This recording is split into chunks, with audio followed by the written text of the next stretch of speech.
Revelation chapter 13, verse 18, gives us an identifying number whereby we can recognize the system that is going to be the enemy of God's people, as it has been all the way through history. We have to go back to the plains of Shinar. There, these men, settling on those plains, faced fierce animals, and it required a great hunter, a man of organizing power that could clear the plains of those animals that threatened life. The man's name was Nimrod, and he became a mighty hunter before the Lord. He killed a bull with his bare hands and a lion with his bare hands.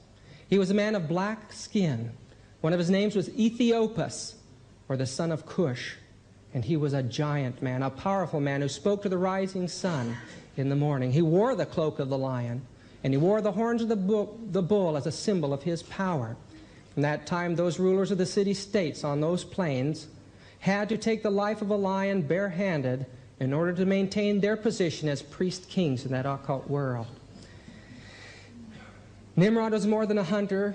He was a great builder. His father, Cush, had laid the foundation of Babylon, and now he finished that great tower. Babylon, the first city, was only the beginning of many other cities of greater size and greater beauty.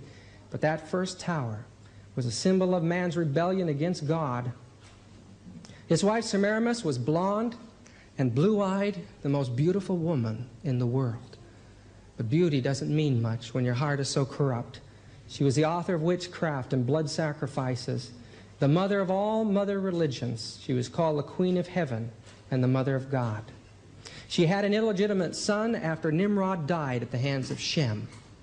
Fearing that the religion of Nimrod would bring upon her the same destiny, she took it into secret, and thus Mystery Babylon the Great, the mother of harlots and abominations of the earth.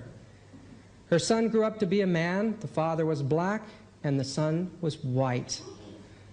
The black and white symbol of good and evil has been with us ever since. As a young man, he was killed by a boar in a hunting accident.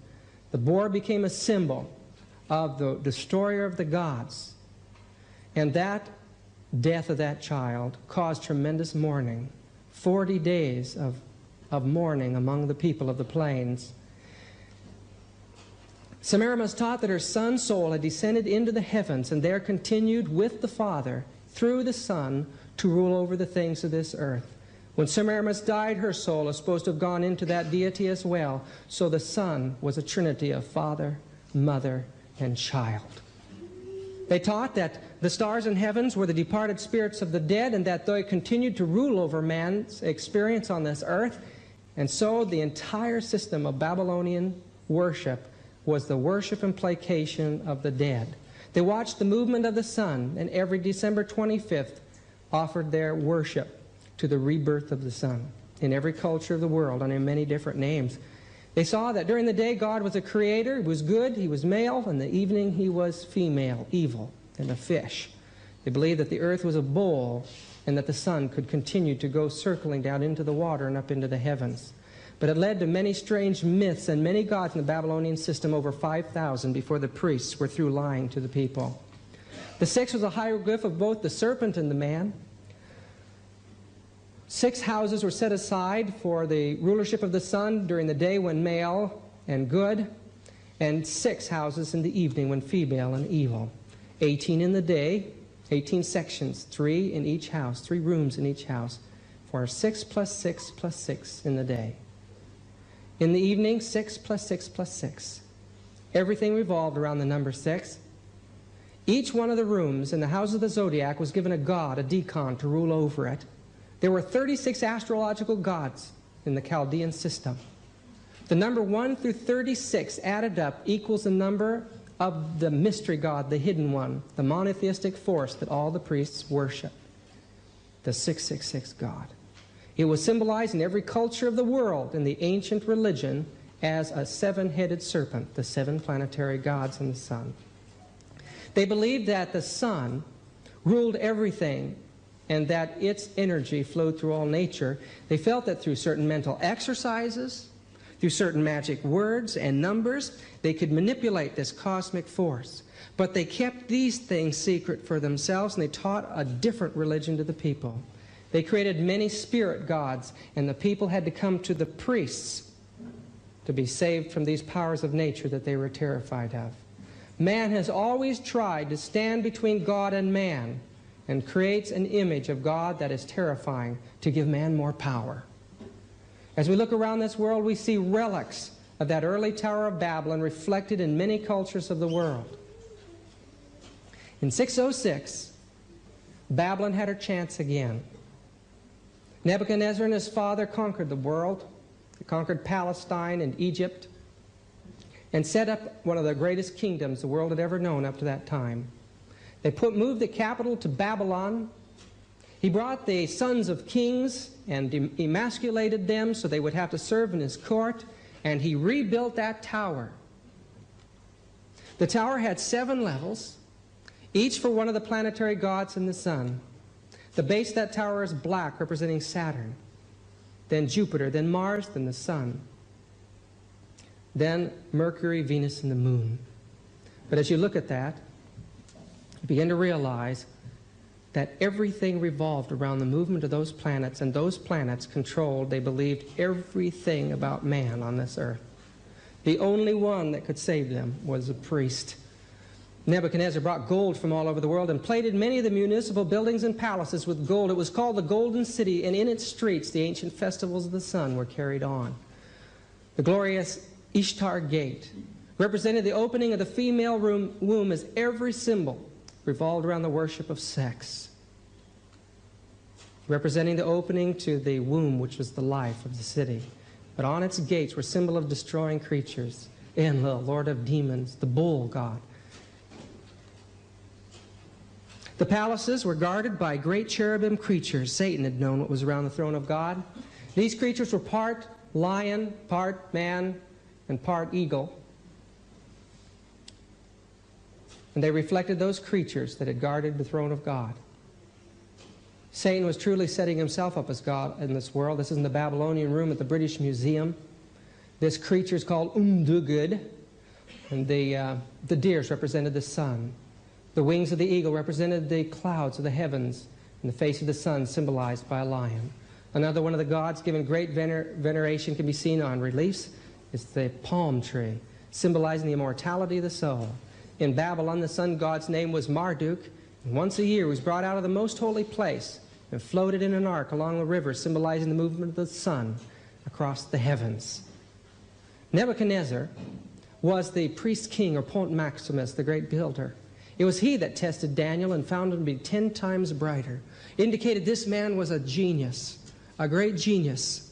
He was the master of all the magicians, and everything he said was the word of the sun. Everyone obeyed him. Those priests controlled all education. They controlled all commerce. It was inconceivable to them that they could ever be overcome by another power. But God had ordained it.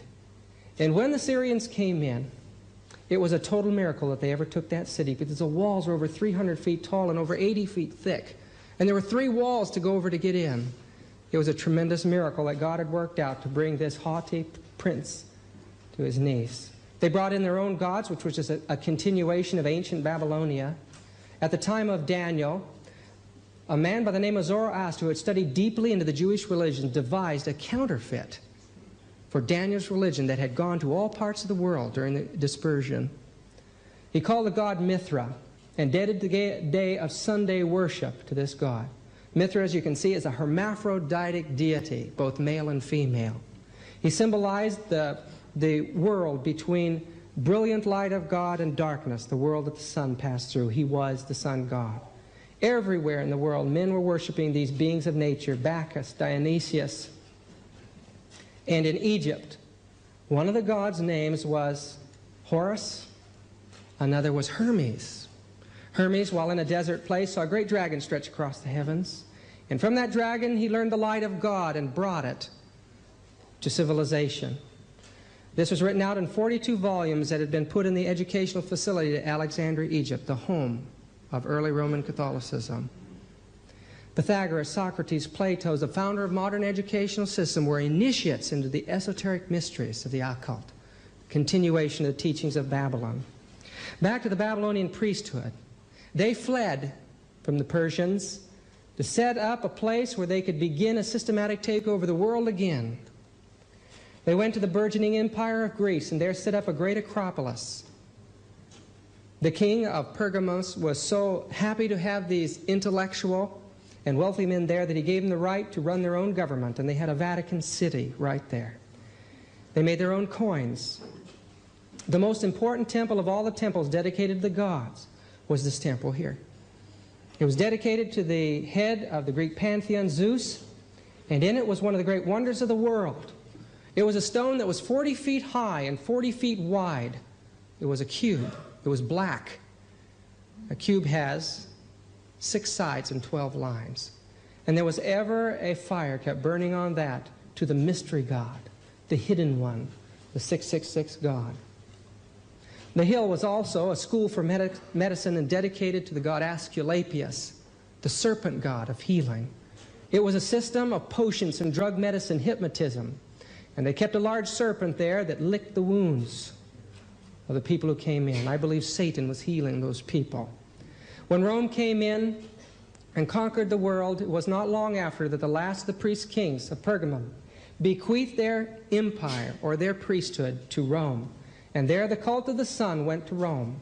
The god Stur, or Saturnus, the mystery one, the hidden one, the number of 666, became the god of the religion of the Caesars. And those priests wore upon them this sacred golden amulet called the Sigillus Stolus, the sacred seal of the sun. The numbers of the decans of Babylon were placed on it, 1 through 36, and in each row it comes to 111. You add them all up and it comes to 666. And as they wore these on, they believed they were imbued with the sun god's power and that no power on earth would be able to stop them. Cardinal Gibbons, a great Catholic historian, on page 106 of his book, Faith of Our Fathers, says, the penetration of the religion of Babylon became so general and well known that Rome was called the New Babylon. Now that's a lie. Anybody who knows anything about history, Rome was never called New Babylon.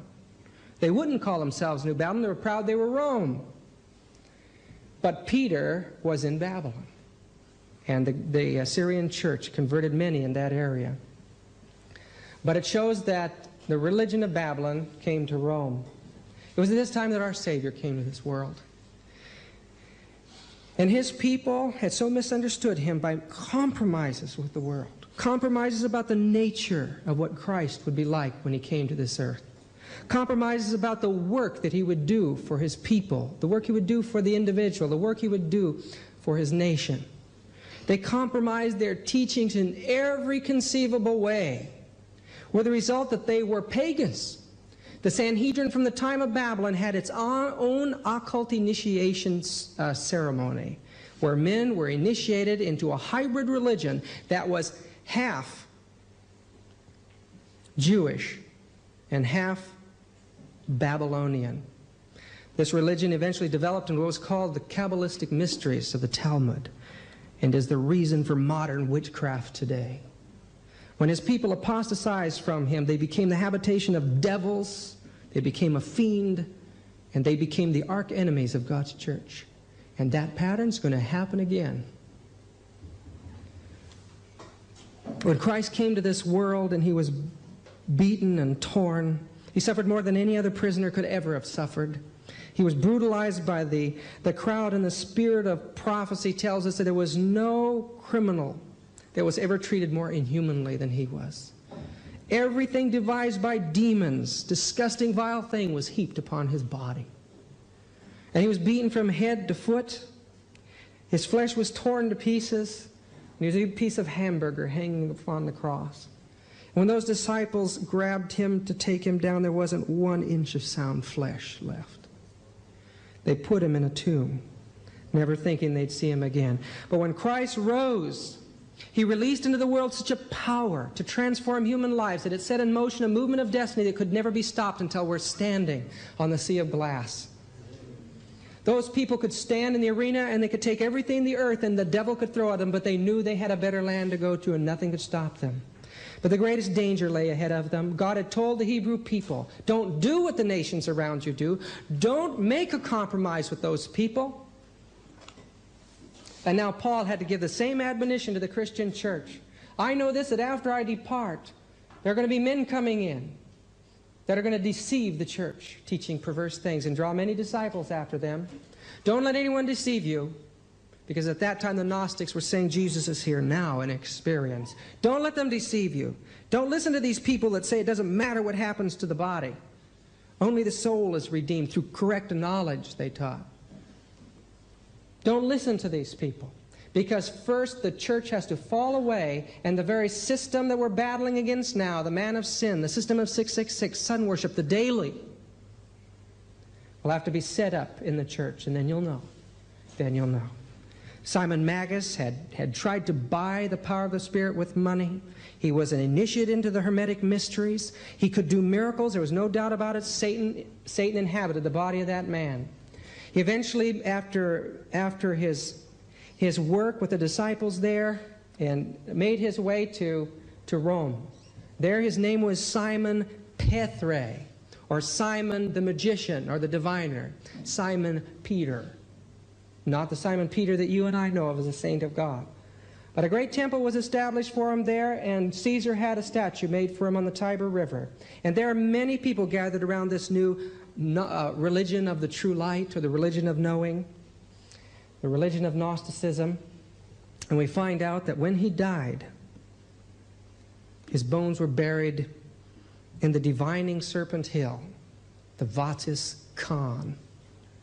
And there in the Vatican today, the one that they call Peter, Simon Peter, is none other than Simon Magus, the demon-possessed magician. That organization, as individuals passed off it, each one possessed, they began to spread throughout this world. Established schools. The greatest Gnostic school was in Alexandria, Egypt. It was in that school that the Jews had apostatized, and now Christians, or these men claiming to be Christians. Simon claimed that he was Christ and had been crucified. But many of the leading families, the oligarchical families of Greece, were Gnostics. This is the Gnostic symbol on a family ring. Another family seal with a god of Braxis, a Gnostic god.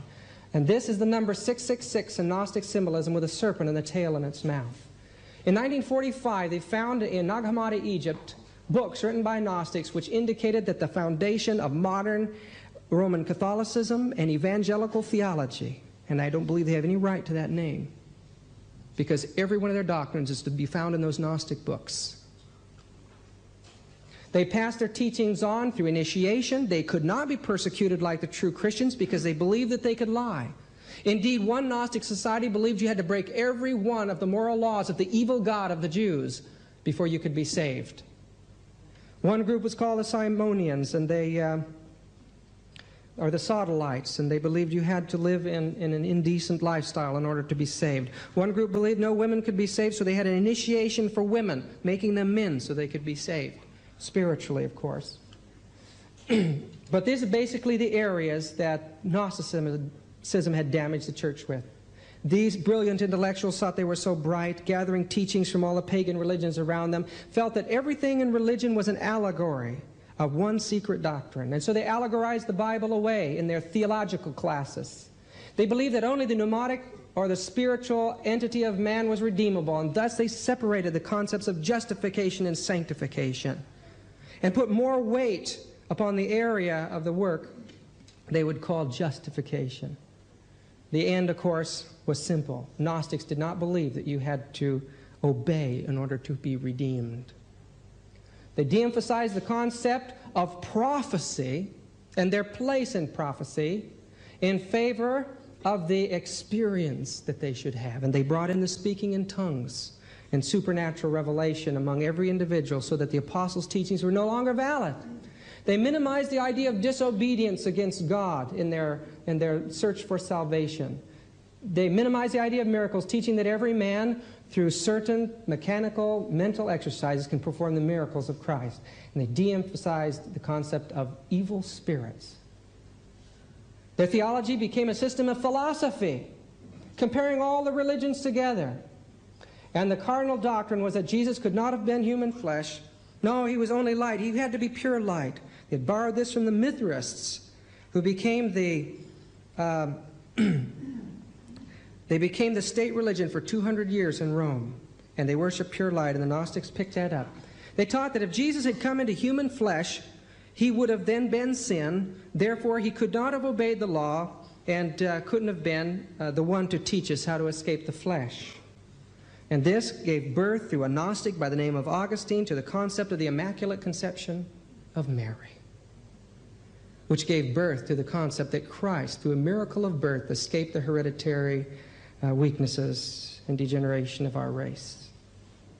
And John called this the spirit of the Antichrist, which he says was already in the world.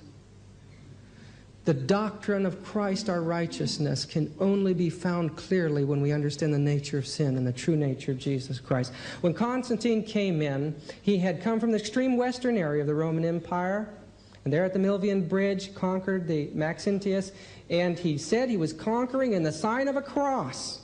But it wasn't the cross that Christ died on. It was that cross that the Christians had first adopted in Alexandria, Egypt, the Crux Santa. It was the symbol of sexual union. Here's a picture of something that the church teaches happened at the time of Constantine, called the donation of Constantine, when he gave a symbol of the political authority to the Pope. It never happened. Documents were forged in the 9th century. And once the fraud had been revealed, the church would not relinquish the lands that she claimed. And even today, much of her holdings is a result of lies, deception, and cheating. She claims that she took the place of the pagan government. This is another picture I took in the Vatican. It shows Jesus on the base of the statue. You see, now it's fallen down there. But Christianity never took the place of the Roman government. In order to attach to Christianity great attraction in the eyes of the nobilities, the priests adopted the outer garments and adornments which were used in pagan cults. Life of Constantine by Eusebius. These garments you see the priests wearing are from the pagan cults. They're pagan clothing.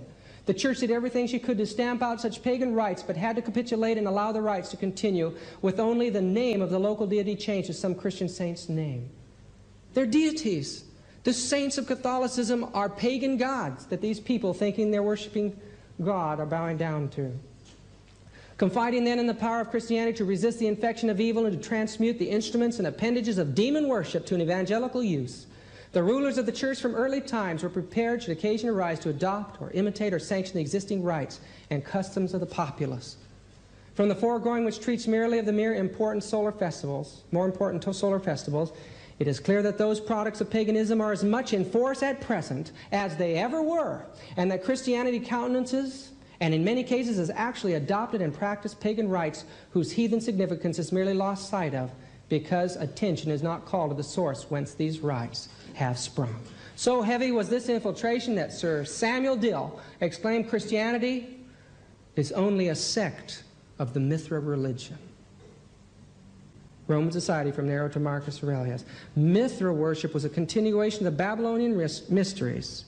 It was produced when Zoroaster realized that the people needed the teaching of a Messiah, a being between God and man that could bring the light of truth. And so astrology was compromised with Judaism, and now it became paganized Christianity. In short, sun worship, symbolically speaking, lies at the very heart of the great festivals which the Christian church celebrates today. And these relics of heathen religion have, through the medium of their sacred rites, curiously enough, blended with practices and beliefs utterly antagonistic to the spirit which prompted them. When you look at the symbols in the Roman Catholic churches today, you're looking at what were the gods of the pagans before, and Satan stays with his symbols. Yet the cross itself is the oldest of the sexual symbols. And the lozenge-shaped windows of the cathedrals are proof that the female sexual symbolism has survived the destruction of the pagan mysteries. The very structure of the church itself is permeated with sexual symbolism. Remove from the Christian church all emblems of sexual origin, and nothing is left. And this man knows what he's talking about. He's a world-renowned scholar on this. When you walk into a Roman Catholic church, and some of ours, brethren, you're walking into a porno studio. And God remembers all time at one time. And Satan knows what he's doing. When we look at these things in the church, we should be disgusted with ourselves. When the zealots of the primitive Christian church sought to Christianize paganism, the pagan initiates retorted with a powerful effort to paganize Christianity. The Christians failed, but the pagans succeeded. With the decline of paganism, the initiated pagan hierophants transferred the base of their operations to the new vehicle of primitive Christianity, adopting the symbols of the new cult to conceal those eternal verities. Christianity became the home of the pagan priests. The world, cloaked with the form of righteousness, walked right into the church. Why? Because she was compromising. She wanted people to think nicely of her. She wanted to avoid persecution. So she compromised. The world walked right into the church. Paganism, while appearing to be vanquished, became the conqueror.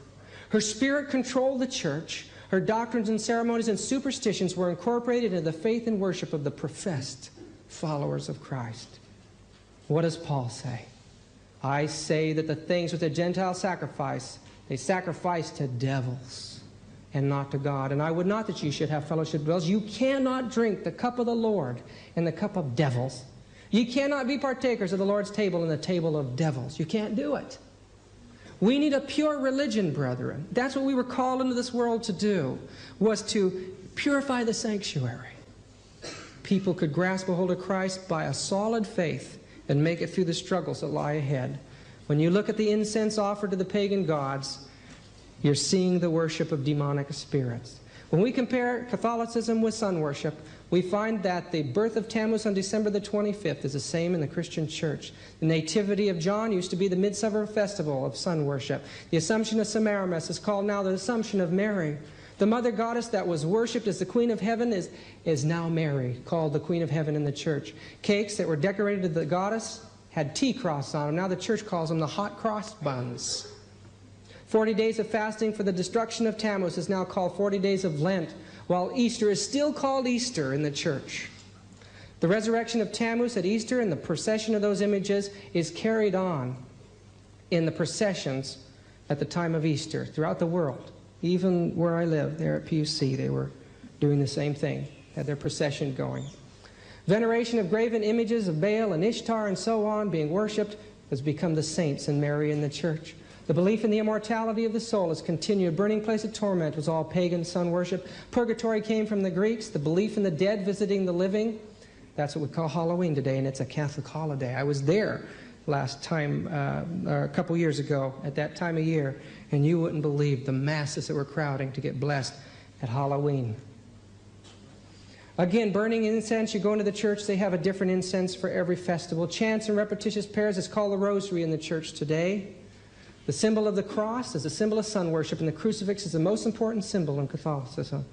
Amulets and idols were worn to scare away evil spirits, and Catholicism brought the jewelry of witchcraft into the Christian world. The round disc wafer had IHS stamped on it, and of course it does in Catholicism today, but originally it was Isis, Horus, and Seb, the Trinity of the Son.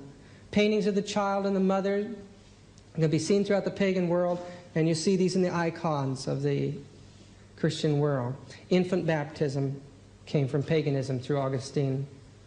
Necromancy, contact with the dead, is seen through the mysticism of the Franciscan and Dominican order.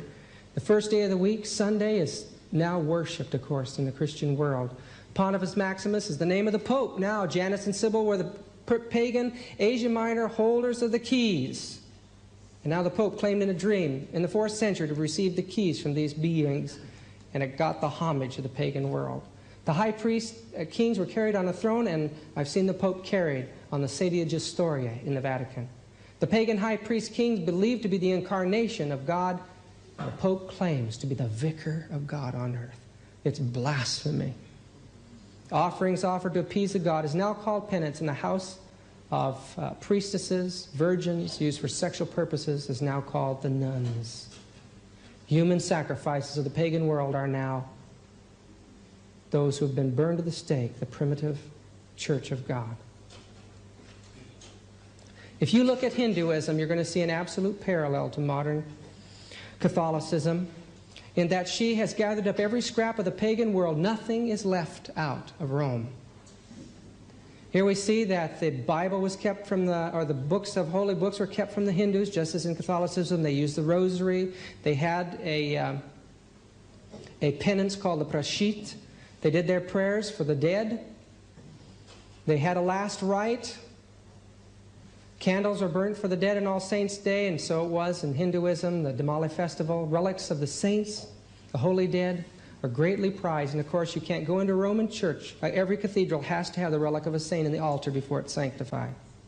They sat up and watched the corpse as death, as the pagan world did. Candles placed before the dead, sanctuary lamps kept burning. All of these things can be seen as you go into the church. Pilgrimages to shrines in Europe is crisscrossed with pilgrimage paths. Holy palm leaves are put in the caskets to keep away the pain, supposedly. Catholicism, while it was grass with the Hindus. And of course, the Madonna can be seen in both religions, but the most interesting is an exact parallel between the initiation of the Pujanis of Hinduism, their nuns, and the nuns of the Roman Catholic Church.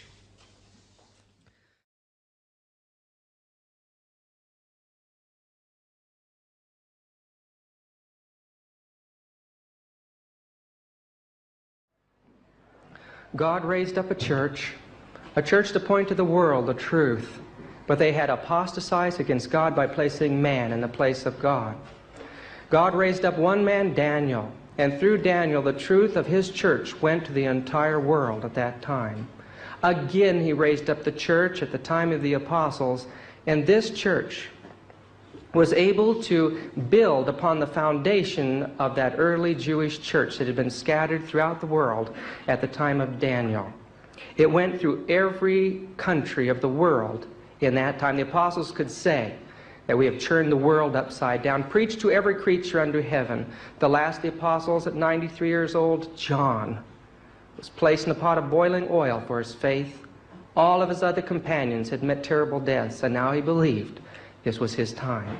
For this aged champion of God was placed on the Isle of Patmos. It was just a rock. It is just a rock. There's nothing much there. And there he wandered with the goats on this island, looking out over the sea that separated him from his beloved church at Ephesus. He had been a faithful soldier of God, bringing the light to Persia and to Parthia. And now he was a total exile. But there's a cave there on that island where he wrote the last message that came from the lips of Christ to this world. A message in this cave that's to go throughout the entire world and prepare the church for Christ's coming.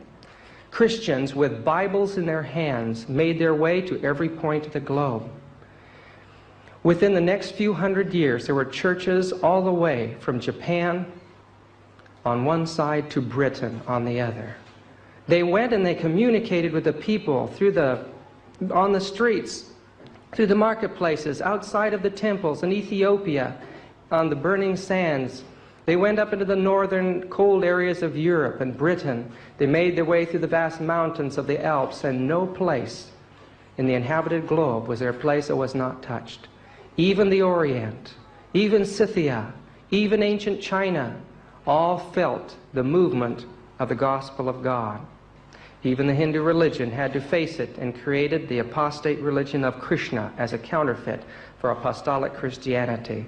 The world had been reached. These people believed in the soon coming of Jesus Christ and keeping the 10 Commandments.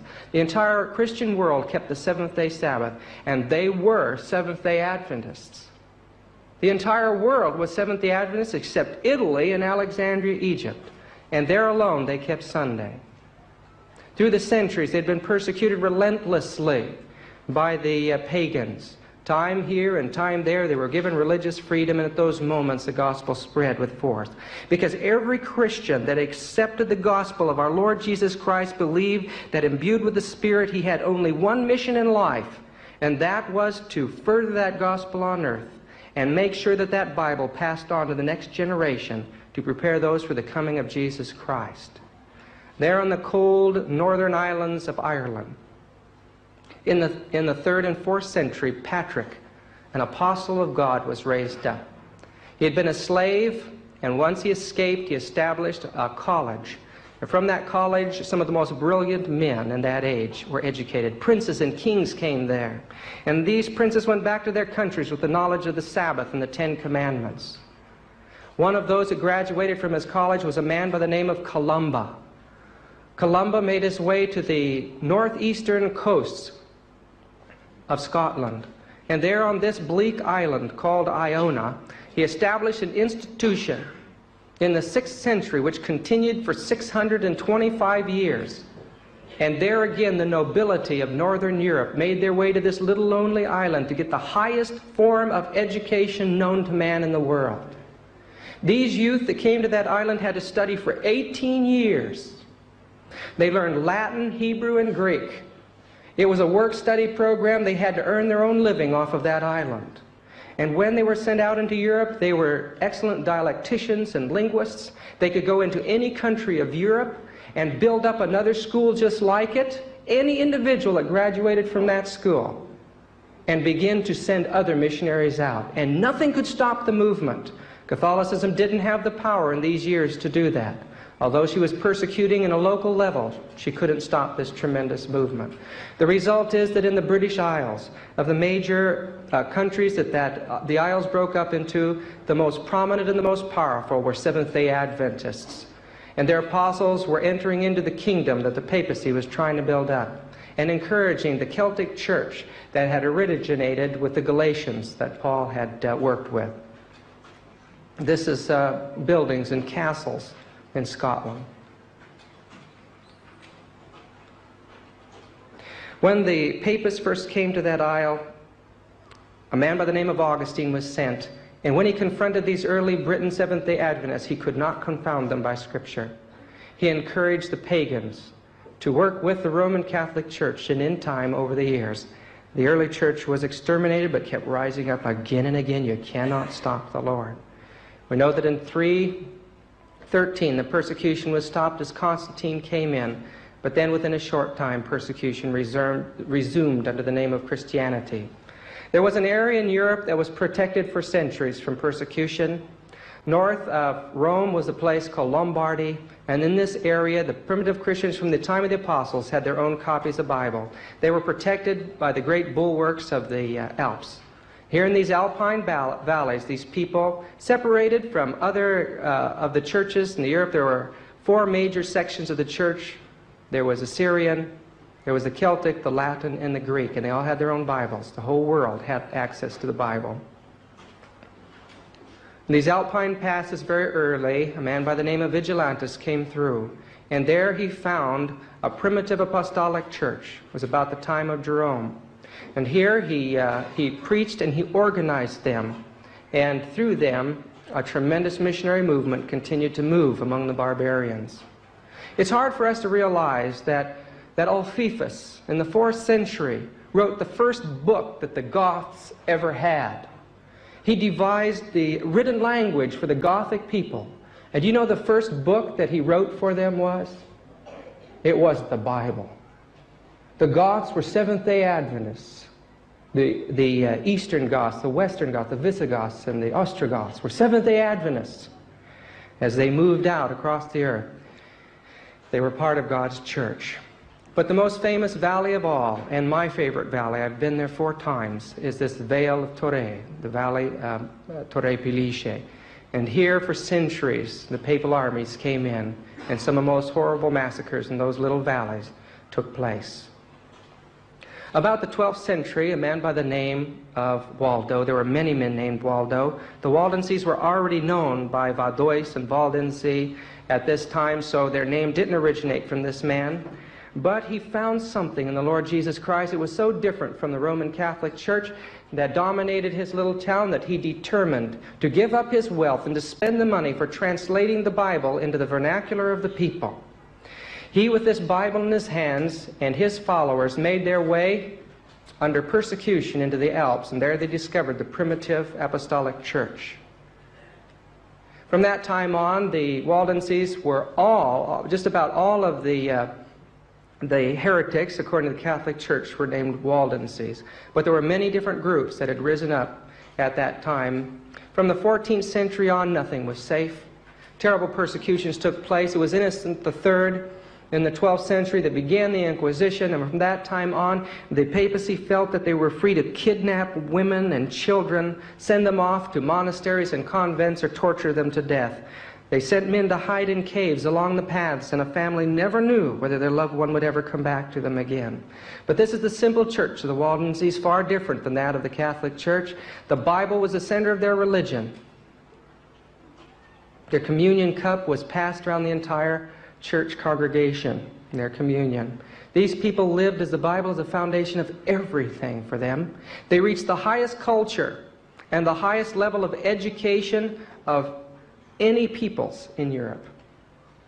Their children were trained to memorize large portions of scriptures. Actually, they organized little societies for the children, not at all like pathfinders. In fact, I don't know, I'll mention that in spiritualism, where pathfinders came from. But these little children would each memorize a portion of the Bible, and then they would get the society together, and with these groups of societies, one-to-one, the children reciting, they could memorize, they had the entire Bible. So that even if the Bibles were destroyed, immediately they could write the Bible again and go right on with it. Satan couldn't stop them. This is an old Bible at the time of the Reformation, and you can tell, unlike these beautiful preserved Bibles in the vaults of the Roman Papacy that are hardly ever touched, this Bible was used. Looks like a piece of lettuce there. Education was paramount. They believed that their future of God's church resided in the minds of the children. And at times these children had to go and do their studies in caves. But even in the caves, the libraries of the Waldenses were vast. Their history was extensive. They went right back to the apostolic times. When the papacy came in, and especially under the Inquisition that was under the control of the Jesuits in the 16th, 17th century, the main goal of the Roman Church was to destroy the literature of the Waldenses, the highest culture in Europe, and replace it with the monstrous religion of Roman Catholicism. And thus history was largely destroyed, and the Spirit of Prophecy tells us that true history is written in heaven. We have a little idea of what happened to these people, but I'd like to read you something. I know that this is not a pretty scene, but we need to sometimes look at these things square in the face. Every frightful torture that could be invented by the depraved nature of Christ-rejecting sinners was practiced or encouraged by the loathsome partakers of the holy sacrifice of the Mass. The monks, priests, bishops, archbishops, and archdeacons pouring boiling oil and tar on their victims, racking their bones out of joint, whipping the soles of their feet with rods, disemboweling them and leading them around by their intestines, running the women through with spears throughout their entire body, tightening chains on their heads till their eyes came out, planting firebrands on their breasts and the genitals of men, cutting in pieces women with scissors, raking flesh with graters, grilling bodies on iron grills and eating them, putting the thumb screws on people, cutting off their tongues, cutting off their lips, nose, ears, fingers, toes, breaking their bones one at a time, putting gunpowder in their mouths and lighting it, blowing their heads, burying them alive, strapped into coffins, and pulling needles and wires through their flesh. We have no idea what Seventh-day Adventists have had to go through to make it possible for you and I to enjoy this faith today. One man, a man I believe that stood out in the history I was reading above every other, was a man named Columbanus. He was a Celt. He was a tall, powerful man, blond and blue-eyed. He came from the Isles of Britain, educated in Columbus's school. In the 6th and 7th century, and invited by the royalty of France, this man who only wore a coarse brown garment and had a staff and his Bible to keep him company, was one of the most literate men in the world at that time. Recognized by the nobility of Europe, he made his way to France and there set up one school after another. As the papacy moved in, they tried to stop it, but finally he made his way to the almost inaccessible reaches of the Pra del Tor at the head of the Valley of Angragna, the Valley of Groans, in the Croatian Alps. And there he established a school that for decades and decades sent out men who knew Greek and Latin and Hebrew and the vernaculars and languages of the countries, and went out and continued to spread the Seventh-day Adventist message, the soon return of Jesus Christ and the seventh-day Sabbath throughout every country of Europe. And the papacy could not stop this man. They would have done anything to destroy him. They would have done anything to pull him into the racks of the Inquisition, but they couldn't touch him because God had his hand over him. Finally, he died, an old man, a long life of service for the Lord, and they buried him beneath this building here, the College of the Barbs in the Waldenses. There, as these young men come to this, one of the most renowned of all institutions, in the old Protestant world, they find that the heart of the institution is the Bible. There these young men memorized. There they learned languages. There they did research. There they became some of the most intellectual men. And then when they went out into the institutions of the world, the papists were terrified of running into these men. They were terrified of running into these men. They were ignoramuses. This was before the Jesuits reached at such a height of knowledge and learning. The stupid Benedictine and Franciscan monks and Dominican friars that knew nothing at all about the Bible could not stand against these men. And as they spread literature out in these universities, many of the noble families were won to Christ. We do not realize it, but the most brilliant and noble families of Europe were Seventh-day Adventists. By the 9th century, the entire world worshipped on the Sabbath except for just isolated areas in Italy and Alexandria, Egypt. Why don't we have that history today? Where is it? 1944, 1945. This book was published by a man in our institution who spoke 8 languages fluently, many of them Eastern languages. He went through the vaults of the old monasteries and old ruins, and he pulled up documentation for a book called Truth Triumphant. It documents the entire thing. It was ordered, the plates were ordered destroyed by the conference under Leroy Froome, and it's been kept from our people all these years. You can get it from Leaves of Autumn, Truth Triumphant by Benjamin G. Wilkinson. Another book, Facts of Faith, was out for only 1 year, 1943. The little book, The Waldenses, by Weiling, that has been a classic for our children to read for years, is now out of print at the order of Charles Utt, who died just a little while ago. Why has our own history been kept from us?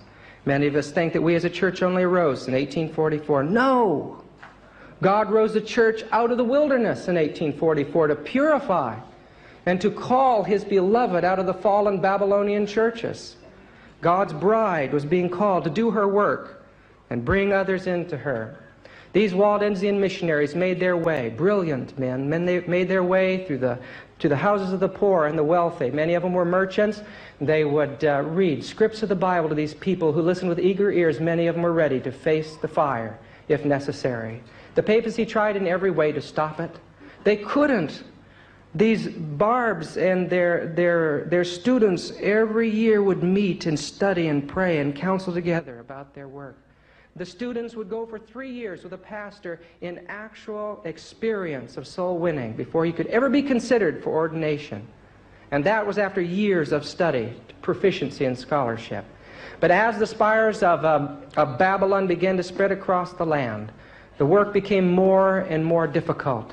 The papacy captured the hearts of more and more of the great kings who desired power and wealth, with the result of destroying their heritage of the Waldenses and spreading lies and rumors. This is the history that we get today. In the book Occult Theocracy, looking up the Waldenses, which were destroyed in the 15th century, 1 million were destroyed at one time, it says, as to the Waldenses, their name derived from Albi, a town of Languedoc, covered not one but many sects issued from Manichaeanism and Arianism. That's a total lie. And yet the scholars today believe that, and counted also many Jews and Judaized Christians. Why did they say that? These weren't Jews. They were French people. They kept the Sabbath. They were Seventh-day Adventists. Another book, Secret Societies of All Ages, by Hecathorn, a renowned scholar.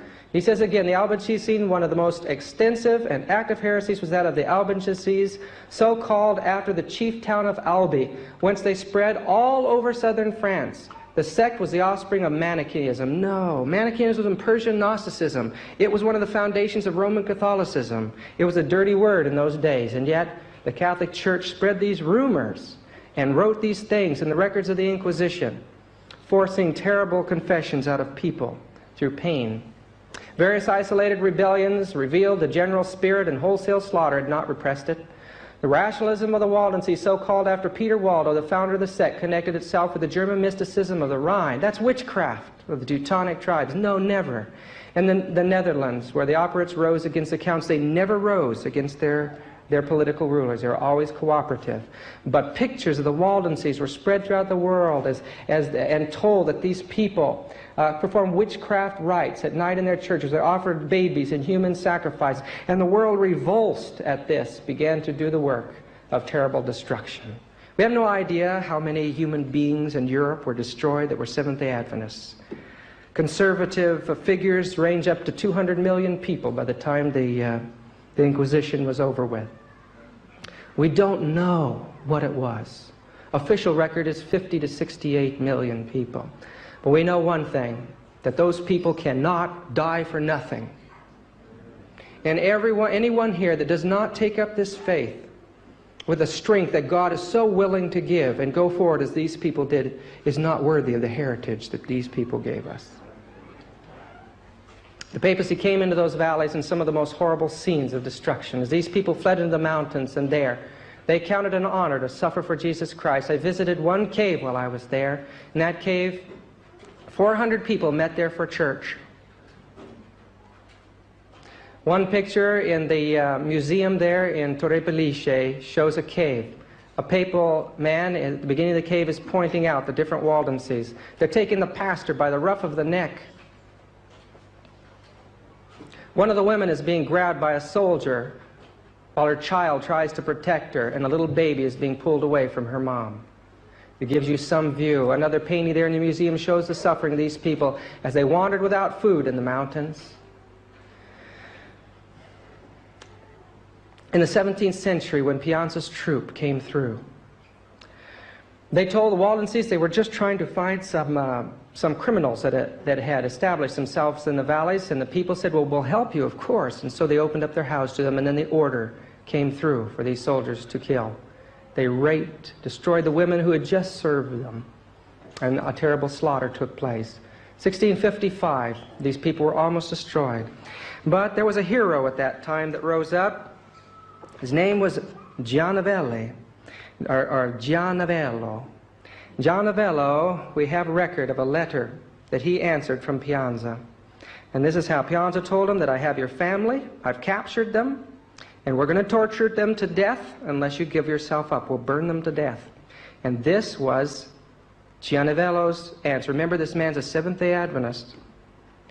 There are no torments so terrible, no death so barbarous that I would not choose rather than deny my Savior. Your threats cannot cause me to renounce my faith, they but fortify me in it. Should the Marquis de Pianza cause my wife and daughters to pass through fire, it cannot but consume their mortal bodies. Their souls I commend to God, trusting that He will have mercy on them, and on mine, should it please Him that I fall into the Marquis's hands. Do we have that kind of character today? Can we handle that kind of challenge today? These questions need to come through us. During the Contaneos attack on these people, they made their way up to the Valley Angrogna, over the mountains into a narrow path at the head of the Valley of Bobbio. And there they made their way up through a crevice in the mountains.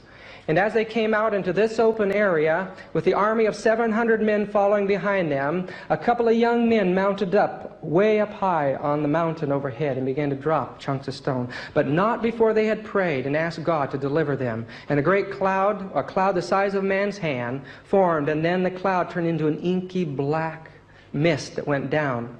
And 700 men were destroyed. One man was saved alive who went back to tell the story of what had happened. But this valley, Wiley says, is a goodly valley that a whole nation could go into.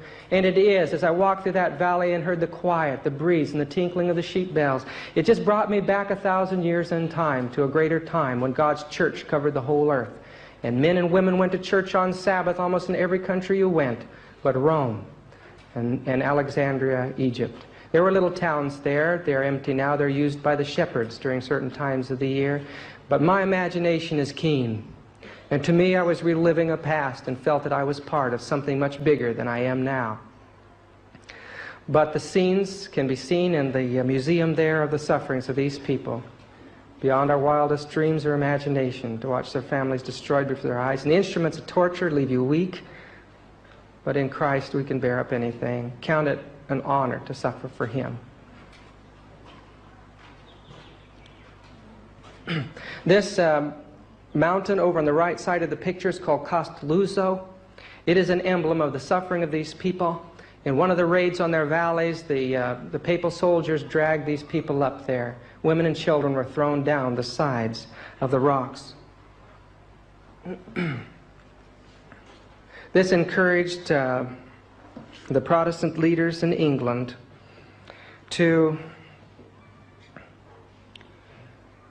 include him in Milton's Paradise, include the record of these peoples in Milton's Paradise Lost. And I'd like to read just that little part of it there.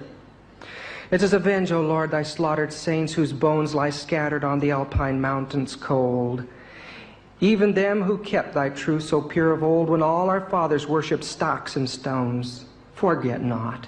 In thy book record their groans, who were the sheep, and in their ancient folds slain by the bloody Piedmontese that rolled mother with infant down the rocks.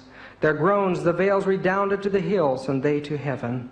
Their martyred blood and ash, so o'er all the Italian fields where still doth sway the triple tyrant, that from these may grow 100-fold who have learned thy way. Early may fly the Babylonian foe." These people respected the Church of the Wilderness, even though they didn't keep the Sabbath. The armies continued to come into the valley, and between the years 1655 and 1680, the people were almost destroyed. During that last assault upon them in 1686, 14,000 people were brought into the dungeons, their hills destroyed, their valleys laid waste, and here, 14,000 people languished in a filthy Italian jail. Their mothers and children. When they crawled out of that 2 years later, at the insistence of the Protestant governments, only 3,000 skeletons came out. And these were forced by the papal soldiers to walk over the Alps in the dead of winter at the time of a storm. Now I want to show you what those Alps look like during the warm months of the year. As I tried to walk through it and lost the path and stumbled along, and there was a frozen stream and a frozen waterfall, I couldn't find my way, and I think it was God's mercy that got me out of that. I would have no sense of direction as a human being. The mountain goats followed me. That was the only sound I heard, was their noises as they followed on the rocks. But after that terrible winter, as the snow melted, the dead and decaying bodies of these dear folks, Seventh-day Adventists, were to be seen. The Reformers acknowledged the Church in the Wilderness as the most ancient, and in 1530, representatives were sent to Geneva. Now, that was a dangerous time for the Church. I'm going to go back up to where we were in 1680s. Some men, separated from their homelands, determined to go back into it. 1688, they began their return, called the Glorious Return. 900 men held 10,000 Roman troops off. Their head was a pastor by the name of Arnaud, Henry Arnaud. He had a Bible in his belt while a sword was in his other hand. By the mercies of God, they were delivered, and now this church has made its way back through its valleys. During those years, they made their way back to the place that they loved so much.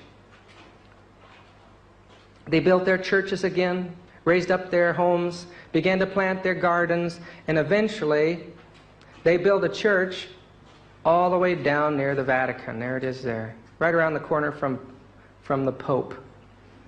You can't stop a Seventh-day Adventist.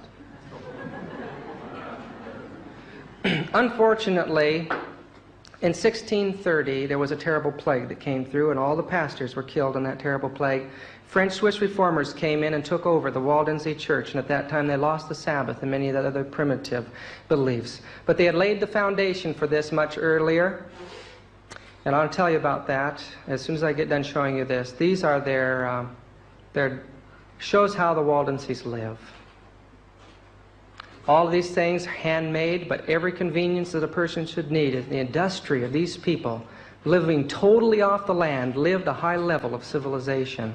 Their fields and their gardens were the best kept in all of Europe, and noblemen and princes invited these people to colonize in other areas because of their gifts in agriculture, the ABCs of education.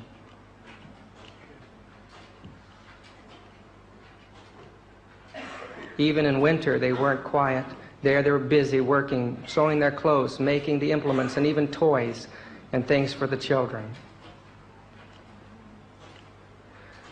I look at these pictures and it makes me homesick, but I've never been their home. Making their bread, putting it up for the winter, making their ole de olive, their olive oil. Cows right there in the house with them to keep everybody warm. Even the old timers, 60, 70 years old, out working, growing their little bit of food and very happy for the little acre that God has given. Look at the terraced mountainsides. Think of the work that went into making gardens out of the sides of those mountains.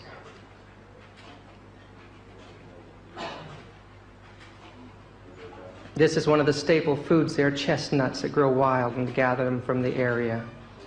The children live and grow in a society where they have to work. And as they grow up, they could go anywhere in the world and start a home right off the land. But the old Waldensian society is gone today. It's only a memory. There are those who live in the valley, but they're largely Roman Catholic now. And old books are being done away, and new books of a new order are coming in. This, I believe, written by a Jesuit, though it's the head pastor of the Waldensian Church in the valleys, named George Thorne. This book's been published in several languages throughout the world, but it teaches that the Waldenses began at Waldo, and their original group rejoined the Catholic Church. The problem with them was this, that in 1530 they went over to the Reformation, and they studied together. Although the Reformation acknowledged them as an older church, at Chanfran 2 years later, these Adventists gave up tenets of their faith to join the Reformation. They compromised with the evangelicals, and it laid a path that destroyed them as a people. And we have that example to look at today. The Waldenses had to choose to become part of the Reformation, says this Jesuit. The decision at Chanfran to give up a pursuit of their independent course, opting for new life in the framework of a wider Protestant movement, was for that generation a difficult but very clear choice. It's not true. They joined a mass of disagreements when they joined the Protestant world, who all fought. Everybody was trying to get their own converts. It was no longer the church in the wilderness at that time, but it was the mess of the Reformation, even though God used that to begin to turn eyes away from Rome. The sad part of it is that the Waldense history would have been totally lost if it hadn't been for Brother Gilly and others who came from Britain and other parts of Europe to study the Waldensian history and give them back their culture. Will it have to be people of the world that raise up the Adventist message? It's a sad situation, isn't it? But history does repeat itself. Little Catholic churches. These people claim to support the ecumenical movement. They think now Pope Paul is a wonderful man doing a tremendous work. Will we be doing the same thing? Will we maybe one day give another gold medallion to the Pope? But here we see the church, symbol of the one who has a right to destroy kings, queens, and heretics. Today we have compromised, and we've laid a plan out for the enemy to guide us in that would destroy us if we don't rise up as individuals and take personal responsibility. Walking into one of the old little houses there, I sat down and looked out and just imagined what it was like to be part of that church. And then seeing a cave through the mountains, I walked in there, I crawled in, and just thought what it would be like to be there with my little family waiting for the destruction of the armies, counting it a privilege to suffer for our Lord Jesus Christ. Where are our nods today? Where are the Waldenses today? Where is the church in the wilderness today? It's going to rise out of the Word of God for those who will study. In Washington, D.C., at the Court of Justice, you look up and you see these two figures, liberty and justice, sitting there. The Ten Commandments between them, the sun rising overhead, and the Sabbath covered by one knee. A portent for things to come, an ominous sign. The beast that thou sawest was and is not, and shall ascend out of the bottomless pit and go into perdition. The 10 horns which thou sawest upon the beast, these shall hate the whore, and shall make her desolate and naked, and shall eat her flesh, and burn her with fire. The entire Christian world is going to be destroyed soon. The uncircumcised will destroy the circumcised, a pattern of history. The apostate church will be destroyed very, very soon. And this is the history of the Western Hemisphere. You and I have to lay careful plans for our future, for the future of our children. If we've missed so far what we're supposed to do in realizing the graveness of the situation, then it's about time that we drop on our knees before the God and agonize. Cry between the porch and the altar and ask God to protect His people. Give us some more time, Lord. It's almost over and my children aren't ready for heaven.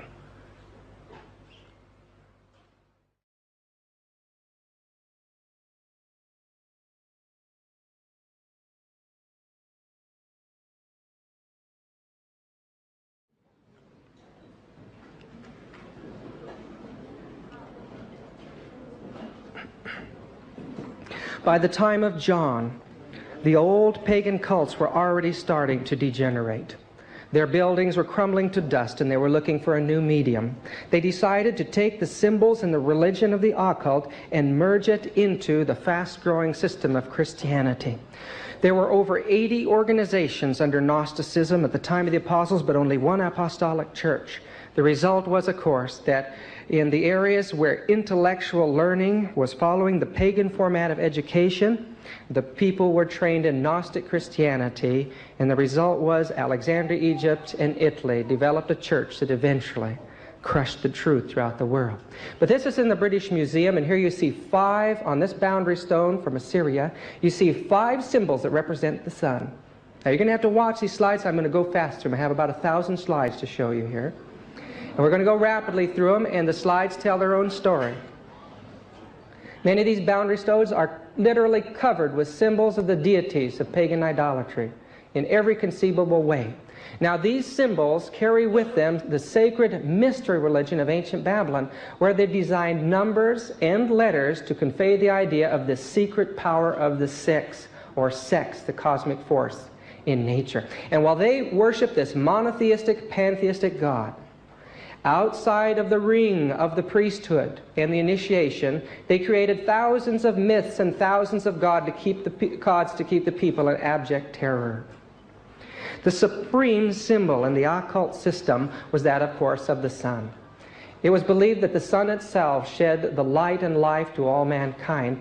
Its color was gold, and so gold became very, very sacred in the mysteries. Now let's walk into some Catholic churches today.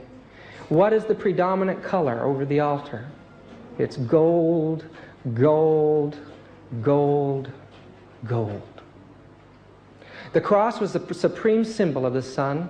The ancients, when they looked at the sun, it formed a cross between the squinted eyelids. And thus the cross became the hieroglyph of Tammuz, the sun god, born December the 25th.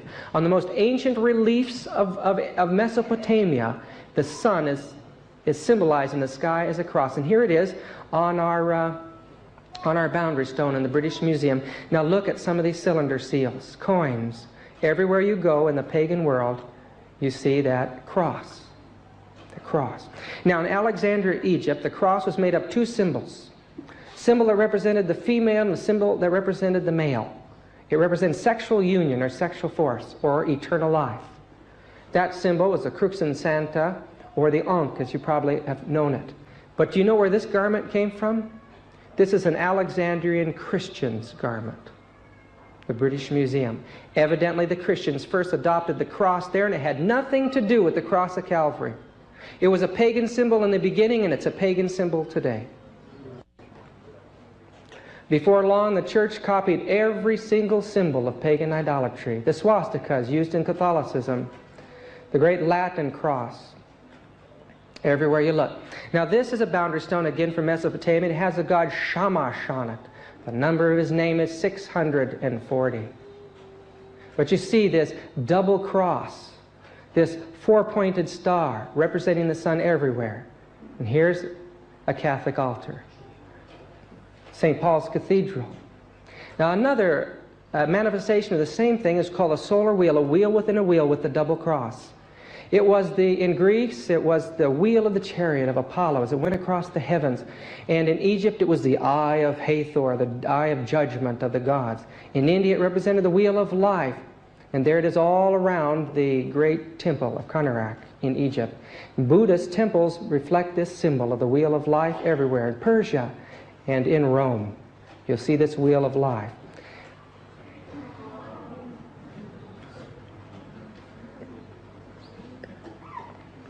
Just a minute here.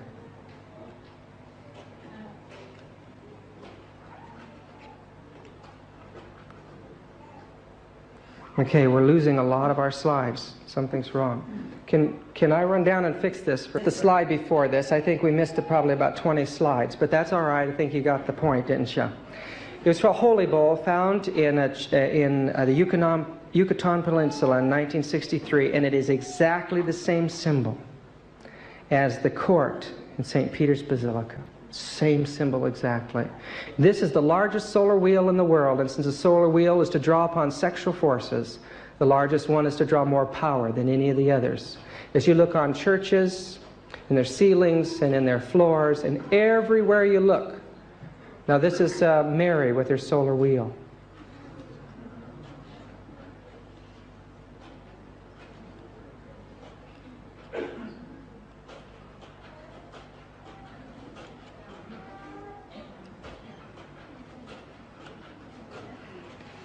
I'm having trouble with my equipment. Dear Heavenly Father in heaven, I pray that you'll be with us now in the name of Jesus Christ. I bind the powers of darkness in this room and I command you to leave. Dear Lord in heaven, fill the empty place with thy heavenly Spirit and put angels around this building, I pray. And I thank you, Father, for being here in the name of Jesus. Amen.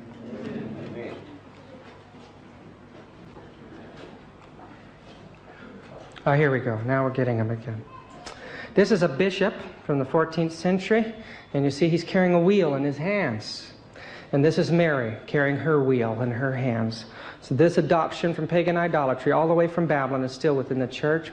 This is again the wheel of life, the Buddhist wheel, symbolizing the cosmic forces of the cosmic energy in union. Can be seen in this Shinto shrine, this Japanese symbol. Golden wheel of the sun. And if you walk down the street and turn right and walk in the door of the building there, you'll be in or Westminster Cathedral, and there in the first little chapel, you'll see this on the floor. You'll see it everywhere when you look around. The sun had a face in it and rays coming out around it. It was a chief deity in the ancient world. Look at this sun. This is the god Apollo on a pagan temple, Greek temple, and see the rays straight representing male and the wavy representing the female. That's Jesus Christ on a Catholic altar. That's a Catholic pulpit. This is behind Christ on an altar. And you see that sun everywhere you go throughout this system. Now, you've heard of the worship of the heart. There's the heart, and your straight and wavy lines around it indicating that it's the worship of the sun. You used to tear that heart out and offer it as human sacrifices. And now in the church, you see that same veneration of the heart is to be seen. There it is in the heavens as the sun. Mary's heart pierced with knives. The red disc can be found in the occult. It represents the sun in Egypt. And now look at this on the floor in a Catholic church. In fact, red discs can be found everything on floors and altars and walls. But this is a symbol of the Trinity of the sun. Ra, Aman, and Osiris. And there's a serpent wrapped around the sun here. And this is a Catholic altar. 2 serpents wrapped around the disc. Again, another symbol of it is a golden disc. And this golden disc of the sun can be seen throughout the pagan world in every way, placed behind various deities. It symbolizes that they are from this cosmic force, that they are gods. This is Peter, Mary, Krishna. You look closely at that halo. It's a halo with rays coming out as this Hindu god, and there's Mary. And there's Peter. This is called the nimbus.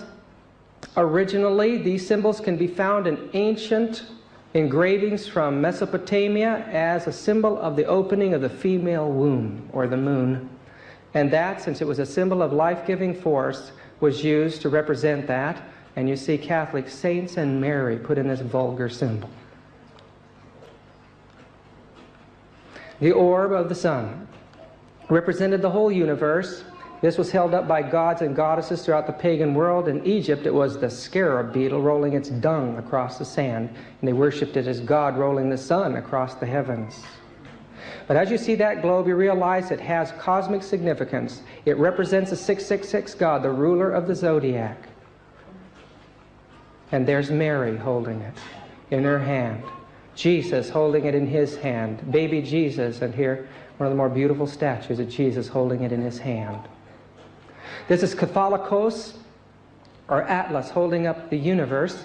This can be seen in pagan art everywhere you go, but this is a Catholic altar, holding up the universe, as on the tiara in the Vatican Treasury, or high above St. Peter's Basilica, the largest one in the world. Symbol that they are the 666 system. Another symbol of the sun can be seen in this primitive society in Central America. You see the sun, and beside it you see a triangle, a symbol of the sun. The ancient Irish pagans used to carve these triangles on their monolithic stones, symbol of the sun, or the American Indians with this terracotta coin.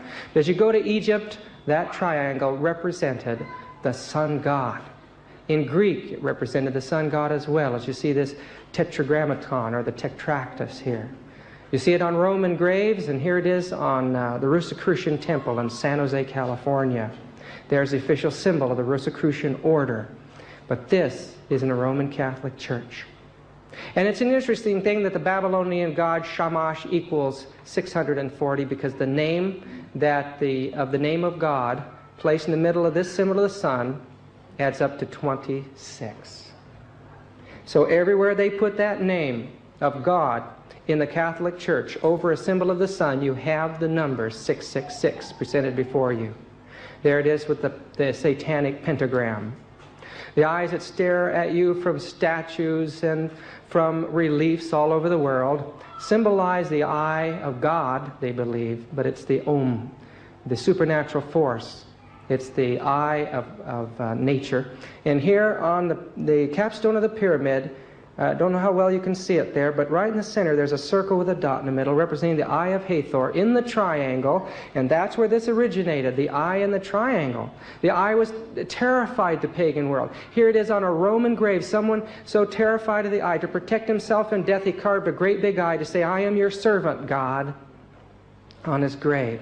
The Masonic pin, with the eye in the middle of the triangle with a serpent with its tail and its mouth around it. And this Masonic Lodge? No. This is Santiago de Compostela, the third holiest chapel in the world, according to Roman Catholicism. And as you look up, you see a giant triangle with an eye glaring down at you. This one I saw in a confessional, and the priest saw me taking the picture, so he came over and he says, "Oh, what do you want?" It was in Italy. And so I told him I didn't know what to tell him. But I told him, "Look, it's just an interesting symbol," and I wanted to get it. He said, "Oh, that's so nice. I just want to know." So you can get rattled sometimes, you know. But this is a Catholic pulpit, and you see the eye in the pyramid in the middle there, a Catholic youth group similar to the Pathfinders. And here you see two together, the one pointing up. The triangle pointing up represents male, the one pointing down female. In union, it represents the sexual force. And it's used in witchcraft to call up demonic forces through in theurgy. But all around that, you see the 36 decans of the zodiac, indicating that it represents a 666 God. This was designed by Aleister Crowley, and in the center of it you see the word soul, meaning the sun, and the number 6. This is in a Catholic church. This is a Rosicrucian order. This is a Jewish Kabbalistic symbol, and this is a Catholic altar. Catholic, Catholic, Catholic, Catholic. And everywhere you go, the symbols of Satan staring at you are there. This is Mary, and on her shoulders, that satanic symbol. The 6 formed in the wax was formed by the bee. The bee, it had 6 legs, and they believed that the bee was a symbol of fertility. And since it made the 6-sided geometric shape, they worshiped that shape. And you'll see bees all over papal crests. You'll see it all the way through the churches on candlesticks and in the Vaticans, in the walls, and the carving, a symbol of the 666 God. The sacred pentagram, a symbol of Satan, used throughout the occult at the point of human sacrifices and carrying on the rites with witchcraft and the dead, can be found on Roman Catholic altars everywhere you go in the world. What's the difference? I don't see any difference. The ancient scallop shell was a symbol of the universe. It represented the sun god as it ruled the seas at night. Here it is on the head of Neptune. Here's Atlas holding it up as the universe, or on this Roman grave with a stairway to heaven as a great scallop shell. Venus being born from a symbol of sexual force, and here she is again, born from it. Everywhere you look in pagan idolatry, you see the scallop or the conch shell. Here's a Venus figure holding that scallop shell, and here's an angel in a Catholic church holding it. And everywhere you go in the church, you'll see that. As you enter St. Peter's Basilica, there's Peter baptizing Jesus by sprinkling with a scallop shell. His brother is supposed to be symbolized, Santiago, symbolized by the conch shell, and that's him. But it looks far more like a Buddhist statue than anything else, and people were kissing the scallop shells all over his back. In St. Paul's Cathedral in London, as you go down to where they carry on the funerals and you look straight up, you'll see over the room a great scallop shell in the under part of the church. And there it is behind Jesus' head. That means that their God is the Antichrist. There's the official papal crest, a scallop shell, symbol of astrology. Here it is, a scallop shell equated with the sun at the Chiesa del Jesuit, the Church of the Jesuit in Rome. Anciently, they believed that the god, the sun, ruled in the seas as a great fish. In the legends of Babylon, that god was called Owains and came and gave civilization to mankind. But in India, it's Vishnu, and he's a fish god. Of course, in the Greek religion, Poseidon, and in Egypt, Isis takes the form of a fish when she's looking for a husband. But in this situation, this Wasserbecken, or this great water laver, was before an Assyrian temple. I want to show you the hieroglyphs on this. I need to change the carousels. And this is the Pergamum Museum in East Berlin. It was in a part of the museum we'd never seen before. It just happened to be open that day. And this is the size of a swimming pool, but it was a laver, like in their sanctuary services. And on it are carved the priests all around it. They're wearing fish clothing, and they have fish's miters, according to Layard, on their heads. This fish's miters was worn in the land of Canaan by those who worship Dagon, or the sun-fish god. This is the god Sybil of Asia Minor, and there's that fish mitre on her head, definitely a symbol of the sun god. But these are Catholic priests. And even today, since the time of Babylon, that fish is still sticking up on top of that guy's head. And you know, it just doesn't make any sense whatsoever, but these symbols are important to that church. She would rather give up the Bible than give up her traditions. Here we are again, back at our boundary stone, and the next symbol I want to point out is a three-high horned crown, representing ruler of heaven, earth, and the underworld. This was the symbol of the rulership of ancient Nimrod, the sun god. It represents the 666 god, and here it is on Krishna's head in the Hindu religion, that when the Jews apostatized, this became their Yahweh. As you look up above, you'll see VW, VW. A W is two V's, and a V is the number 6. That's 666, 666. And as you look at their God, the Kabbalistic God of the apostate Jew, notice that it's part bull, part man, and part eagle. And one more. Part bull, part man, part eagle, and part lion. And on its head it has a tiara. That symbol means that the Pope is 666. It's more variably a symbol that he's the God of 666 than having vicarious filii Dei on his crown, just having the crown on his head. But this is the one they have down there in the treasury today. This is a sexual symbol. It represents the female womb. You'll find it throughout the world. In ancient Jericho, they found little rooms outside the main house where they had babies' heads lined around the base of the room, skulls, and in the center was this phallic symbol like this. But on the top of it, you see this crescent. It's a symbol of the womb of the female god of heaven. It's not the moon. The moon crescent is shaped in a different direction. This represents the womb. You'll see it everywhere in the fertility religions of the world. Luna, the Roman fertility goddess. Here it is, the birth of Mithra from the Zoroastrian religion. And this is one of the early goddesses of Babylon, Lethu, standing in a crescent. And this is the modern fertility goddess of Roman Catholicism, standing in a sexual symbol. Standing in a symbol of the womb. And here she is standing in the horns of a reindeer up in Scandinavia. Now, I would like you to see this. You can't see it, I'm sorry. It's so dark. But this is a picture of Mary. You might be able to barely make out that on her chest she has the high priest's plate. Can you see that? And on her hair she's wearing horns. Her mitres horns. She has been placed between God and man. The Roman system, Christ is not the priest, but Mary is the priest. And you have to pray to Mary in that system. But that mother worship of Mary goes back to a base of fertility worship that took in the entire civilized world. And the Roman Church knew that they had to have a fertility goddess. This is called a sistrum. It's a sexual symbol representing the sexual forces of nature. And the women used to dance scantily clad as the music went. But this is being held in the hands of Isis, Queen of Heaven. Here she is in the book of the mysteries by Manly P. Hall. I, Isis, am all that has been, that is, or shall be. No mortal man hath ever me unveiled. The fruit which I have brought forth is the Son. And as you see her again, here she is as a Madonna with a child. The child is the Son. And the signs of the zodiac are all around her. This is a Madonna in the Vatican. And as you look closely at her son, you see the Sun. Isis and the baby were little statues that were worshipped in Horus, Isis and Horus. You'll see this is Krishna as a baby with her Madonna, and a Japanese Madonna in Durham. Everywhere in the world, the Madonna and the child. This is a Roman Madonna and child, Isis and Horus, adopted into the Catholic Church as Jesus and Mary. It has no place there. It's an abomination to God. Child worship is a worship of sex, and little children are offered as human sacrifices. And this is a child of Prague. Jesus can be worshipped as a child in one corner. In the other corner, you have a statue of the full-size Jesus. And they'll worship both statues as if they're Jesus or they're God. This is Shamash, or the sun god placed in the crescent or the womb. It represents sexual union. You'll see it on cylinder seals all over the world. In Persia, everywhere you go. In Egypt, you see the great disc there with the Trinity in the crescent. It is on a Hindu god's headpiece. This asterisk is the sun in a crescent. In Greece, on this coin you see it in front of the deer's head there. And this again from Mesopotamia, you see the sun.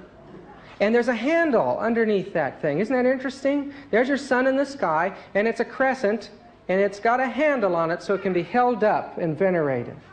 And it has a disc in it. Now let's look at a Roman Catholic monstrance. It's held up at certain times of year, and the disc is placed in the crescent, just as in pagan idolatry. In fact, that crescent is called the lunette in French, or the moon. That wafer is an interesting study. It has no place in the communion of God's people. It's a worship of the ancient grain god. That grain god, the god of nature, was eaten in every pagan culture of the world. The gods of nature was believed to have to be ingested to gain their fertilizing power. Even in Mexico, it was the mace god that was given to the people. The priests called God into it. In the religion of Serapis in Egypt, they offered up wafers to the god. As I was down in the grave of one of those Egyptian kings, and the guide was outside trying to get, the people were moving away, and I was in there, and it just dawned on me, I was standing there beside the grave of this man who claimed to be the Pope back then, and I looked at the wall. There was an altar painted on the wall, a golden altar, and on that altar were 3 golden cups, and in front of those 3 golden cups were 6 white wafers, 6 little circular wafers, even in Egypt. In fact, in Egypt is where the church adopted the circular white wafer with IHS on it, meant Isis, Horus, and Serapis. In Greece, the wafers were used in this way. They took 3 bulls, they set them up there at the Acropolis of Athens, and put 3 wafers on the altar. The bulls, these great white bulls, would sniff around. One would eat it. He would be held by a blow from one man and his throat slit by another. And then the skin would be removed, and the people would be encouraged to climb over that bull's body and tear every bit of flesh they could get from him. Take it and eat it raw to get the fresh blood in their mouth, and to take pieces of it and bury it in their field. And this was carried on in different countries in different ways. One country would be a goat, another country would be a human being that was done this way. But they believed you had to get the god into you. The pagans were so infused with this idea of eating the god, and it was part of the Mithra religion, that was the state religion of Rome, that the church had to adopt a blood sacrifice where you ate part of that sacrifice. It's the system of cannibalism, and now it's part of the Roman Catholic worship. Mithra especially was the important religion. It was Mithra that brought in sun worship, Sunday worship, and it was the religion of astrology from from ancient Babylon. Underneath the ground they always met, and there they were initiated before these ancient altars. The churches of today are built, many of them, over the old temples of Mithra, where the church first encouraged the Christians to meet. Beneath this great cathedral, there's an altar to Mithra in the basement. Now here's a priest showing the host to the people for them to adore. Now you'd think that that host representing Jesus Christ would be symbolized on these great golden lampstands in the Vatican. You'd see maybe the face of Jesus, or you'd see something that represented the Lamb of God. But as you look closely at these candlesticks, there is a face on every single one of them. Now I want you to look closely at this face. This is the God of nature. This is the horned, hoofed God with a pitchfork from ancient Babylon. It's the grain God. It is Satan. And these poor people, thinking they're worshiping the same God that you and I are, bowing to Satan in this system. Hot cross buns presented in the Catholic Church. When the Pope does this Mass, it's a black Mass. It's the worship of Satan. And when it was done on the White House lawn, I believe this country was cursed. There it is being displayed before the people. Another thing that's done in the Roman Catholic Mass is the drinking of grapes, believing it's wine. This was the worship of the ancient god Bacchus, the god of the grapes, the god of drunkenness and revelry. And they believed if you drank those grapes, you were drinking the wine or the blood of the god, and intoxication was him living in your body. When the church drinks that, claiming it's actually the blood of Jesus, they're not copying the communion. Not the communion that you and I believe in, but they're copying the idea of drinking the blood of the God through grape juice. And this is, I'm sorry you can't see this better, but this is on a chalice. One of the chalices they use in the Mass. And I want you to look very carefully. You can see goat's horns up above.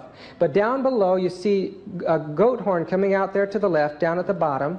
And you see little hair sprinkling up at the top between it. Now just below that are two eyebrows, and I'm sorry, it is on the slide, but I don't think you can see it tonight. If you look, you'll see two very evil eyes glaring out at you underneath that.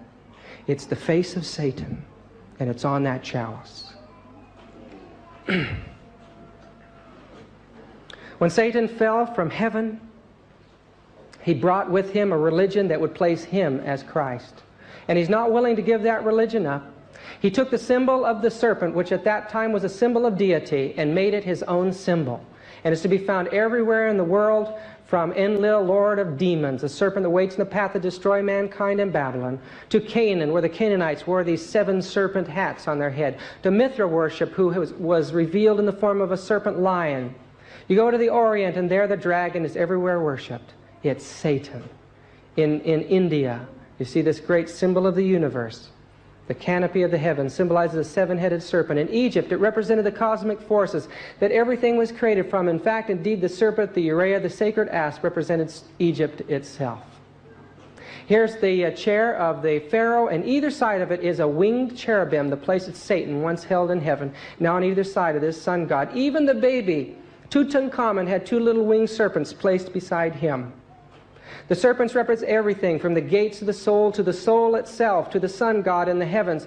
And that convoluted body of the serpent represented the transmigration of the souls. Now this is the stairway into Hatshepsut's temple tomb. And as you look closely, you see a winged serpent, and the body of that serpent convolutes all the way to the top. This is in Mississippi, and even the American Indians worship the cobra. The V and the O come only from the back of the cobra, and you can see it up in the right-hand corner.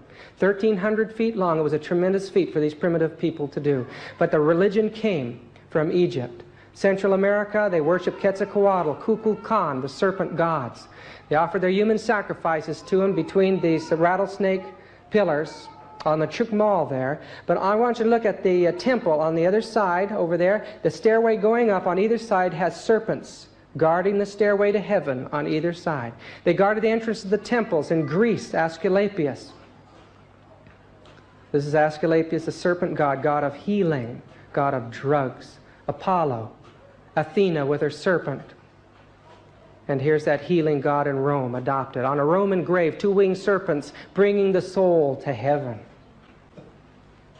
Even the Scandinavians worshiped the winged serpent. Their boats were either serpent boats, and then they changed the front piece on them to be a dragon boat in war. Their stave churches reveal their veneration for the serpent. In order to get into the sanctuary, this stave church in Oslo, you'll find that you have a serpent with wings.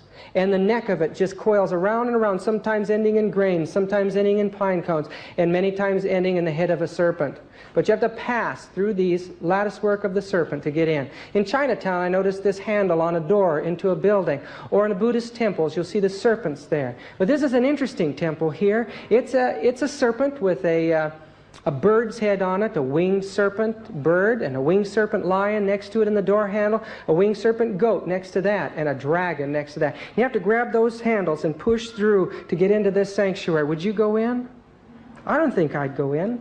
But as you get away from it, it's St. Mary's Cathedral in San Francisco, one of the most modern Roman Catholic church. And as you look down at the courtyard, there are 3 rows of crosses, 6 in each row, 6, 6, 6. 6 steps to the top of the sanctuary.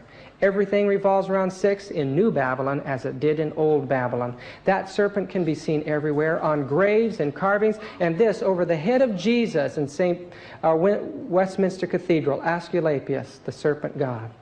Everywhere you go. This is the Vatican, and there are more dragons in the Vatican, or the Divining Serpent Center, than anywhere else. Candlesticks and the mosaics. In fact, the pillars of Bernini's canopy are copied after the idea of the ancient serpent around the tree. Serpent pillars. These from Montfalcon's Mysteries shows serpent symbolizes the good and evil cosmic forces holding up the mundane egg representing the earth. And at the top of the pillars, at the canopy of Bernini, at the center of Roman Catholic worship, is a great big egg. And as you look underneath it, you'll see bees all around it. Symbol of sexual force. And here it is, the rope on this symbol here in San Francisco. The rope was a symbol of the serpent. But most astounding of all was in Bernini's hall in the Vatican Museum. And there the church was symbolized as a great winged dragon. A golden dragon. In the treasury, Pope Sixtus, and 5 popes call themselves Pope Six. On his tiara are 6 serpents intertwined at the top of it. The lightning bolt was a symbol of the serpent power, believed the contact between the God of heaven and the womb of the earth to impregnate it. The water was the heavenly sperm, and anyone that carried in his hand a lightning bolt was believed to be that cosmic force. And so from the time of Babylon, you'll see on the cylinder seals these magic staffs, or magic croziers. This Assyrian king holds one in his hand. The coil represents the roll of thunder, and the little flashes represent the flash of lightning. Here's Osiris holding his serpents, an Egyptian staff. Here's Tutankhamun with his little crozier. And this is an Etruscan god holding the serpent in her hand. Athena with her crozier. A Mayan holy man holding his serpent staff. A Japanese holy man holding his little serpent staff. Scandinavian serpent staff for their priests. Etruscan serpent staff. Babylonian or Mesopotamian serpent staff. And this is a Roman Catholic serpent staff. Every bishop has to carry one. And there's so many from every bishop. All had to have his own staff style just for him. Some were carved out of the bones of what they believed to be saints and especially venerated in the church. I have so many pictures of these. I've only given you just a little scratch or a little smidgen of them, really. This is in the Eastern Orthodox. Their croziers have 2 serpents on them. This from the Isle of Patmos.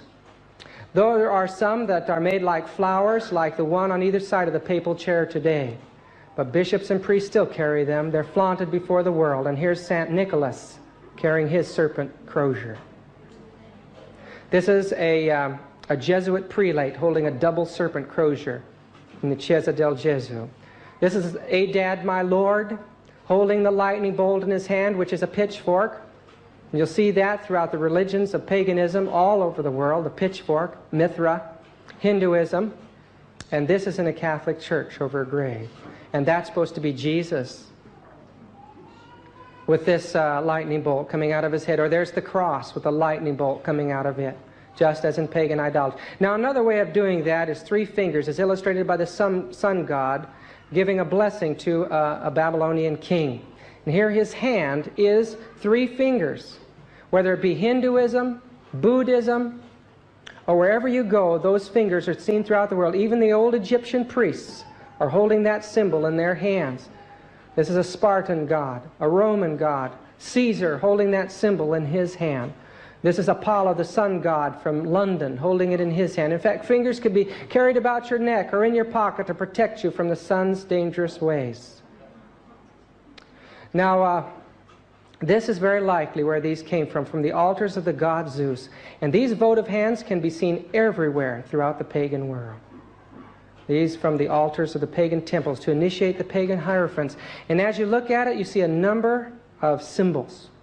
You see the pine cone, the two fingers representing male and female, a thumb representing the generating offspring, the serpent wrapped around the hand, a goat's head with wafers underneath it, and a Madonna and child down below. The back of it is covered with astrological symbols. It is a symbol of the 666 God, the cosmic force in nature, and you'll see it throughout the whole church. Everywhere you look, you see saints carrying that symbol in their hand. Even today, the Pope still uses that satanic symbol as he claims to be blessing people. Another variation is this, which was formed representing the male organ. You see this fleur de lis, or this flower, all over the occult world, on Isis and Babylonian reliefs. Here it is on a Dionysius, and here we have it on a Catholic candlestick. Catholic floor. Another form of the lightning bolt or the serpent, this held by the god Zeus casting the lightning bolt, is here seen in the Vatican, a symbol of her authority over heretics. I missed that last one. Notice the arrows in this Mithra lightning bolt. It was a sexual symbol. It's seen in the hands of Krishna here. Or in this Asclepion temple, the doctor holds a symbol of sex in his hands. Or on an altar in Babylon. Or in someone's pocket to protect them from evil forces. The Romans formed this arrow as a symbol of the sun and sacrificed Christ by nailing these arrows through his flesh.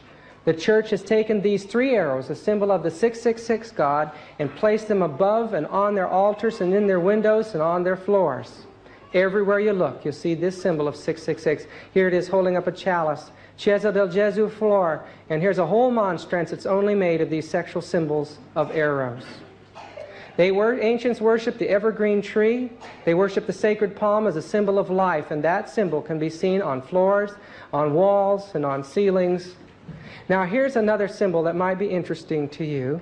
If you look and you see the pine cone in the hands of these demon gods from ancient Mesopotamia, you'll see it everywhere on those reliefs. In Egypt it represented Osiris. That represents the phallic god. Here it is on the head between the horns of Isis. There it is again. Here it is in Tutankhamun holding a serpent staff or a pine cone staff in his hand. A Hindu god with a pine cone staff. Quetzalcoatl with his pine cone. A Greek god with her pine cone. A Roman god with his pine cone. Kind of get sick of pine cones after a while, don't you? This is the god Bacchus with his pine cone thyrsus, and Dionysius with his pine cone thyrsus. It represented the male sex. And females are seen carrying it too, representing this symbol. You know where the biggest pine cone in the world is? I'm going to show you. Now these are Catholic pine cones here. Catholic altars, Catholic artwork, Catholic, instead of a cross on the top of one church, they had a pine cone. That's the biggest one in the world. It's found at the Corte de Pena in Italy. It's 3 stories high. And it's the biggest pine cone in the world, the biggest symbol of sexual force in the form of a pine cone. The Pope carries a pine cone staff with him. At the base of the cross that he carries around is a pine cone on it. He's a continuation of Dionysius and the sun god. The ancients worship, I'm going to just blip past these. The ancients worshiped sex. Supreme symbol of sex, of course, was that obelisk set before a temple. The shadow would go into the womb of the temple and sanctify it. Sexual power. There it is, you see in this fellow here on this Roman grave with that phallus symbol. And this is carried on throughout the churches of the world. At the Vatican, you find one there in the courtyard to perform the same function. Pillars represented the union of heaven and earth. Again, they were a sexual symbol. And around the court, you find the colonnade of Bernini, just a great bit of pillars, symbol from pagan idolatry. When you see the spires on the churches, it's not glorifying God. It should never be there. The yin and yang represented that God was one force that was both good and evil. And here it's seen on the head of Bacchus. He's got 2 heads, one smiling, one frowning. Or on this feathered cap from this Mayan priest, or Inca priest, where one's black and one's white. Indeed, black and white in the occult represented the union of good and evil in religion. Here it is in India and in Rome. And in the Masonic lodges, they have to be initiated over a black and white floor, the union of good and evil. This is the Rosicrucian initiation floor in San Jose, and it's all black and white alternating floor. And now, you find in the court of Babylon that the floors were black and white. And this is a Roman Catholic floor. Roman Catholic sanctuaries all through the world have black and white alternating floor, symbolizing it as the religion of the merge of good and evil. The black god, his name was Stur, Saturnus. Nimrod was black. The foundation of the Egyptian mysteries was a black Osiris, and black gods can be seen in every culture of the world. Shiva, Krishna was a black god, and at the heart of the Vatican is a black god. The statue of Jupiter was brought there from the Pantheon, and the people bowed down and kissed his feet as if he was Peter. Peter would never allow anyone to kiss his feet. It's just such a terrible thing. But here you see it was the part of worship of the occult world to kiss feet. You might recognize this fellow. He's the head of the Christian movement. He's dead now. But there's a picture of his feet so his followers can kiss his toes in a picture. And they believe that the spiritual forces come through and fill you through the lotus toes. I asked one of the bald-headed fellows that was standing nearby me there in the temple, and he told me all about it. When you go to the Vatican, people are lined up to kiss the toes of Peter. The holding of the keys is pagan. Here's Mithra holding the keys, and here's the Pope's keys. The concept of hell was adopted again from all the way from Babylon through Egypt, and the church has used it to bring about psychological terror to her people. This is a Buddhist hell. The ancients believed that the clouds were the wings of the eagle, the wings of the sun. Eagles are worshipped from Babylon all the way through the mysteries, everywhere you look, and this is an eagle in a Catholic church. They represent the Holy Spirit in the Catholic Church.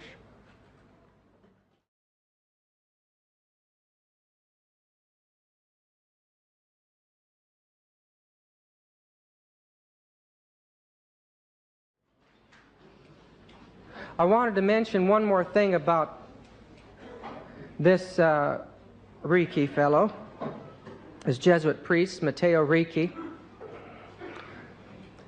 He did something that I think we need to look at and watch the pattern. First, he learned all of the religion of the Buddhist priest.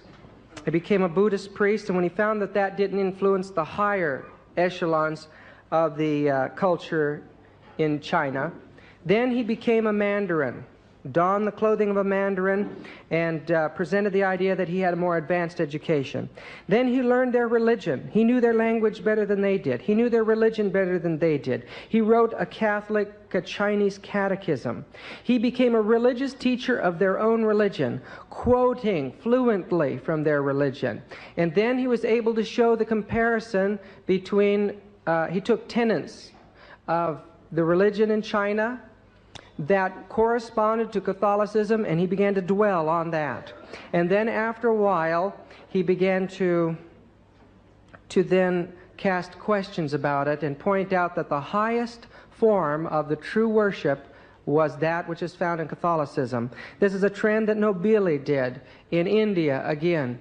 And I think you'll be able to see that trend taking place in our midst. You watch for this. Watch for a man who comes in that will fluently quote the spirit of prophecy, appear to preach everything as Adventists believe it. And as time goes along, he will point to a higher order of religion. And that order of religion will be none other than binding us up with the rest of the Christian world. And these things, of course, are happening on all levels in our church today. And to me, it's an evidence that these men are working among us. They could enter any religion, and when they needed more help, they sent back to the Pontifical Gregorian University in Rome, who quickly trained these men whose minimum IQ was 150 to memorize, learn the language, the people, and come over donned in their clothing and take over any country, any government. They also worked with the primitives, and many, many, many thousands were claimed to the Roman Catholic faith. Many of these Jesuit priests, especially in America, gave their lives as martyrs for the Roman Catholic cause, as they had developed the ability. And you realize that if they have 1/12 of their year That means 30 days out of a year. That means 1/12 of their time is totally immersed in self-hypnosis. And they learn how to control their feelings. They could face the stake, just as a Christian could, but with Satan controlling their mind. But this is how they had such a powerful influence. It says that they allowed their proselyted Christians to commit idolatry by a subtle evasion, that of allowing them to hide under their clothes an image of Jesus, and if they rendered by mental reservation their adorations to that, they could carry on their occult rites, you see. This way they had thousands on the books, the Catholic books, millions on the books that were no more than pagans. The Jesuits infiltrated the Dominican order and gained control of the Inquisition. They turned it into a science that infiltrated all levels of society. In Portugal, it was Loyola himself that erected the Inquisition there in 1545 and 6. Throughout the world then, a greater terror now took place as these geniuses, controlled by Satan, moved upon the Reformation people and mercilessly wiped them out. Now, we think of Europe as the arena, but you have to realize that the great armadas of Portugal and Spain went through China. They even went to Japan. These armadas went to India, and with them they brought the Jesuit inquisitors. When they came to these countries, they ran into the ancient church in the wilderness that kept the seventh-day Sabbath and believed as you and I do. When they did this, they forced the leaders to capitulate, or they tortured them. And many, many people were slaughtered by the Portuguese soldiers. And little is known in history today how many Seventh-day Adventists were destroyed in China, where we know there was over 6 million at one time. In fact, in 1625, outside of Chang'an, China, they found a large stone, a great boundary stone that had once been set up there, when an apostle, an Adventist man by the name of Adam, in the 7th and 8th centuries, was the head of the Church of China. And on that stone, the Mandarins and the Jesuits worked together. They saw this stone was a danger to both of their religions. And so they decided to destroy all the Chinese characters. Below that were some Syrian characters that they couldn't read. And so they abolished this record of the Sabbath-keeping church throughout all of China. And they left the Syrian. And although they put new Chinese letters there, we can read Syrian today. And it tells of the vast reaches of the Seventh-day Adventist Church throughout the Orient from Syria at that time. The record of the past, when we can find out what happened, are so hideous to us that it leaves us weak. But these Jesuits took an oath to take over the Protestant churches, and as rapidly as they could, they made their way through the Protestant world. The Vatican established a school that in every major campaign and every work of infiltration, another segment of this university was set up for these studies overseas and in Europe. This is called the Pontifical Gregorian University, and it's dedicated to setting up the Roman Catholic Church as a one-world system. These institutions of learning spread all over Europe and around the world, and the Jesuits had more wealth and more power than any other order had ever had. They were a government within themselves. Here we are again with this book from 1667, The Fiery Jesuits, and I know it's so hard to read the writing from way back then, but I'll try to read it. He says that what we're about to read comes from a Jesuitical creed gathered out of the works of John Baptista Poza, a Spanish Jesuit by Franciscus Royales, a doctor of Salamanca. So that's where this stuff comes from. And this is one of the quotations in that book. I believe in two gods. One is Son, Father, and Mother, metaphorically, according to a temporal generation, and the other metaphorically, Mother and Father, according to a temporal generation. And what is consequent here, too, that the common term Mother, Father may be equally attributed to both God and the Virgin Mary, as if they were both hermaphrodites. And, of course, this was the esoteric view of God, that he was both the male and female principle in one being. And entire houses or temples were set up to worship the God who was bisexual. And this was the origin of homosexuality and lesbianism in the world. It came through the worship of nature and emulating what they believed God was like. But this symbol of a God, both male and female, is no more than the symbol of the devil, and that is what the religion of the Jesuits worship.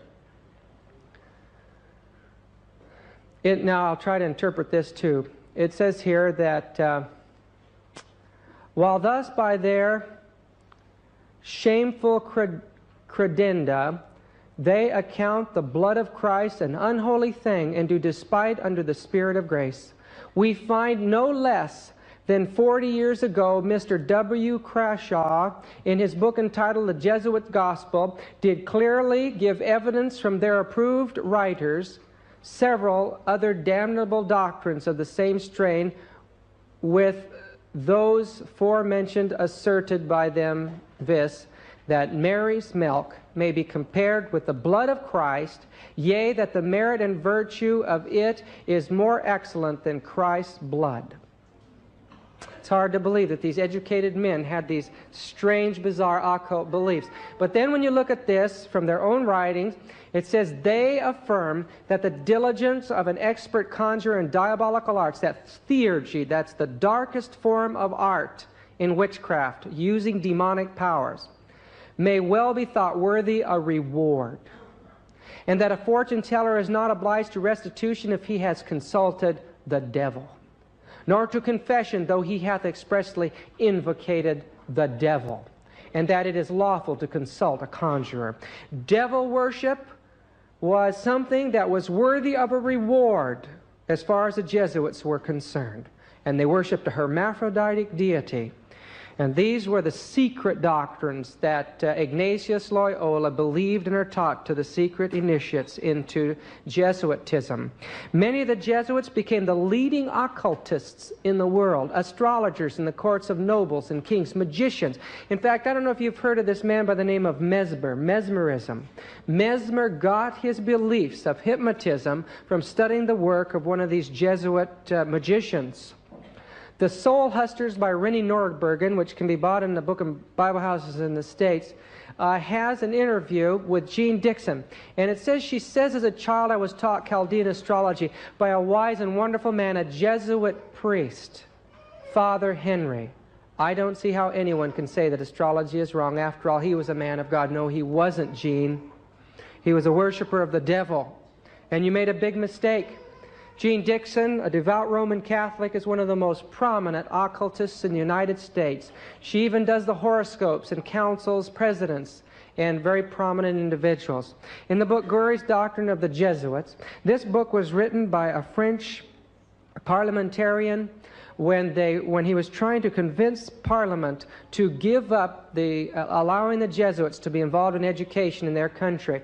And so he studied out the kind of teachings that Jesuits received for the confessional, and he discovered some very interesting things. And this is the decree that Parliament made after they studied his work. It says, these doctrines, the consequence of which would destroy natural law, that rule of morality which God himself has implanted in the hearts of men, and consequently would break all the ties of civil society in authorizing theft, lying, perjury, the most criminal impurity, and generally all passions and all crimes, by the teaching of secret compensation, equivocation, of mental restrictions, of probabilism and philosophical sin, destroy all feelings of humanity among men, and authorizing homicide, parricide, annihilate royal authority, and so on. Through the confessional, they were able to excuse any sin that a man wanted to do. And even today, we see the dangerous results of Roman Catholic philosophy in dealing with sin. This magazine article came out September 1985 as San Diego was ripped apart by this situation hitting the news media. The Pope acts on a plea by loyal laymen against homosexual priests. They had tried for years because their children were being seduced. Their little boys were being seduced in the confessionals by the priests throughout all of San Diego. And the Catholic Church would not listen to them. Finally, they sent their appeal to the Vatican itself and kept hounding on them. But the Vatican went down, and what could they do? The priests themselves controlled what priests came into their district, and they ensured that all of them would be homosexual. So you have a whole segment, and I'm talking about a huge area where all of the priests are homosexual and seducing little children in the confessional. And it's almost impossible to move it. Even the Vatican can't stop it. The facts are that if we were able to unveil the corruption that goes on in the confessional, we'll see one of the most immoral situation that's ever come before mortal man. But because of the confessional and the psychoanalysis ability of the Jesuits, the priests and the rulers would come to them. These men would pour their hearts out before their Jesuit confessor. And these confessors, claiming to keep these things in confidence, were all agents of the Vatican, and they sent all information they received from the nobility of the world back to the general, with the result that they knew every secret of state. And they could give counsel then in the confessional to direct the whole movement of society. This is Henry going to confessional in France, and due to the Jesuit involvement, the Bartholomew's Day massacre, where 60,000 people were killed, took place. It was their guiding. They're the ones that directed the plan to have a Huguenot leader marry a Catholic leader.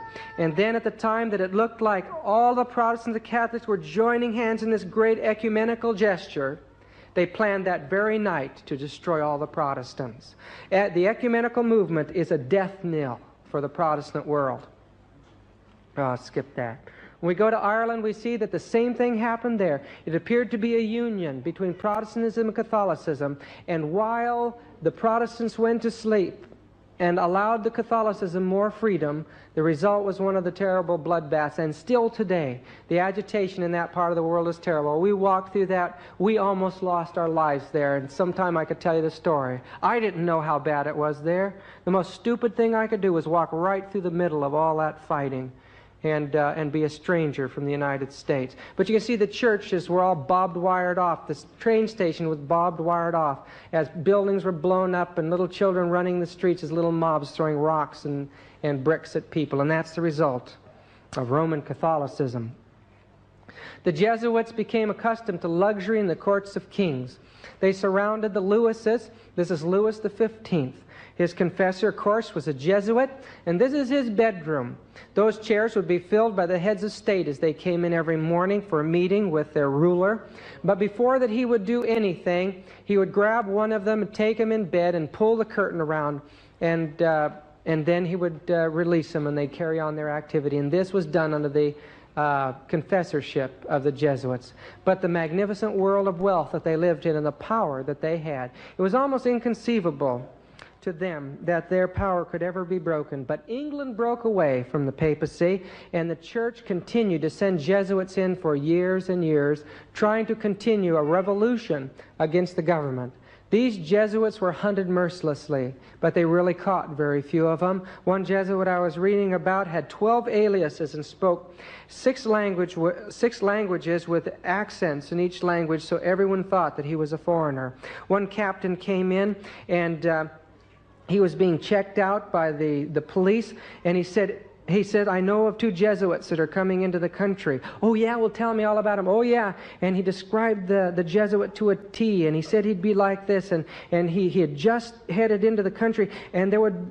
And the police were listening and writing everything down.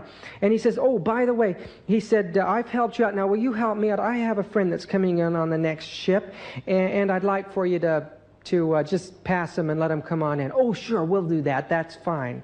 And then later they found that this man and the other man were the 2 Jesuits that were coming into the country. They couldn't stop them hardly.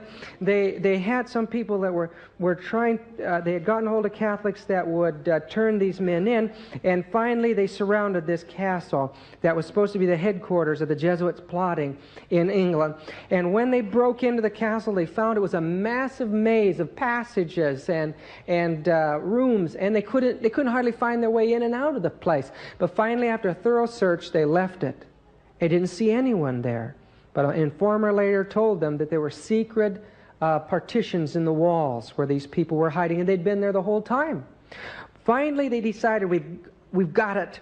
The police in England, you know that Scotland Yard is such a brilliant investigating agency.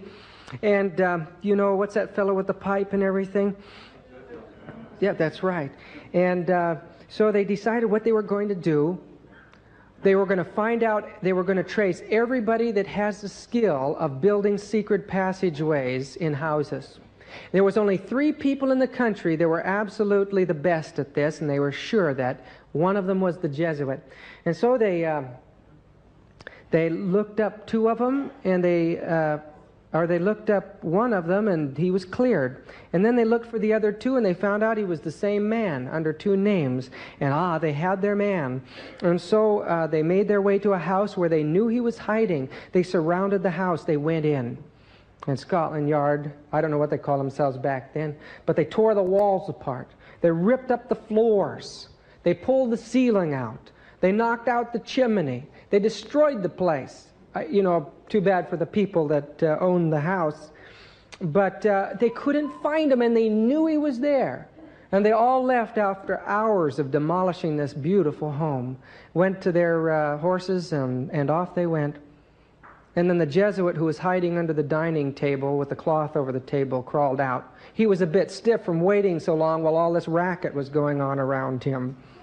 But there's a lot of stories about the Jesuits in England. But one thing is for sure, the evidence is that the great burning of London was caused by the Jesuits. On the back of this little book from 1667 is a picture of the Pope fanning the fires of London and Jesuits lighting fires all over the world.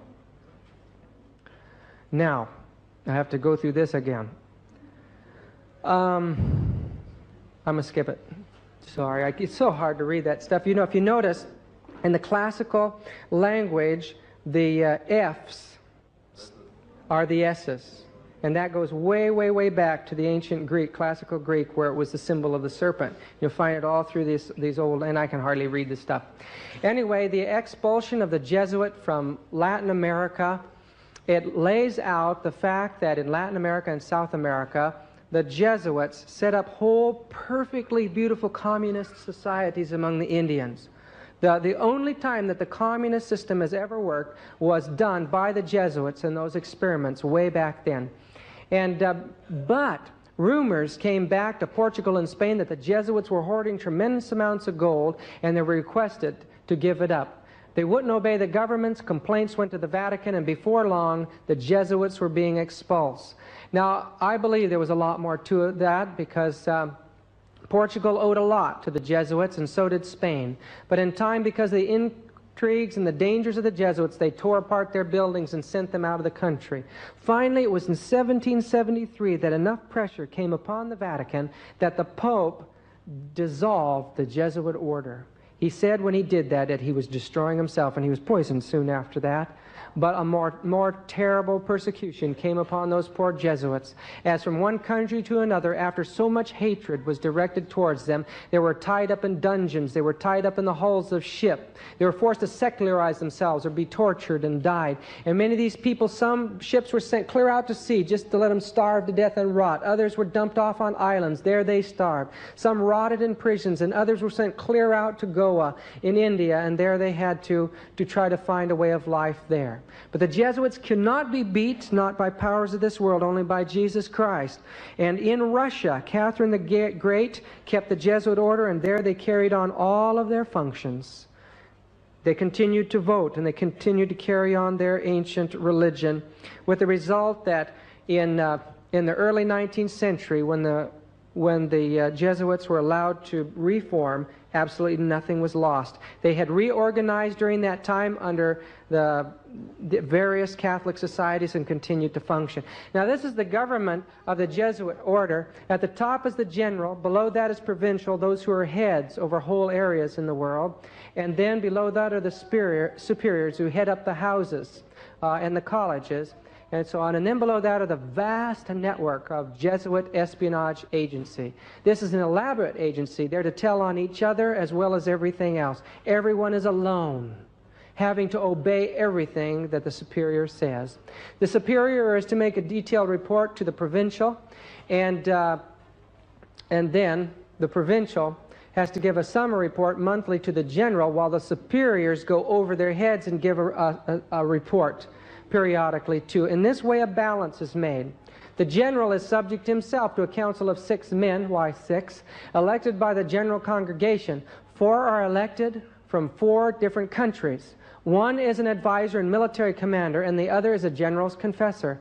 One or the other of the latter two must be with him at all times. So he himself is under the control of the whole body, while he is supposed to be Jesus Christ in person. And we were watching one of these Jesuit ceremonies. Some priest was being initiated, or something was happening there. Since I don't understand Italiano, I didn't know what was going on, or Latin or whatever. But I was very intrigued. The prelate came out covered with gold, with a black hood and a cross on his forehead, and a staff that had two serpents intertwined. It may have been another order that was related to the Jesuits. But the Jesuit ruler is the most powerful man in the world. There's no doubt about it. The general has usually stood towards the Pope, much as a powerful grand feudatory of the Middle Ages did towards a weak titular Lord Paramount, or perhaps as a captain of a splendid host of Freemasons did towards a potentate with whom he chose to take temporary and precarious service. The shrewd Roman populace have long shown their recognition of this fact by styling these two great personages severally the White Pope and the Black Pope. In truth, the society has never from the very first obeyed the Pope whenever its will and his will have happened to run counter. If you could picture it like this, here's the great structure of the Roman Catholic Church throughout the world. Although it's a big lordly structure, it's a weak organization. But here is the Jesuits, who on the surface appear to be a small, humble group that are under the auspices of the Vatican. But the fact is that the Jesuit is a little church in a big church, is really the powerful church in a weak church. And it dominates and it controls it. Jesuit power arrived to such an height that when the Italian de Acquaviva came to be Father General, he gave his hand to be kissed as the Pope is told. In their constitutions, the Father General is called Dei Legatus in Christi Vicarius, one of which, having the title, regarded not the Pope's message, though sent to him by two cardinals, enjoining everybody in the Jesuit society to acknowledge Christ present in himself, the general. How far does this go? Well, listen to the words of the Jesuits themselves. Our Father General, as all know, governs Rome itself and the popedom. We make war at our pleasure between one prince and another, between a prince and his subjects, usurp dominion over cities and countries, fearing no discovery of our actions, since our commerce is with the great men. We know every public secret and can, in a singular way, dispatch heretics and enemies to the Roman court.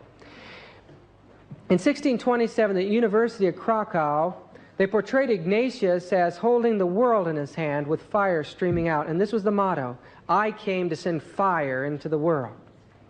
But this next one is the one that shocked me when I read it. This is a quotation preached by F. Doza J.S. It says, "In these last days God hath spoken to us by his Son Ignatius, whom he hath appointed heir of all things, by whom also he made the world."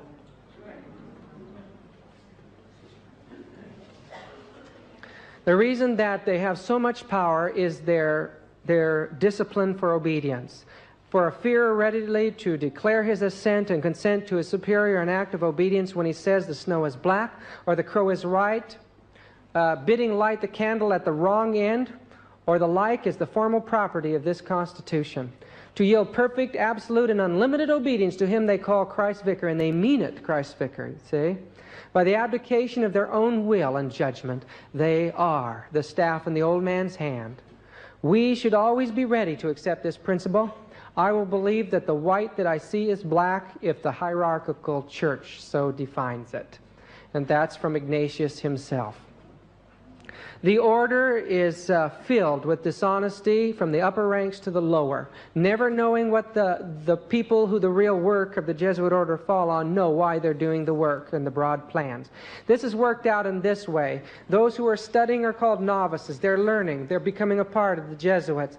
But those who are teaching them are the scholars, the graduates. The temporal are those who are in charge of administrating the houses and the universities and colleges of the Jesuit. The coadjutors become the actual agents to carry out plans throughout the world.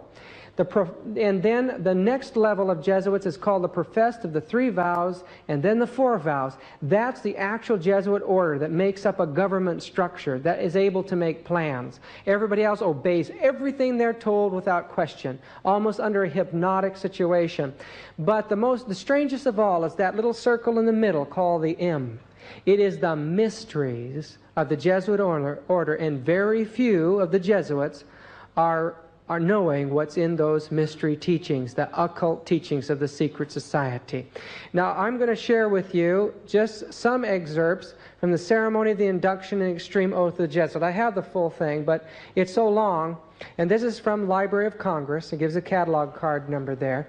And this oath goes like this. My son, you have been taught to act the dissembler.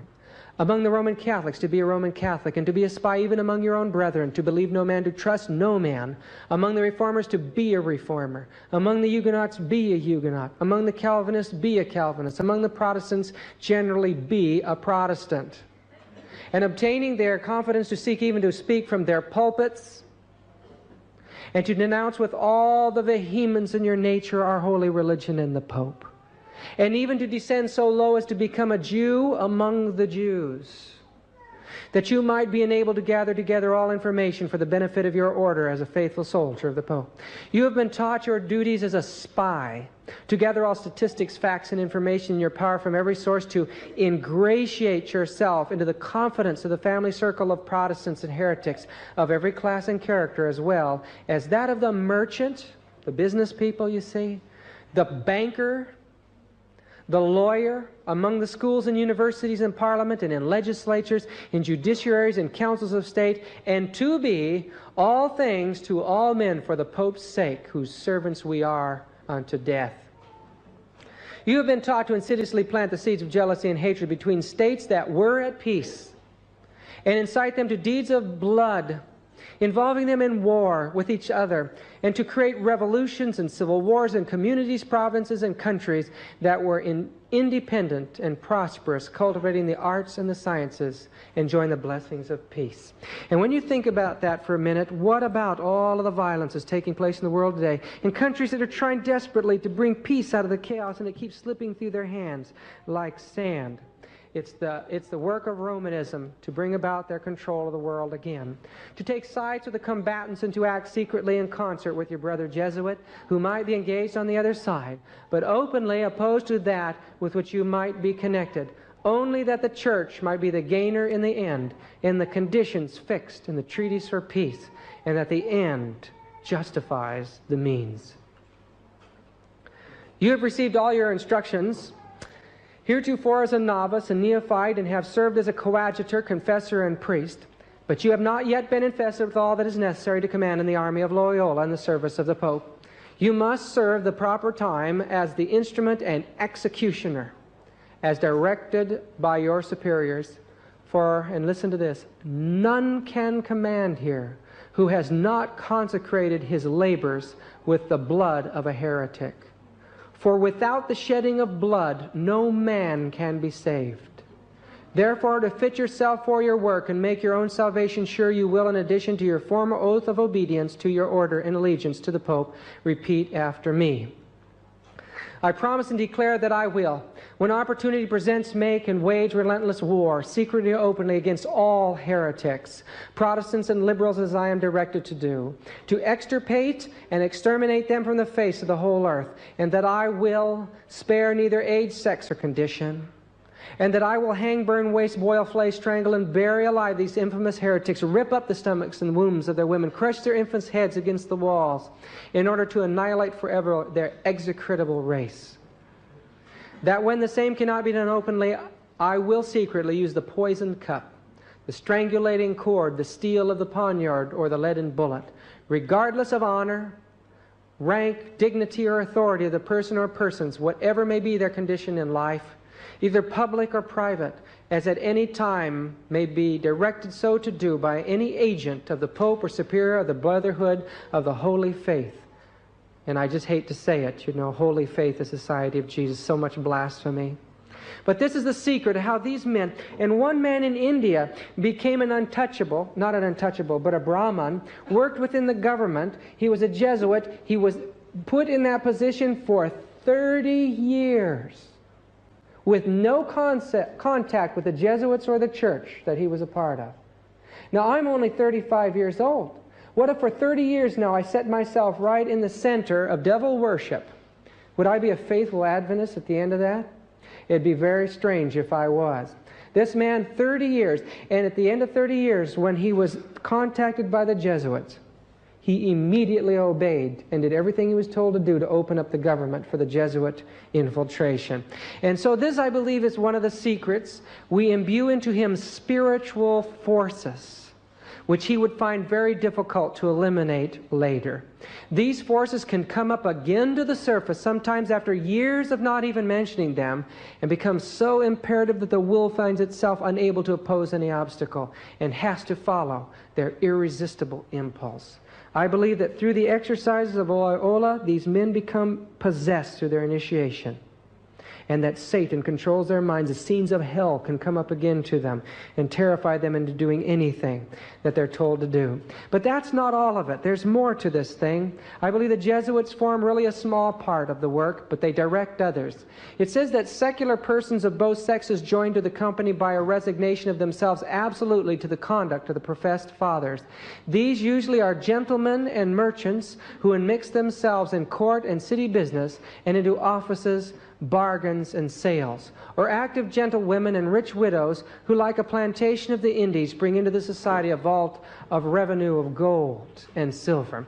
When we look at an organization such as the Knights of Columbus, we realize that here an organization, one of the most powerful in the United States, dedicated to infiltrating the democratic structure, especially to cause chaos and rebellion in our political system through the educational system. Here we see young men taking oaths of dedication to the Jesuits, to the Knights of Columbus, and even young women, the daughters or the ladies of Mary. Even President Reagan had to go before the Knights of Columbus and make a speech in his efforts to become president. I have the full oath, but these are just a couple of excerpts out of the Knights of Columbus oath. And it says, I will place Catholic girls in Protestant families, that a weekly report may be made of the inner movements of heretics, that I will provide myself with arms and ammunition, that I may be in readiness when the word is passed. Or I am commanded to defend the church, either as an individual or with the militia of the Pope. In testimony hereof, I take this holy and blessed sacrament of the Eucharist and witness the same further with my name written with the point of this dagger dipped in my own blood and sealed in the face of the holy sacrament. I do further promise and declare that I will, when opportunity presents, make and wage relentless war, secret or openly, against all heretics, Protestants, and Masons. And that's only for the lower orders. In the upper orders, there's no animosity between Masonry and Catholicism. We'll talk about that in spiritualism tomorrow. As I am directed to do, to extirpate them from the face of the earth, and that I will spare neither age, sex, or condition, and that I will hang, burn, waste, boil, flay, strangle, bury alive these infamous heretics, open up the stomachs and wombs of their women, crush their infants' heads against the walls, in order to annihilate their execrable race. That when the same cannot be done openly, I will secretly use the poisonous cup, the strangulation cord, the steel of the poniard, or the leaden bullet. Regardless of honor, rank, dignity, or authority of the person, whatever may be their condition in life, either public or private, should I prove false or weaken in my determination, may my brethren, the fellow militia of the Pope, cut off my hands and feet, cut my throat from ear to ear. May my belly be opened and sulfur burned therein with all the punishments that can be inflicted upon me on earth, and my soul shall be tormented by demons in eternal hell forever. That I will, in always voting, vote for a Knight of Columbus. How strong are these people today? They're stronger than they ever have been before in history. And you won't know them by meeting them on the street. In the book Catholic Power Today by Avro Manhattan, he gives a description of another group. The Catholic Church now has adopted simultaneously with carrying on the old traditional religious organizations a strategy of gradualness directed at the smooth identification of her most advanced weapons of penetration. Hence the creation of a peculiarly suited religious, semi-religious, and even lay bodies whose aim is to infiltrate the various strata of our society. The last few decades have seen the multiplication of such movements of penetration called secular institutes. Their members generally are people who, although laymen, have the same fervor and determination to fight for the church as have the traditional religious orders. Thus, while taking the vows of poverty, chastity, and obedience, they do not wear special clothes. They have ordinary jobs and mainly live at home. They avoid the spotlight and keep their membership a secret not only from their offices and factory, their co-workers and friends, but even from their own families. This termite-like secret army is a vast international, the growth of these semi-lay and lay orders, whose members are unrecognizable, even to Catholics themselves, in these last few decades has been phenomenal, particularly in Protestant England and in the United States. Catholic Power Today, Avro Manhattan, page 33. We see a mountain rising up against us when the veil is pulled aside. And we know that it's going to take the world in. That's what we see in prophecy. Our work is to tear the veil aside so more people have a chance to make a choice for Jesus Christ in these last days. There's so much deception out there, and you and I have a responsibility to unveil.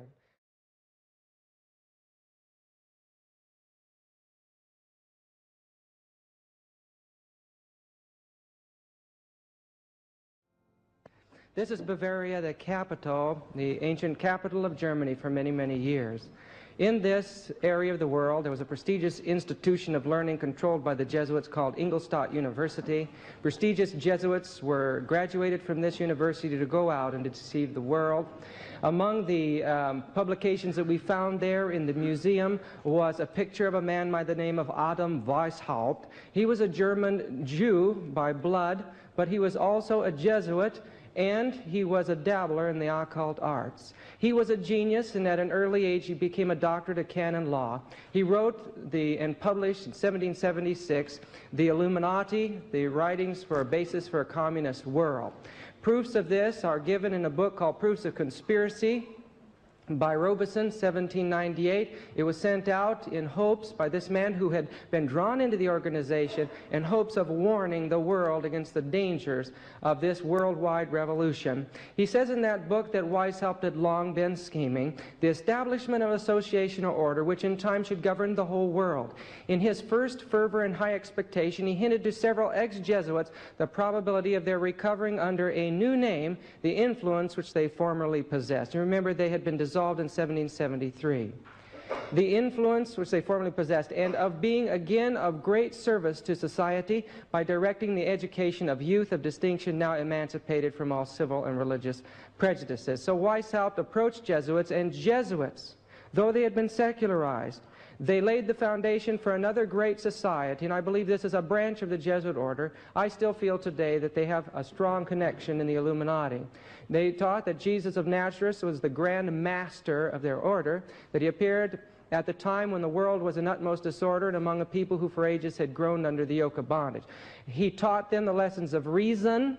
To be more effective, he took in the aid of religion, of opinions which were current. And in a very clever manner, he combined his secret doctrines with the popular religion and with the customs which lay to his hand. He concealed the precious meaning and consequences of his doctrines, but fully disclosed them to the chosen few. In other words, Jesus is the master of the secret societies. And he taught that the world would be brought into a state of liberty and moral equality. They taught a natural goodness in every man. Once men are freed from the obstacles which subordinate rank and riches, and they add to that all churches and all governments must be taken out of the way. That these things continually thrown in our way, our secret association, they say, will work in a way that nothing can withstand, and man shall soon be free. And of course, since it was patterned after the Jesuit order, it was a system that would never be destroyed because it was even more secret than the secret workings of the Jesuit order. And Adam Weishaupt designed the symbol, Annuit Coeptis Novus Ordo Seclorum, our noble enterprise, a new world order. And you'll see that today the concept of the Illuminati is joked about, but you'll find fantasy games about the Illuminati, books on the Illuminati, as people have grown to accept the concept in the new age that we're in today. Adam Weishaupt adopted that symbol that now resides on your dollar bill from a picture of the pagan Catholic god that resided on the altarpieces in Ingolstadt in Bavaria. The significance of this design is as follows. The pyramid represents a conspiracy for the destruction of the universal church, Catholic Church, and establishment of a one world or UN dictatorship. You see, this new order will even remove the Roman Church. It's an occult order now. The secret of the order, the eye radiating in all directions, is the all-spying eye that symbolizes the terroristic Gestapo-like espionage agency that Weishaupt set up under the name of the insinuating brethren to guard the secret of the order and to terrorize the populace into acceptance of its rule. This Ogpu had its first workout in the reign of terror of the French Revolution, which it was instrumental in organizing. So Weishaupt's Illuminati, Weishaupt's name was the father of Jacobinism. The Jacobins took over the French government. They were responsible for the Reign of Terror. That was their symbol. And now look what Ellen White has to say. She says in Great Controversy, page 273, "The beast that ascendeth out of the bottomless pit shall make war against them and shall overcome them and kill them." The atheistical power that ruled in France during the Revolution, the Reign of Terror, did wage such a war against God and His holy word as the world has never witnessed. This is the Spirit of God telling us that the Illuminati is in fact the beast that ascends out of the bottomless pit.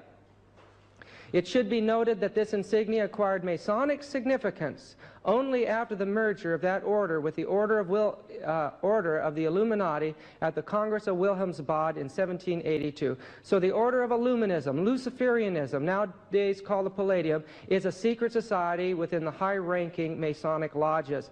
And 1782, you realize that it was a few years later, 1789, that the revolution broke out in France. But this was a symbol of the revolution in France. Looks familiar, doesn't it? And you'll see this all over. We know that Voltaire, the atheist that he was educated in a Jesuit seminary.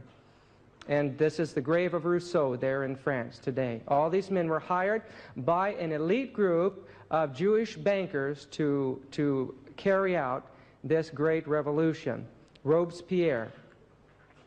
When the revolution broke out, they destroyed the flower of the nation. Priests came to the great National Assembly and gave up their priesthood in the Roman Church and accepted this new priesthood of the goddess of reason.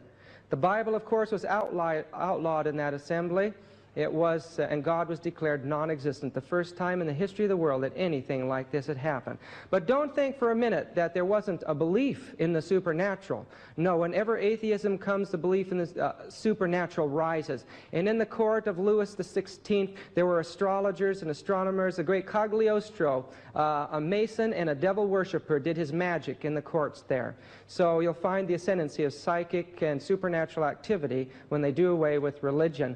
But even this man, a high-ranking Mason and a member of the Illuminati in the height of the revolution, was butchered when he tried to flee the country. They couldn't even control it once it let go. And that's the same way it's going to happen at the end of time. There'll be slaughter from one end of the earth to the other. When we went into the Communist Museum in East Berlin on the history of communism, the first display we walked into was on the French Revolution as the beginning of communism, 1789. So here is your beginning of communism. The word commune came from it was a French word for how the French lived, the houses around a court. Commune, communism. When Napoleon tried to set up a Holy Roman Empire, he refused to acknowledge the Pope as the head of it, rather placing the crown on his own head. In this way, through the work of the Napoleon, his troops, Berthier, that went down into Rome, the Pope lost his ecclesiastical power. And the prophecy of God, the 1260 days, were perfectly fulfilled at that time. You see, these things are essential to our understanding of prophecy, to understand the history of these things. Following Weishaupt, a man took over the inside of the secret societies to lead out in world revolution by the name of Mazzini. Mazzini was a genius, and very few of us can comprehend the type of minds these men had. Photostatic memories, who had great capacity. They were devil worshippers, so they had spirits working in them to give them amazing talents and ability. Now, research dug up letters from Mazzini, which revealed how the high priests of the Luciferian creed keep their identity and true purpose secret. In a letter Mazzini wrote to his revolutionary associate, Dr. Burdenstein, only a few years before he died, he said this: "We form an association of brothers in all points of the globe." Now that's an admission, documented, that their secret society is universal. We wish to break every yoke. Their goal is to destroy all governments. Yet there is one unseen, there's a yoke, unseen, that we can hardly feel. Yet it weighs on us. Where is it coming from? Where is it? We don't know. Nobody knows. Or at least nobody tells, because this association is secret even to us, the veterans of the secret societies. What might that secret society be? You see? The secret society, I believe, that spawned it, the Jesuit order, is there. And this man wrote fluently and spoke fluently in 16 languages. He was the world-renowned scholar on occult and devil worship in his time. He became the great master of Masonry. He was called the Pope of Masonry in the United States. Mazzini brought him in, and they established both a satanic cult and also a Luciferian secret society for the 32nd and 33rd degree Masons. So this is documentation of that letter to the Palladium. This is what Albert Pike called it. That which we say to the crowd is we worship God, but it is the God that one worships without superstition. The religion should be by all us initiates of the high degrees maintained in the purity of the Luciferian doctrine. Yes, Lucifer is God, and unfortunately Adonai is God also. For the absolute can exist only as two gods. The concept of good and evil, like from Babylon. Thus the doctrine of Satanism is a heresy. They believe that the teaching of who Satan was created by the church is false. And the true and pure philosophical religion is a belief in Lucifer, the equal of Adonai, and that's the one they call the God of the Christians. But Lucifer, God of light, God of good, is struggling for humanity against Adonai, the God of darkness and evil. And they teach that this God of evil, this God of the dark forces, which the entire world must now move into a state of mind, through transition of mind to repel, will be coming through the corridors of Orion very soon. And the world must be all occult to repel it. These are movements taking place today in the New Age movement. We shall unleash the nihilist, the atheist, and we shall provoke a formidable social cataclysm which in all its horrors will show clearly to the nations the effect of absolute atheism, origin of savagery, and the most bloody turmoil. Then everywhere the citizens obliged to defend themselves against the world minority of revolutionaries will exterminate those destroyers of civilization. The multitudes disillusioned with Christianity, anxious for an ideal, but without knowing where to render its adoration, will receive the true light through the universal manifestation of the pure doctrine of Lucifer. Finally, out in public view, a manifestation which will result from the general reactionary movement which will follow the destruction of Christianity, atheism, both conquered and exterminated at the same time. He laid out a plan that this would take place in 3 world wars. The last world war would result in Palestine, and this was Pike's plan. Listen, this was Pike's plan before the turn of the century. Last war would be, the Third World War, they said, would be to raise up the power of the Arab nations and the power of Palestine, get the entire world on one side or the other, and then bring about incidents for an international destruction. And that was their plan before the turn of the century. This is an example of one of these types of characters. This is Aleister Crowley, and here you see he was a 33rd, 95 degree Mason. I don't know what that means, I'll tell you. He was one of the highest ranking Rosicrucians in his time. He took out the charter in San Jose. And we also know that he was a high-ranking initiate in what was called the Golden Dawn, or the Jewish Kabbalism that was set up for the elite in England. And this is the law that he established. And it goes something like this: the law of the strong, this is our law, and the joy of the world. Do what thou wilt shall be the whole of the law. And at the end of it, he says, man has a right to kill those who would thwart these rights. The slave shall serve. And these people believe this in these societies. There's no doubt about it. Because of the way they're working, it's very, very evident. In Nesta Webster's book, Secret Societies and Subversive Movements, she, as a Christian, drawing from Christian sources, viewed the Jews as responsible for this. Now, it's true that there were Jews involved in it, but by far it wasn't all Jews. In fact, those who had established the international banking system that financed most of this were not even blood Jews. They were called Khazar Jews. They were Northeastern Europeans that had converted to Judaism on the surface. But this is Amschan Meyer. He was the father of a family that became international bankers. He sent sons to the different nations of Europe. Those sons financed every part of the revolution and for those governments. And then when the economies of Europe began to collapse, the people had to turn to these people that they had borrowed their money from, and they turned over the control of their economy to these men. They still have a tremendous amount of control in the world today. Again, back to my little book, The Fiery Jesuits from Pacific Union College. There it describes that the Jesuits were given authority over banking by the Roman Catholic Church. They took a vows to become the Jews among the Jews and enter into the world of banking and business. As finance is really the power in this world, and the Roman Church has the largest amount of gold of any organization, it's pretty clear that although we might see a facade of Zionism or a facade of Illuminism, behind it is the financial dynasty of 1,500 years of grasping the wealth of the world by the Roman Catholic Church.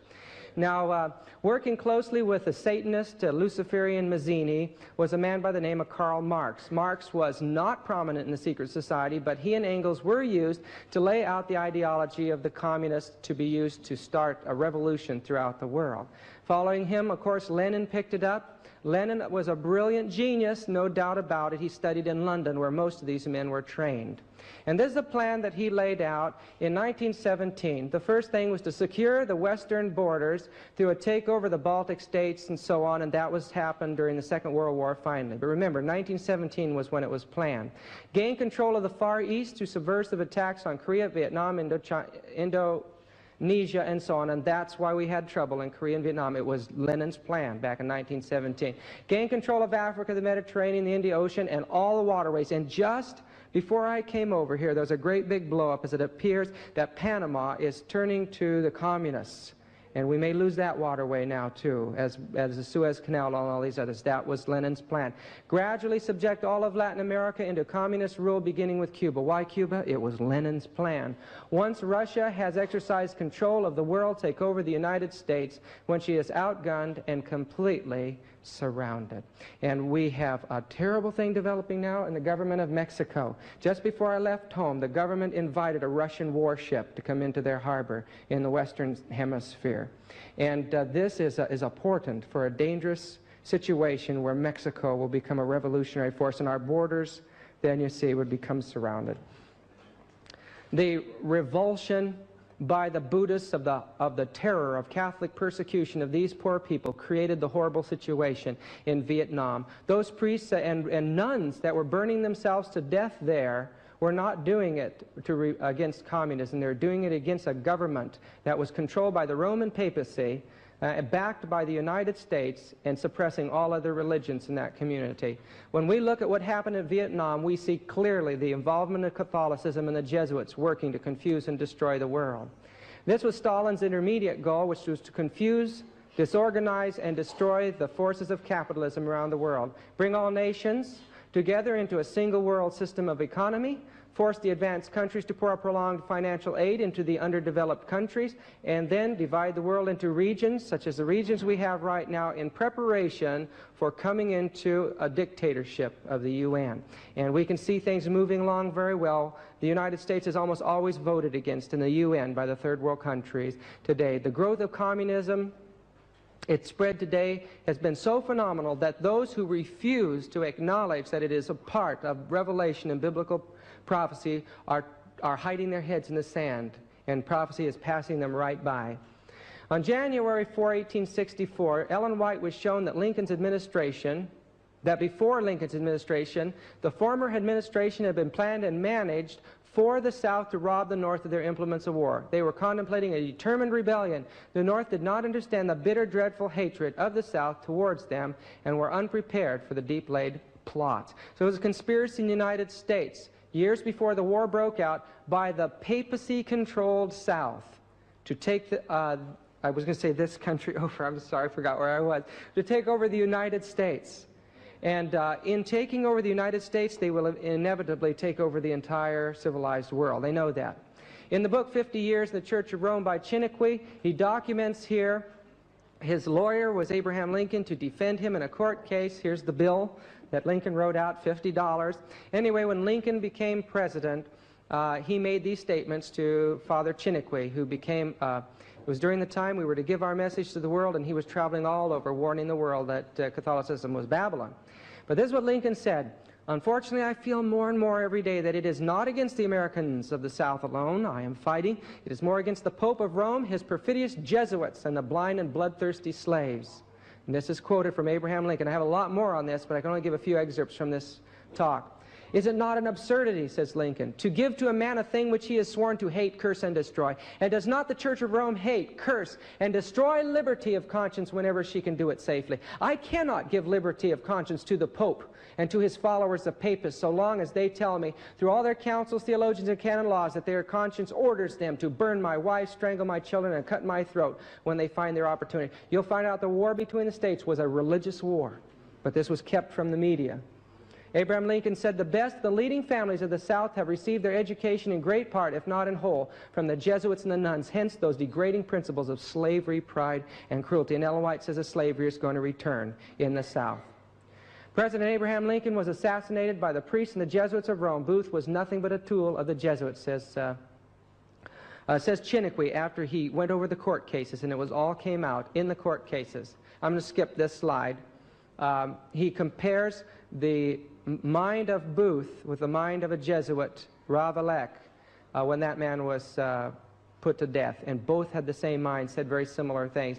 But when we look at these faces, we're looking at the faces of men who have been impressed and controlled by the Jesuit order to carry out a plot to destroy, I believe, one of the greatest presidents the United States ever had. That Vatican tried to work over the turn of the centuries. They approached the monarchies of Europe. They approached Bismarck. They approached Kaiser Wilhelm. Their effort was to get these men to become the arm of the papacy to regain the lost Roman Empire for her. That First World War was fought because of the persecution of the Catholic Church of the Serbian Orthodox people and their revulsion of her, and they killed Ferdinand. They shot him. It was a local incident. There was no reason for the world to get involved in war over that, but the fact was that the way they can control the media and the influences they have throughout the world, they created it into one of the most horrible wars that has ever been known to man.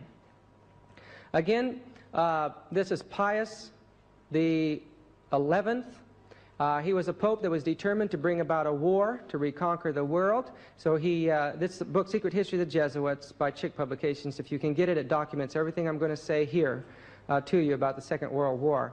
Mussolini was a Satanist. When he came into the presence of the Pope, he made all the hand signs to protect himself from what he knew the Pope was.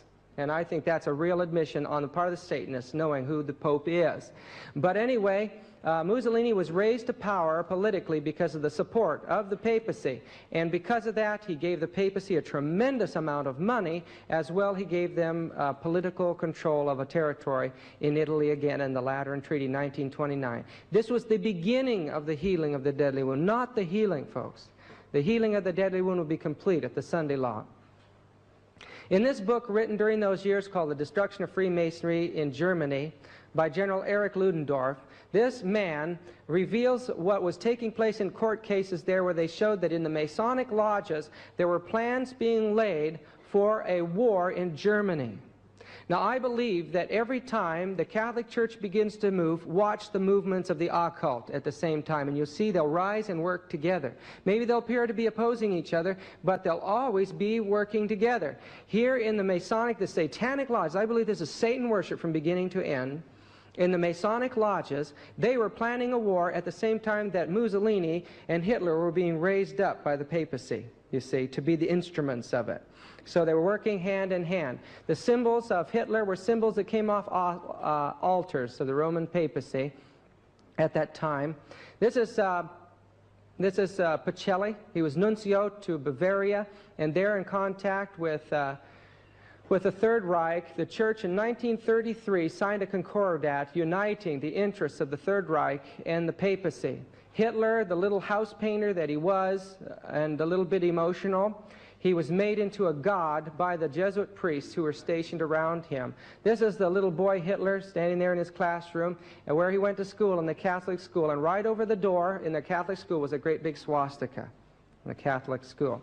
This is Hitler in prison. You can tell that by this time he's deep into the occult. He's a possessed man. But he's surrounded by Jesuit priests, and that tells you a lot too. The Church alone was capable of bringing him power. The occult could never do it, and they knew that. But he continued to push occult teachings in the Aryan concept of the New Age above many of the interests of the Church, which created a a surface division. But at the same time, Hitler was rising to power. We go back and we look at what was taking place during that war in the occult, and we see the IG Farben complex, the largest drug dealer in the world, medical drugs, united their interests with the Rockefeller dynasty, which went clear back to the Rothschilds and formed the largest cartel in history. It was this financial dynasty that was able to bring Hitler to power. Hitler's rise to power would have been impossible without the secret financial support of IG Farben. The Nazi state became the means by which the cartel agreements were enforced. And just a little word, and I'd love to have a whole slide program on the history of the AMA, but the AMA rose out of that satanic cartel to push drug medicines so that this financial dynasty would have a means of dealing it to the populaces of the world. They made more money on cancer than they have anything else. Hitler himself stated, "I learned much from the order of the Jesuits. Until now, there has never been anything more grandiose on the earth than the hierarchical organization of the Catholic Church. I transferred much of this organization into my own party," and then I have a book, I was going to bring it and read it at this point, but it says that the order of the Jesuits, every bit of it was taken into the SS troops. I mean, it was identical to it. They copied everything from the Jesuits. Went past this fellow here. Himmler's uncle was a Jesuit in the courts of Bavaria. He was released by the church and sent down in SS clothing to counsel him all the way through his work of mass murders. The SS troops themselves took a Luciferian oath at midnight. They were bound to Satanists. It was a Satanist organization, but within it were planted groups of Jesuits to be the secret police of the SS police, you see. Many people don't realize how close Catholicism and the occult really are. These men were totally possessed. Nothing could stop them, and even today they're still at work in this world. There's quite an international Nazi conspiracy moving today. In the little book Smoke Screens from Chick Publication, there's some choice quotations. Hitler was ready to discuss with the bishop the Jewish question. As for the Jews, I am just carrying on with the same policy which the Catholic Church has adopted for 1,500 years. Isn't that something? So when you look at those concentration camps, you see the fulfillment of this from Franz von Papen. He said the Third Reich is the first world power which not only acknowledges but also puts into practice the high principles of the papacy. So when we look at these people, the Sabbath keepers torn from their homes, their families, placed in concentration camps, you're seeing a view of yourself in the future, friends. Now, the one who signed the Concordat with Hitler was terrified. He had been made Secretary of State and Secretary to the Pope, and he found out that the Pope was going to make an announcement condemning Hitler and Mussolini. Both of those men were terrified by it because they knew the populace looked up to the Pope and their power depended on Catholicism. And somehow that Pope was poisoned 48 hours before he could, Pius XI. And who should become the next Pope? Pius XII, his secretary, that signed the Concordat with Hitler. He was silent about the concentration camps, and although the Vatican kept 1,000 Jews safe underneath the Vatican in case Hitler lost so they could say they protected the Jews, they were in fact supporting this terrible slaughter. In Croatia, I think the most dynamic example of what will happen when the papacy takes control took place. Ante Pavlak was the Hitler of Croatia. There, in this country, they put Franciscan monks into uniform. These monks went out among the populace who were Orthodox people who didn't want to be Catholics. They followed another head, and these monks tortured those people. Tortures more horrible than even the concentration camps, as they tore people's eyes out and did terrible, cruel things with knives, spoons, and forks. They entered homes and killed whole families, walked into churches and made relatives eat the bodies of their own family. And you cannot imagine, this was 1941, 1942. This was in a modern age. And scenes more horrible than even many of the scenes in the Dark Ages took place as soon as the Roman Church gained control of a government. Brethren, these are what we have to unite with Christ for. We have to see that we have to realize that death is a privilege for Christ and give everything to Him. And we need to have compassion on these people. Many of them do not know what they're facing, and we know it. And they're going to be pointing to us one of these days. You knew. In the United States, after the Second World War, this man, who was from families that went clear back to the time of the early conspiracies, he ordered the placing of the reverse of the seal on the dollar bill, and that's how it came to be there today on the American dollar. But it's interesting, when you look at this seal, you realize that somehow, secretly behind this government that has lamb-like horns, there's a power that speaks as a dragon before the world. The reverse of the seal of the United States of America, according to Manly P. Hall, an expert on Masonic lore, not only were many of the founders of the U.S. government Masons, but they received aid from a secret and august body existing in Europe which helped them to establish the United States for a peculiar and particular purpose known only to the initiated few. The seal, says Hall, was the signature of this exalted body, and the unfinished pyramid on its reverse side is a trestle board setting forth symbolically the task to the accomplishment of which the U.S. government was dedicated from the day of its inception. There's a reason why the U.S. is the battleground, the main battleground of the forces of good and evil at the end of time, which is going to affect every country of the world. Many of these men who were responsible for the establishment of our government were leading Masons. After the Second World War, there was a union formed with the Western world, the Vatican-Washington Alliance. At this point in time, the Catholic Church wanted to destroy its rival communism. And so it was its goal, and I believe on the surface they want a war, and I think they work on both sides. They want this war, they'll raise up one side and then the other. But through Cardinal Spellman and the Dulles brothers in the United States, they had a control over our government during the Cold War. They hoped to get a hot war going, and it's basically as a result of their activity that we entered into a hot war in Korea. But this was the communist blueprint for the use of that organ, the United Nations, that was established in the U.S. after the Second World War, to consolidate total working control of the United Nations into communist hands as rapidly as possible, and it's in those hands today. Use the United Nations to break up the colonial territories of the non-communist countries. Use the United Nations as a vehicle for subversion, espionage, and propaganda with the non-communist member nations. Induce the non-communist member nations to abandon any strong independent foreign policy of their own by turning over this function to the United Nations.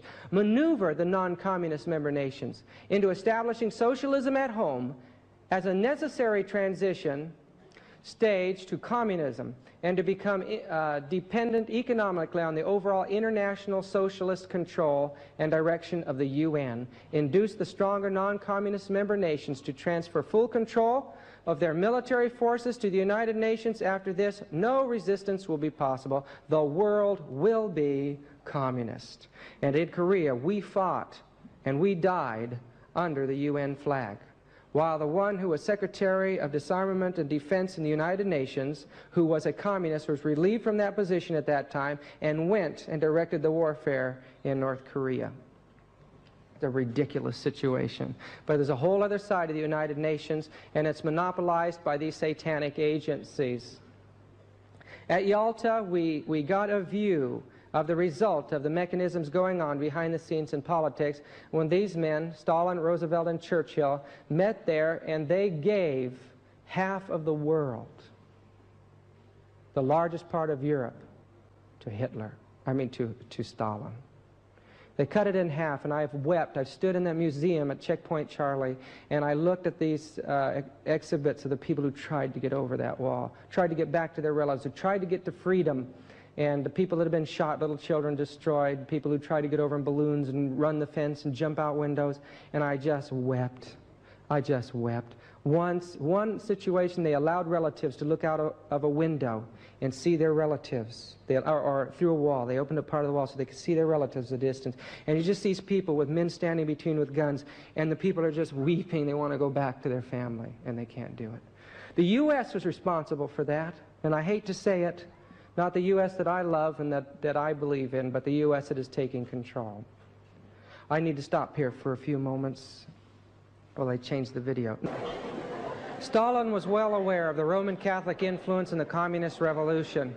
He was aware that the Jesuits had come in and had been the ones to basically lay it out in this monstrous thing. He knew that he had to change the direction of the Vatican, or a Holocaust was going to take apart. Communist world would be destroyed before they had the ability to build up a military safeguard. And so he got a dossier on the different popes, and through his influences, the influence of the communist Catholics, they were able to get the first communist pope in history, John the 23rd. John immediately began these Vatican II meetings were to soften the anti-communist stand in the world and soften the anti-Protestant feelings.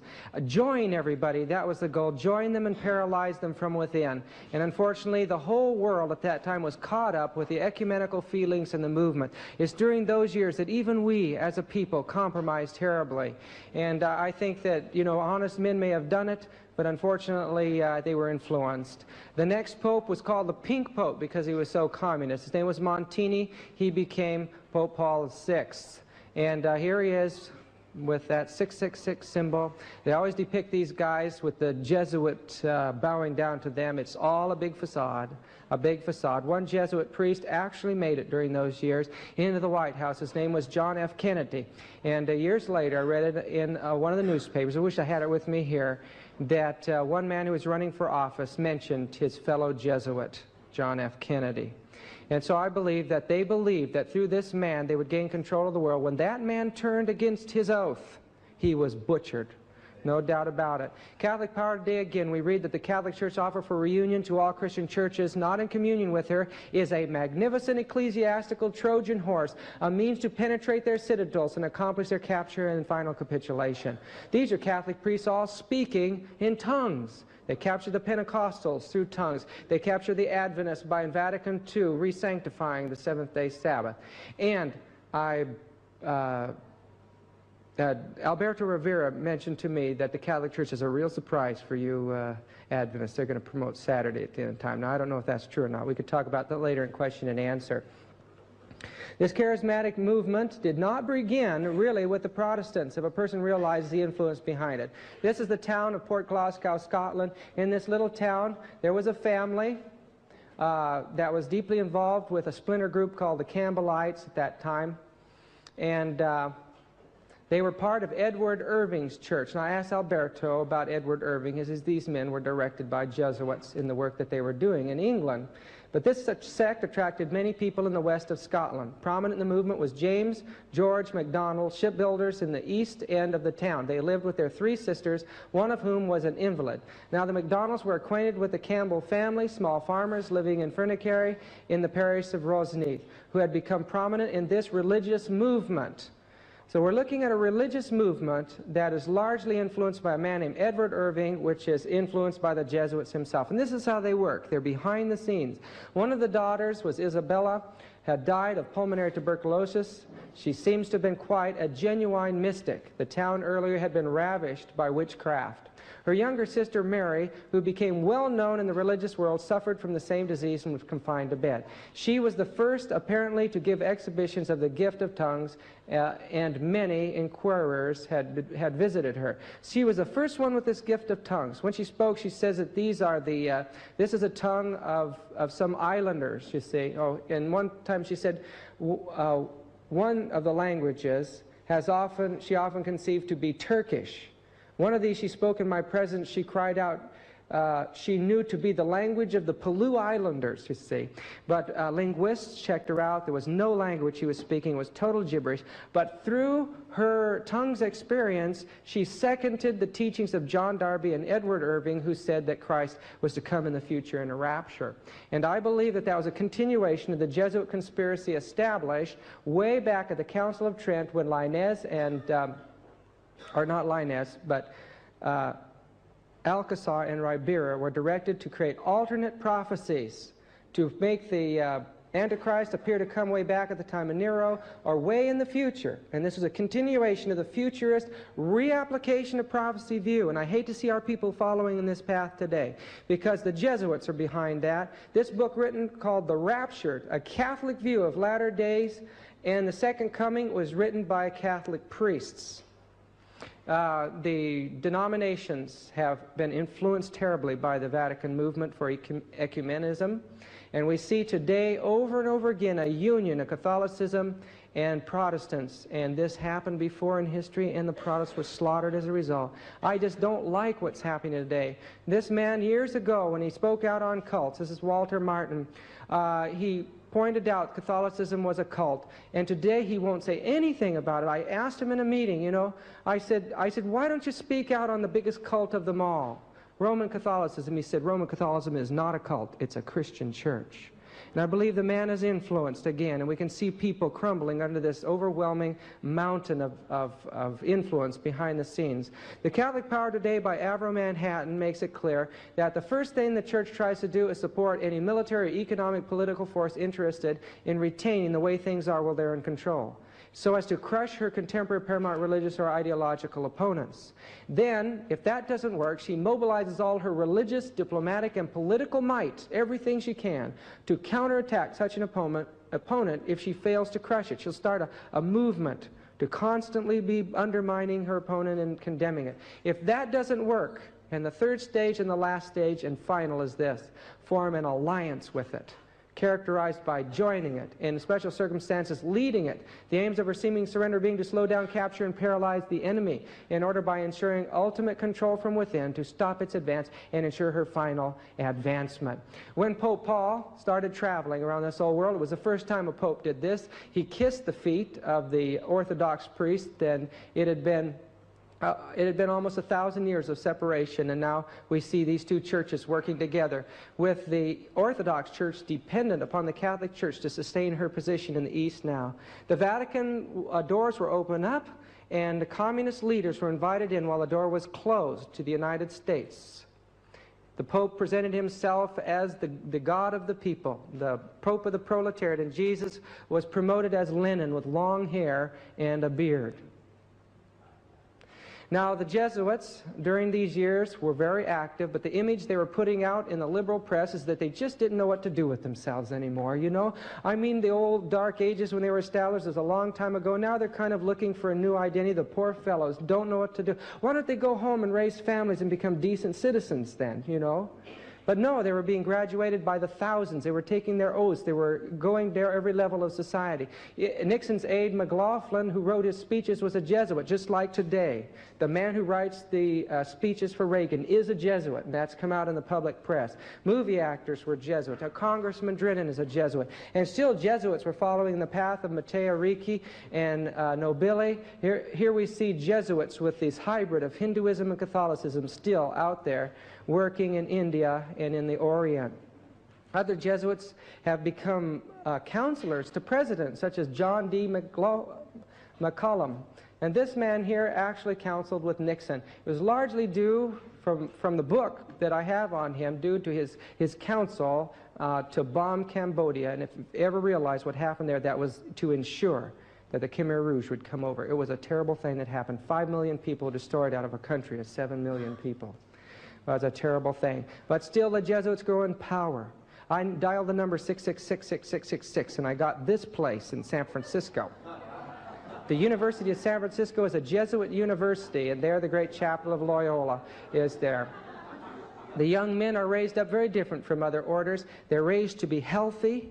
They're raised to be robust in health for the strength and stamina of the kind of work that they're going to have to face. Behind the scenes, something ominous is rising. I'm going to read you quotations I have on some of these things later if there's time. But J. Edgar Hoover made it clear that the Negro situation is being exploited fully and continuously by the communists on a national scale. Current programs include intensified attempts to infiltrate mass organization. The party's objectives are to aid the Negroes, but are not to aid the Negroes, but designed to take advantage of an all-out controversial issues on race question in the minds of the American people.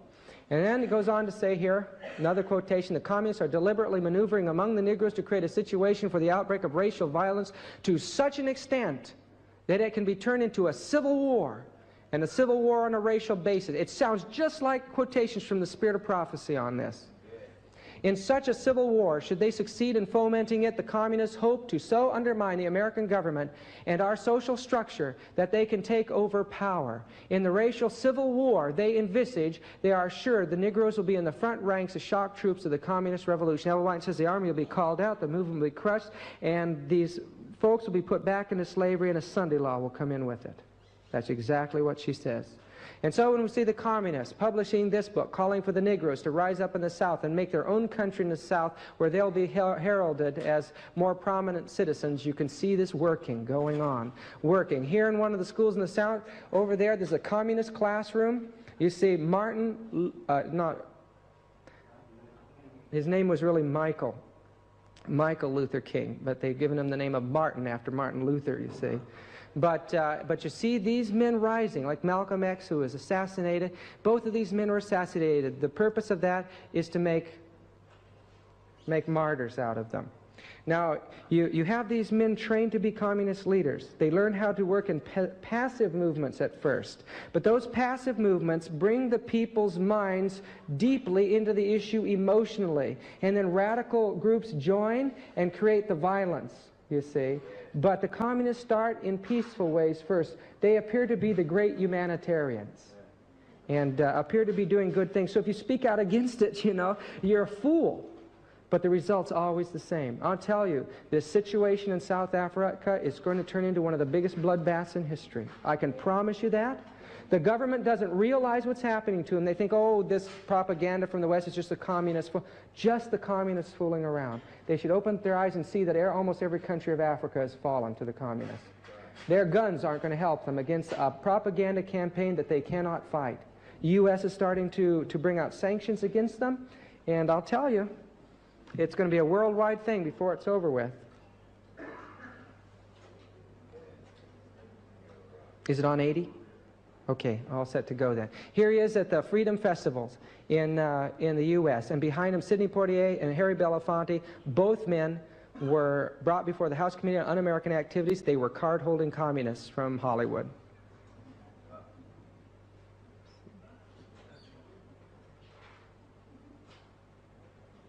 Okay, there we go.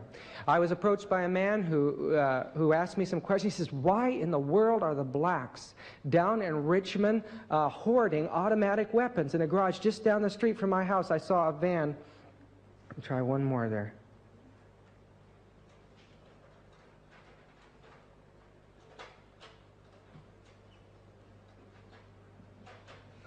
Is it stuck?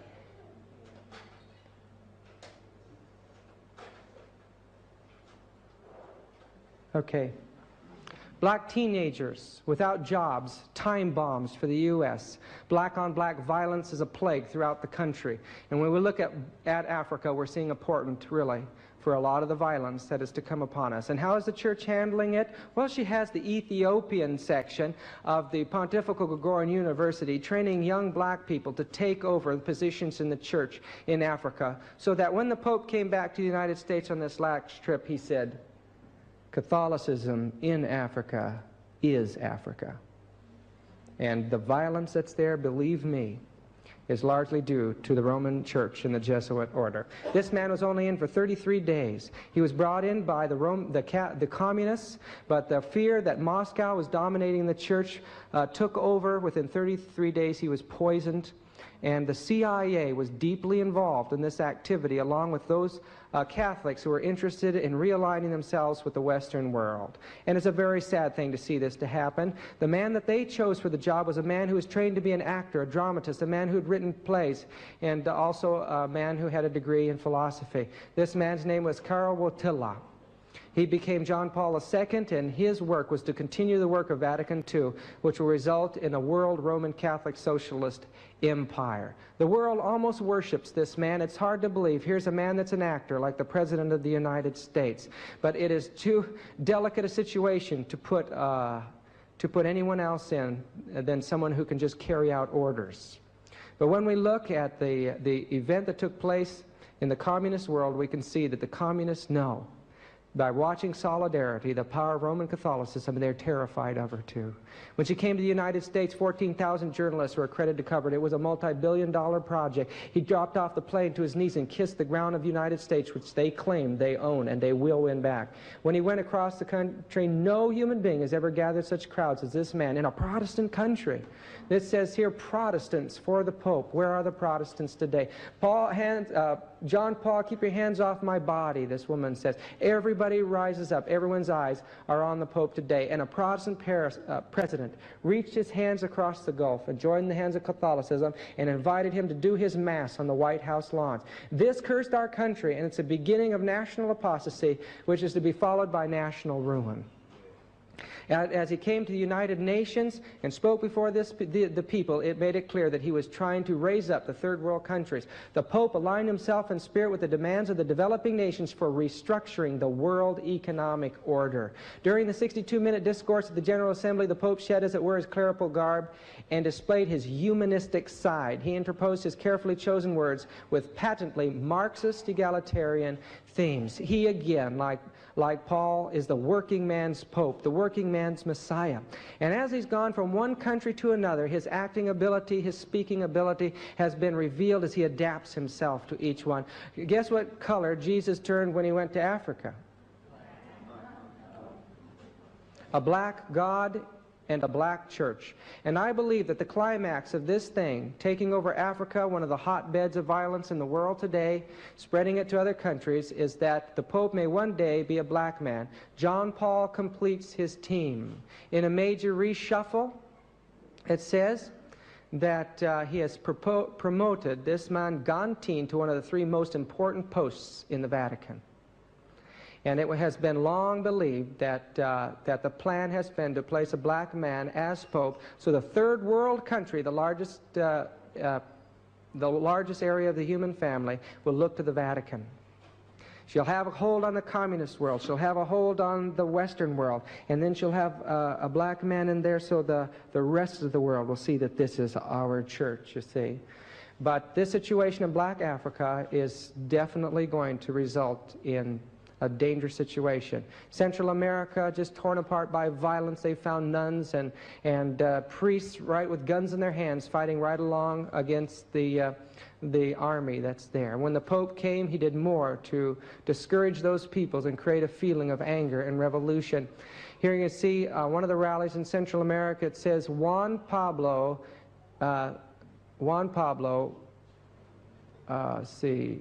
Benvenido a Nicaragua Libre. Benvenido. How many read Spanish here? Okay. Gracias a Dios. Thank you, God. A la revolución, and the revolution. Thank you, God, and the revolution. Oh, okay. Juan Paul, Benvenido, welcome to a Nicaragua Libre, free Nicaragua. Juan Paul, welcome to free Nicaragua, government controlled by the Jesuits, you see. Thank you, God, and the revolution. You can see that somehow Marxism and Catholicism have united. The spirit of these biblical Marxist, Leninist-oriented quotations have already impregnated the whole fabric of Latin America Church from Tierra del Fuego to the borders of the U.S. Scattered all along the continent, there are undetermined battalions of missionary priests, nuns, lay workers, preaching and practicing a combination of the tenets of liberation theology, of Marxism, Catholicism, of Pope John Paul II. Their battalions are increasing at ever-accelerated pace. Their precise numbers is anybody's guess, but to judge by what is already known, the portents are terrifying. By early 1982, there were already more than 53 to 54,000 basic liberation communities in Brazil alone. Individual Jesuits have time acknowledged their involvement in the revolution. Father Luis Balacer, for instance, when he testified in San Salvador December 12, 1981, before an audience of diplomats and newsmen, admitted that he had served in active guerrilla group for almost 15 years. He stated that he had joined the guerrillas in Guatemala, and from there he had helped to prepare the ground for guerrillas in El Salvador. Every Jesuit, he says, in Central America is actively serving not God but Marxism and revolution. And this is all over. This is the center of the Waldensian world today. I spent 3 days there, and all night long I heard communist chants, communist marches, communist music. People from all over, many of them were Protestants and Catholics together, joined together in this celebration of Il Unita, the Union, and Marxist symbols all over the place. Things are changing in our world, and we can't afford to keep our head in the sand. Why forgive? Why forgive? I just have documentation in the other room that the papacy is in a direct league with the leaders of the fundamental Shiite movement, if not controlling it from the Vatican. And so this imagery of the Pope forgiving this man here is very, very interesting at this time. Don't think that Catholicism and Muslim religion cannot get along. It will if it wants to. But we see one of the great dangers to the U.S. now is the situation in the Middle East. And nothing's going to stop that. It will bear the work that these men have planned that it should do. The people are afraid today of atomic warfare. And the key to religious union is this movement for peace. It's when they cry peace and safety, then sudden destruction comes upon them. We are living in the last moments of Earth's history. That Pope is always in the hot spots, whether it be solidarity or whether it be this Palestinian character, or right there in England where for years they were at odds. Now it appears they're working together. It's a frightening situation. And we can't afford to lower our colors at this time. Everywhere you look. Originally, the Opus Dei was presented as a group fighting communism. But today, the church appears to be joining communism, and it's coming out in the public magazines. And when presidents of the United States see the power of Rome, it can sway the balance of power any way it wants. They realize that the mother is riding upon the nations, and they better do what she says. There's a hotline between the Vatican and the United States government, and whatever policies given by the government have to be carried out by the Vatican, have to be carried out over and above the legislative bodies of the people. And this is why the Catholic Church is the largest church in the United States of America. Ecclesiastically, she is the best organized. Financially, she is on a par with any of the giant trusts or corporations of America. Indeed, should the occasion arise, she could stand up to all of them collectively. Politically, she is looming ever larger at the White House. She is a power in the Senate, a force at the Pentagon, an invisible agent at the FBI, and the most subtle, intangible prime mover of the wheel within a wheel of the United States, the Central Intelligence Agency. You see, they don't just want to take over because they'll blame for it for all history. They want the Protestants to do it for them. When you get a view in the last few years, just the last few years of the rise of Catholicism, it is shot up. It is, there are, right now, this was just a couple years ago, 21% it says, now it's 25%. And it's growing by leaps and bounds. There's almost 1 billion people in this world that now are in the Roman Catholic camp. When the U.S. and the Vatican formed a link, it was a shock to the United States. The Protestant societies in the U.S. rose up against it, but nothing passed the common people. They had nothing to say about it, and this country joined with the Vatican. It says, the step announced here and at the Vatican was described by the officials of the Reagan administration as an attempt to improve communications at a time when Pope John Paul II had become increasingly involved in international affairs. It hadn't happened since 117 years. Why? Because at the time of the war between the states, it was a religious war against Catholicism, one, and also Italy was torn apart by Mazzini's revolution against Catholicism, and ties were broken at that time. But when you look at what they're doing to the Protestants, they're forcing the Protestant world into legislation so that Sunday law can come through. Now they're coming out in our public magazines. Now they're saying, the Catholics are saying, let's have a Sunday law. Reagan ordered concentration camps a year ago. These concentration camps were the purpose, he said, of taking care of these these men who are trying to get out of tax and those who are trying to get out of the draft. But it had another purpose, these concentration camps. It says, but these sources say Rex 84 has another even more closely guarded and carefully orchestrated object to apply so-called capture and custody measures against political opponents, resistors, or even outspoken critics whom the administration considers dangerous. And when you look at how they've been handling this kind of thing, this group was called MOVE. It looks just like a war zone. They said, oh, it was just a little accident. We dropped a bomb and things got out of control. They destroyed a whole city block just to get one little group that was in a room in one house.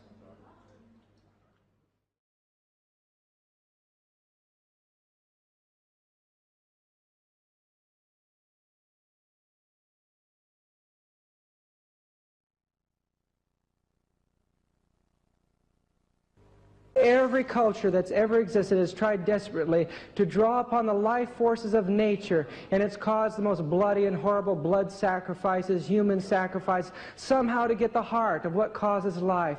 Universally, it's symbolized as the Spirit. Even around the throne of God in heaven, we have every reason to believe that one of the original symbols there was a serpent. We look at the emblem of Dan, we see both the eagle and the serpent there around the sanctuary.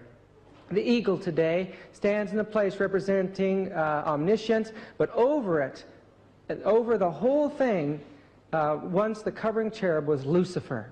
When he came to this earth, he took that symbol of the serpent, the symbol of divinity, and he used it to deceive Adam and Eve. And before that flood came, somehow through amalgamation and genetics, he made the dragon or the serpent the ruler of that ancient nature world. It was a terrible situation. Every culture of the world has this great winged serpent now, and there's no place that it's found anywhere in nature today.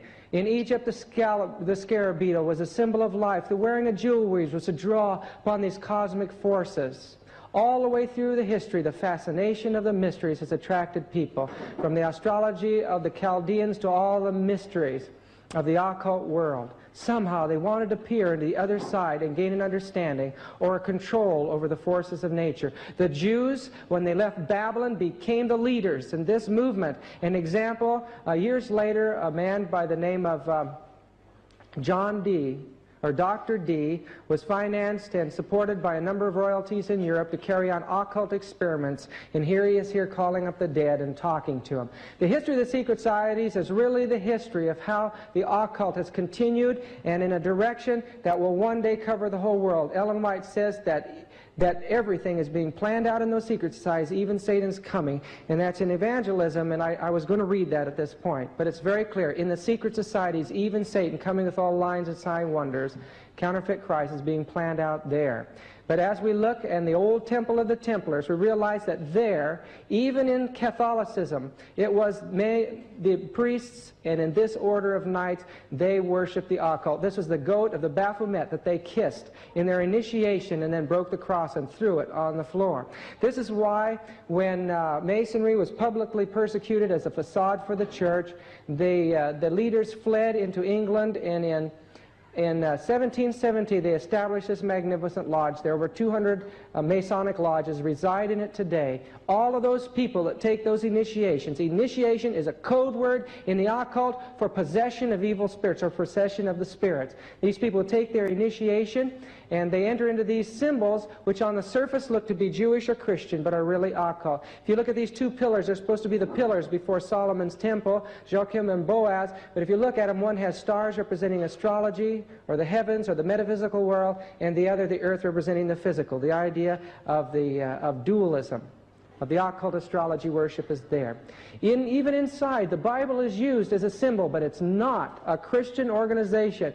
In fact, in San Francisco, the Masonic Lodge, I looked at this replica of Solomon's temple. It's true it had been a magnificent temple, 600 feet tall. It was one of the most beautiful buildings the world had ever seen.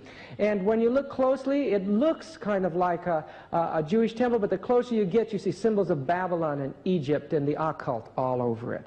There, Solomon's temple is the temple of soul, or the temple of the sun. And here in these Masonic staffs, you can see the sun and the moon held up in their initiation rites. On the eastern wall is the pentagram, which is a form of the goat's head. It represents the rulers of the dark forces, or Satan. And in their own books, I have quotations. I would read them at this time, but we're going to have to go through this thing real fast. And that they say that this represents Lucifer and Satan.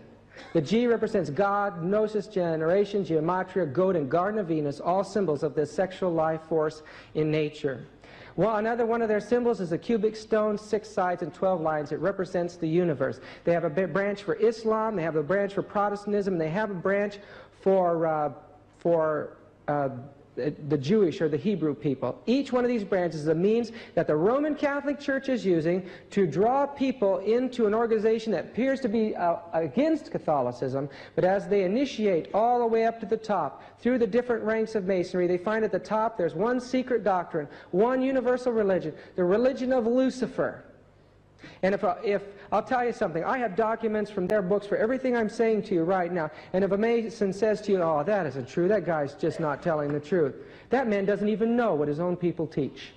And they admit in their own material that they lie to their own people.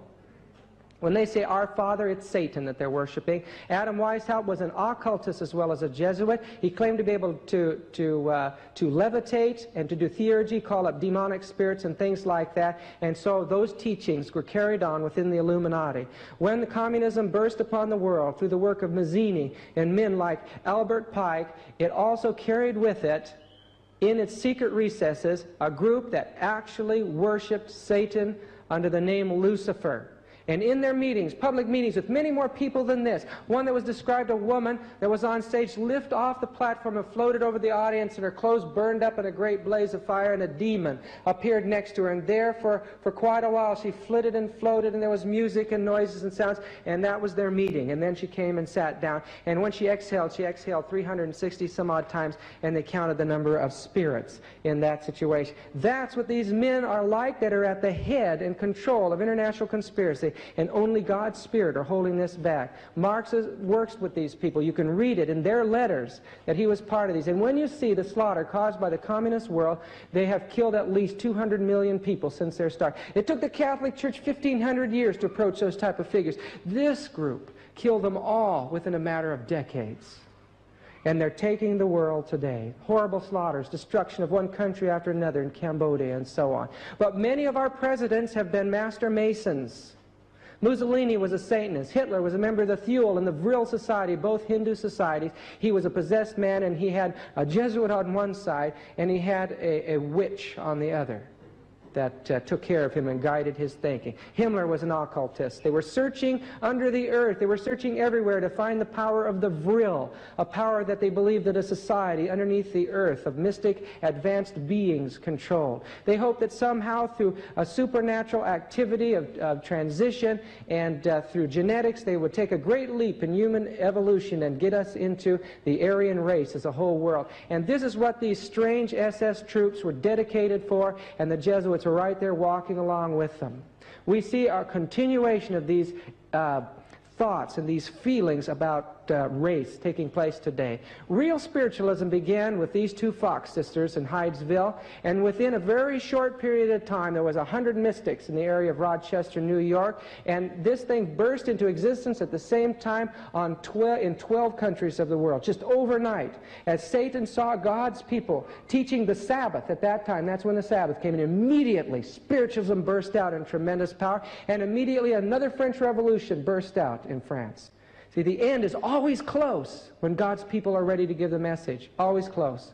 But men like D.D. Holmes and men like Leonora Piper and Eusebius Palladino were looked at by a world that had rejected the Bible, and their psychic phenomenon were studied. They believed it was from their mind. These people, many of them could fly, float off the ground right in front of these scientists. They were able to all kinds of phenomenon around them. In the Masonic lodges, they were carrying out the activities of mesmer, hypnotism. Mesmer got this material from a Jesuit priest in one of the courts in Europe. Yeah, one of the strangest places that has ever existed was the home of these two boys called the Eddy brothers. After the Civil War, they set up a lodge for spiritualists where on stage beings, spiritualistic beings would manifest in this broad stage seance type of setup.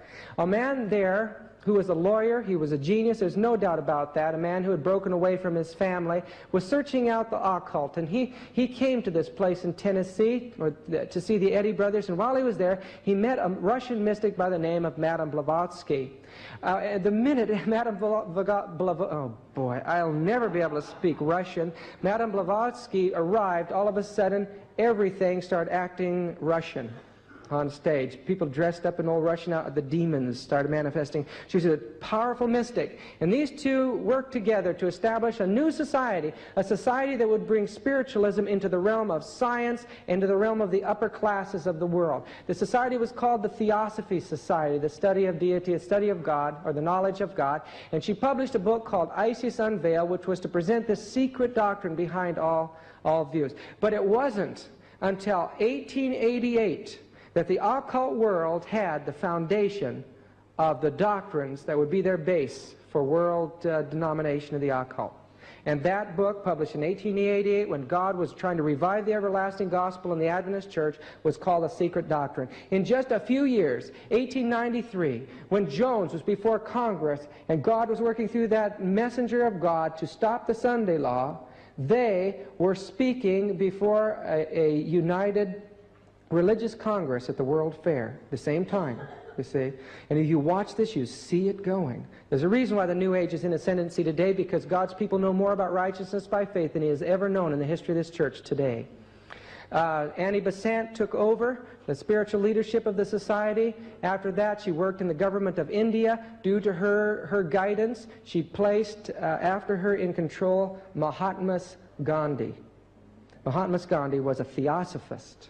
Leadbeater was an example of a theosophist. He was a severe homosexual, and because of an issue that took place over homosexuality, the largest branch of the Theosophy Society revolted against the order, and that was a society here in Australia. There is a tremendous influence of Theosophy and occultism here in Australia. Krishnamurti was to be the first Messiah. Maitreya was supposed to take possession of him. At the point where he started talking in the first person, when he started talking to people, they knew that the spirit of the Maitreya had taken over him, and immediately they tried to get him to the United States because they knew that was going to be the center of the activity in this world. And when they got him, he started going to New York Harbor. All of a sudden, the spirit left him.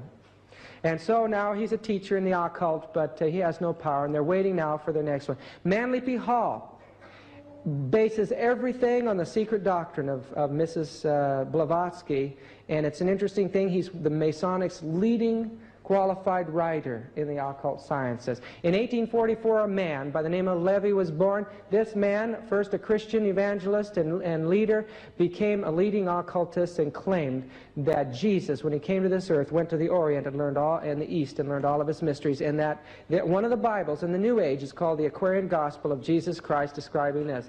Another branch of the Theosophy Society, another spin-off, was the Arcane School by Alice Bailey. Alice Bailey coined many of the phrases that you hear spoken throughout the world today considering the New Age movement. She is the one more than any other that brought the New Age thinking of the occultism around to appearing to be a Christian movement. And Ellen White said it would become more like Christianity until they were hardly distinguishable at the end of time. And largely due to her work, she was a prolific writer. She probably wrote as much as Ellen White. Many of these people under demonic writing did this. But she dealt in the area of spiritualism coming into politics.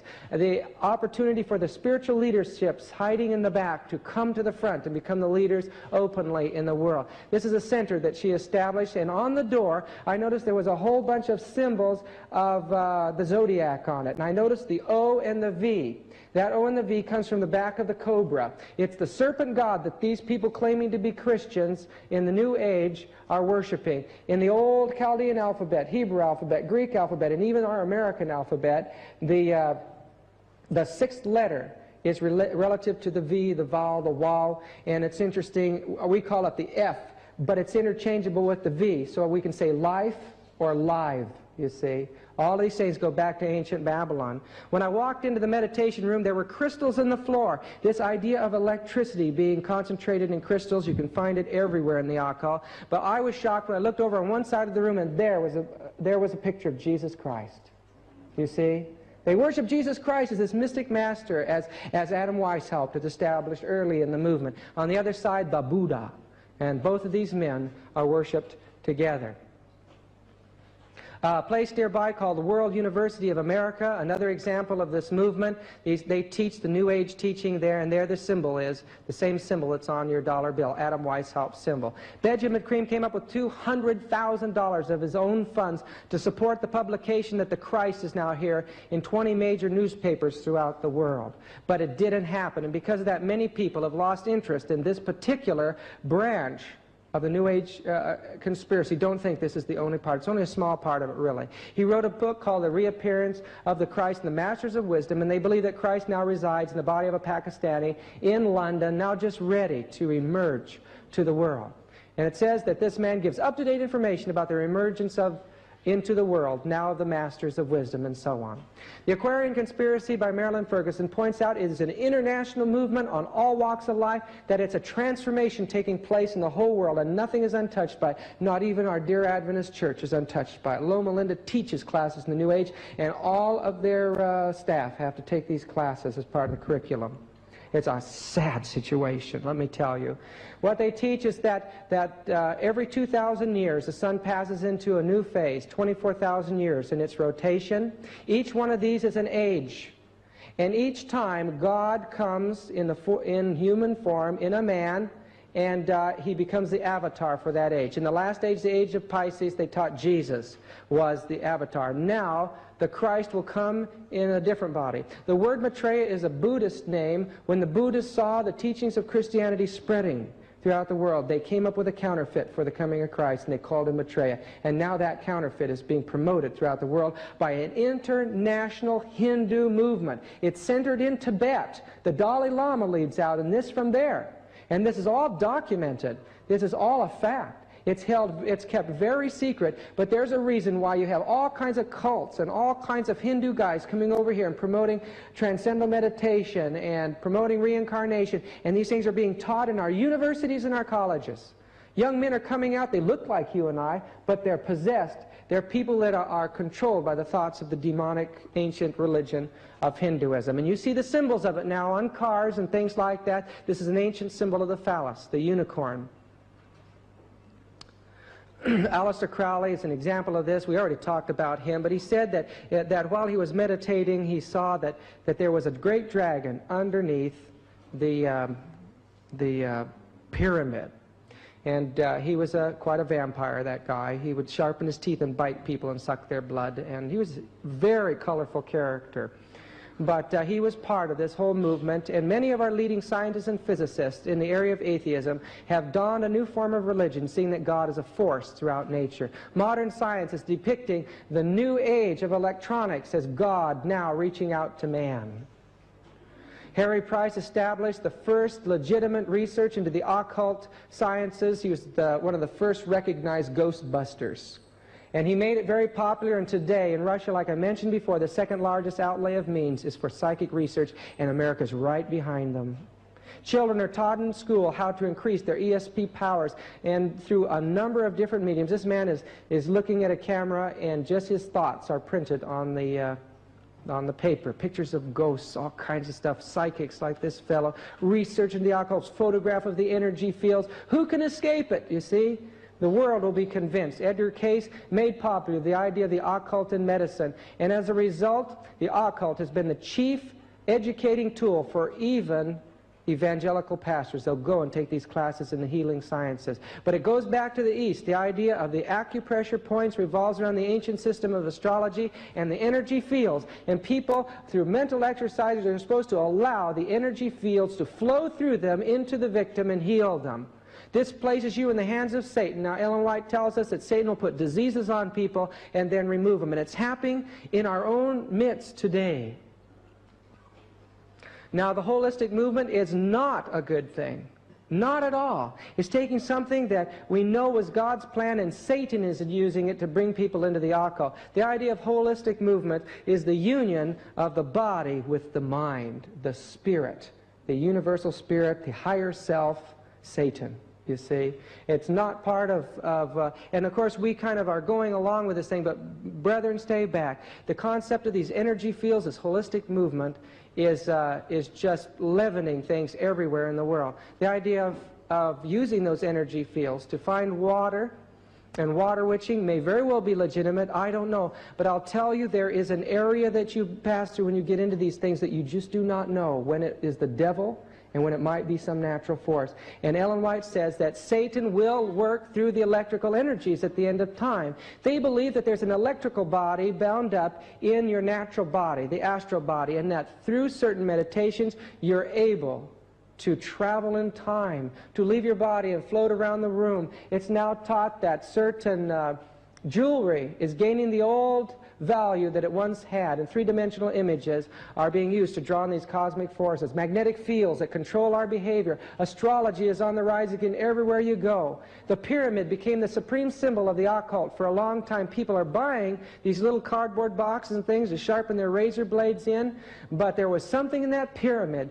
Pyramid means fire in the midst, and Bovis, a scientist, built a pyramid and put electronic equipment, and he found that energy was coming in from all four sides and shooting out the top. A powerful electromagnetic force works through that pyramid. Satan is the one that walked in the midst of the stones of fire. When he took dominion of this world with his mind, he influenced the electrical fields with his mind, and he has the power there, the prince and the power of the air that now worketh in the children of disobedience. Ouija boards are outselling almost any other game, and we find that the stores are filled with the occult games today that are bringing the kids into the occult. I was raised on fairy tales, dragons, and now those things aren't such a fearsome, evil thing to me, and I know that they must be repulsive to someone who's filled with the heart of Jesus Christ. We have been sabotaged as individuals in this world, even by our own parents who didn't know. Disneyland is probably the greatest promoter of the occult. Here's Mickey Mouse as a wizard, a witch, a warlock, and we see in so many cartoons, everywhere you go, demons are becoming the entertainers of our children, you see. And they will not be afraid. One movie that came out called Gremlin, the man that made it said it was to be the perfect child's nightmare. The little cuddly things turn into demons. Other movies are so vast we couldn't even mention them. The most popular game in the United States is Dungeons and Dragons. It teaches you how to be witches and warlocks and men that can control magic potions and stuff. It says in this article on it, when you can choose the character you want and acting out your deepest fantasies of your own heroism and send that character into the most fantastic and unexpected situations in search of valuable treasure, when you can see that character gain in experience and proficiency, you have not only got a profitable brain game, but a preparation for life. And they know this. The Jesuits know that if you gain the control of the imagination, you have control of the entire being and his destiny. Those books give actually witchcraft spells to be cast in those games. There's a reason why the occult is exploding today. There's a reason why the book Don Juan, a Berkeley student studying with an old Indian priest, eating peyote and going into these dreams and writing them out, became one of the most popular books on the campuses because it was all mystical during those times. There's a reason why the Krishna movement, the counterfeit of Christ, has risen again, and it's white Anglo-Saxon world that's traipsing after Krishna more than anything else, and it's a frightening thing when you see little children raised within those institutions with almost no hope in the future. Like Babylon the old, the Lord is going to have to stop it. He's got to stop it. He has to come soon. Witchcraft is rising everywhere. It's becoming prominent. It's behind the women's liberation movements, and everywhere you go, you see the outgrowth of this thing. Covens are everywhere. 13 people bound up in a coven under these sexual and blood oaths. And this was a picture someone took from National Geographic, and when they developed it, there was a lightning bolt across the front of it on the film. These are high school kids, elementary school kids that are brought in by their teachers. Keep your kids out of the public school system, I beg you. This book was never to be released under penalty of death. The Necronomicon, you can buy it in paperback, tells you how to call up demons and use them.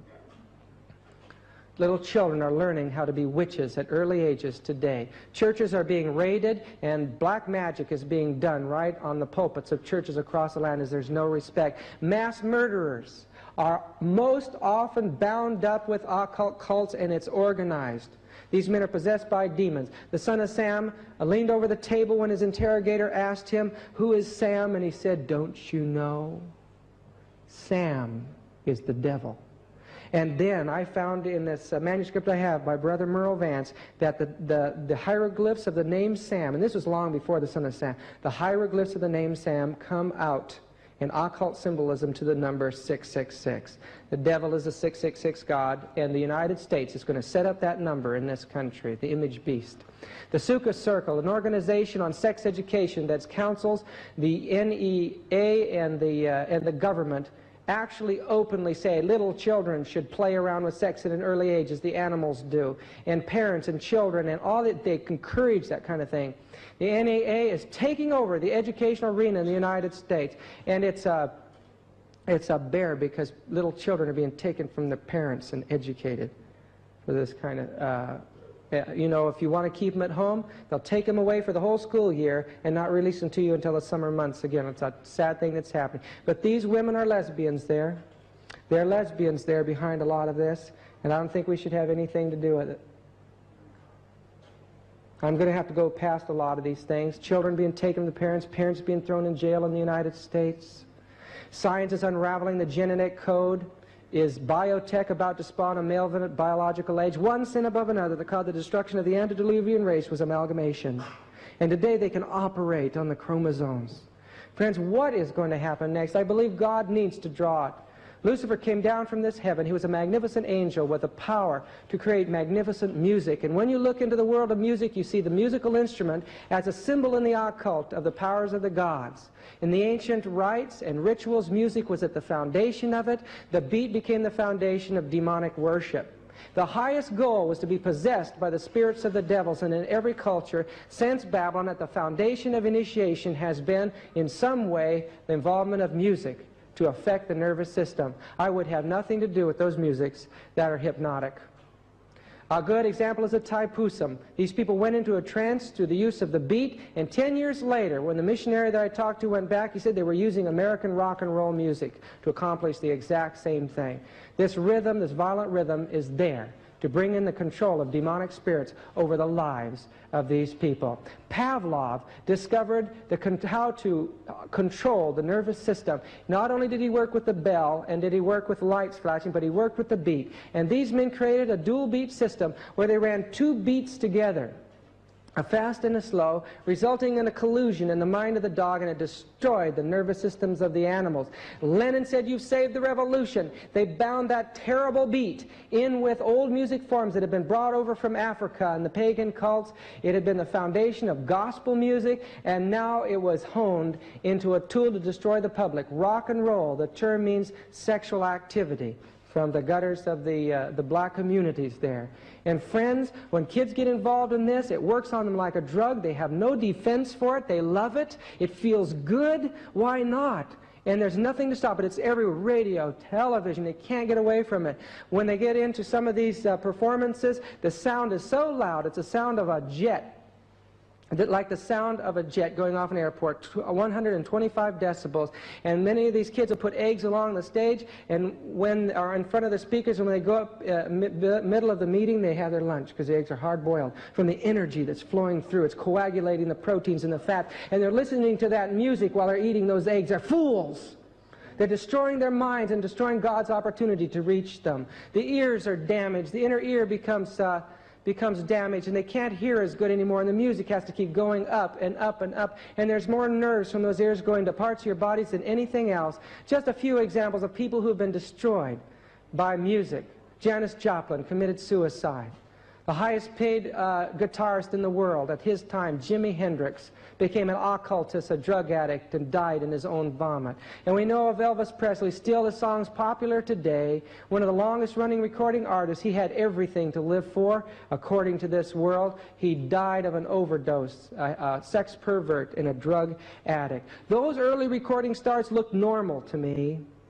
They had combed hair and tie and the whole works. But as you watch, a change comes over, especially when the Beatles came over in 1963. They brought in the druid beat of the occult, and they mixed with it lyrics of sexual activities, and it created that irritation in the human system. When our culture said no premarital sex, the music says yes premarital sex, and the driving beat excited the kids to do it. It created the collusion that's created so much rebellion in our system. But in the White Album, they introduced early this idea of backmasting, encouraging the children to go to drugs, encourage them to follow the guidance of these men like Timothy Leary, who became a priest of LSD. What do the kids do? They believed it. They did everything they were told to do. They didn't even realize what was happening to them. They became revolutionaries. They became communists. They became immoral, amoral. Revolutionary bookshops opened up around the campuses that once had kids going to school with ties and suits, and now you could see the kids with long hair, unshaved, smelly, laying in the gutters, suffocating in their own vomit. I've walked along those streets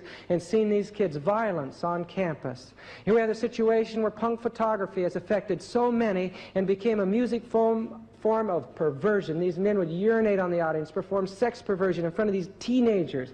And the parents didn't know what was happening there. Throw themselves in the audience to get beat up to a pulp. Kids would sew razor blades in their clothing and bash into each other and bloody the floors and slide around, beat each other up.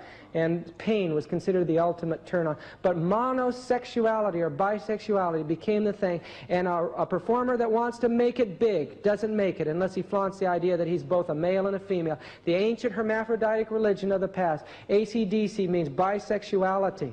These men are Satanists, and it reflects on their record covers everywhere you look. Those record covers glorify death, perversion, suffering, and these are the most popular groups. I know there may be good groups, But the kids are being bound up, and then they get drawn a little bit further and further along until the ultimate drug, hard rock, becomes interesting to them.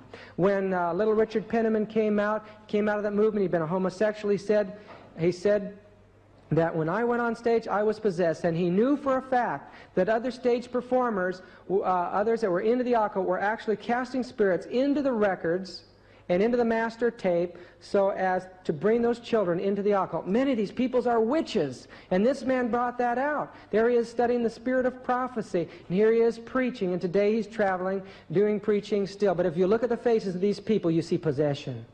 You see possession. You see possession. You see Satan glaring out at the young people. This man's name is Alice Cooper. That's the name of a 15th century witch that claims to possess him. And when you look at that face, you see Satan holding a baby, the old offering of human sacrifices and such vulgar rites. Rod Stewart claims to be a Druid priest. Blue Oyster Cults covers their records with these satanic symbols of these bisexual creatures. And everywhere you look, you see that. Jim Steinman, Meatloaf, claimed to be possessed on stage. He'd do back handsprings, forward handsprings, and then they'd have to put him into a portable lung because his body wasn't doing it, and it couldn't stand the strain. Jimmy Page lives in Aleister Crowley's old house and does witchcraft satanic rites there. One of his records, called Houses of the Holy, had little naked children going up to an old Druid temple, and they were being offered as a human sacrifice. Kiss, knights in Satan's service that flaunt themselves as demons, destroying the whole world in their Destroyer record. And sometimes on stage you see the winged serpent, the winged dragon.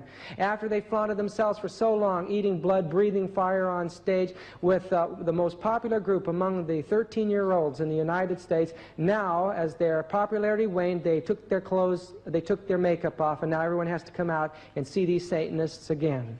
They're evangelists for the devil.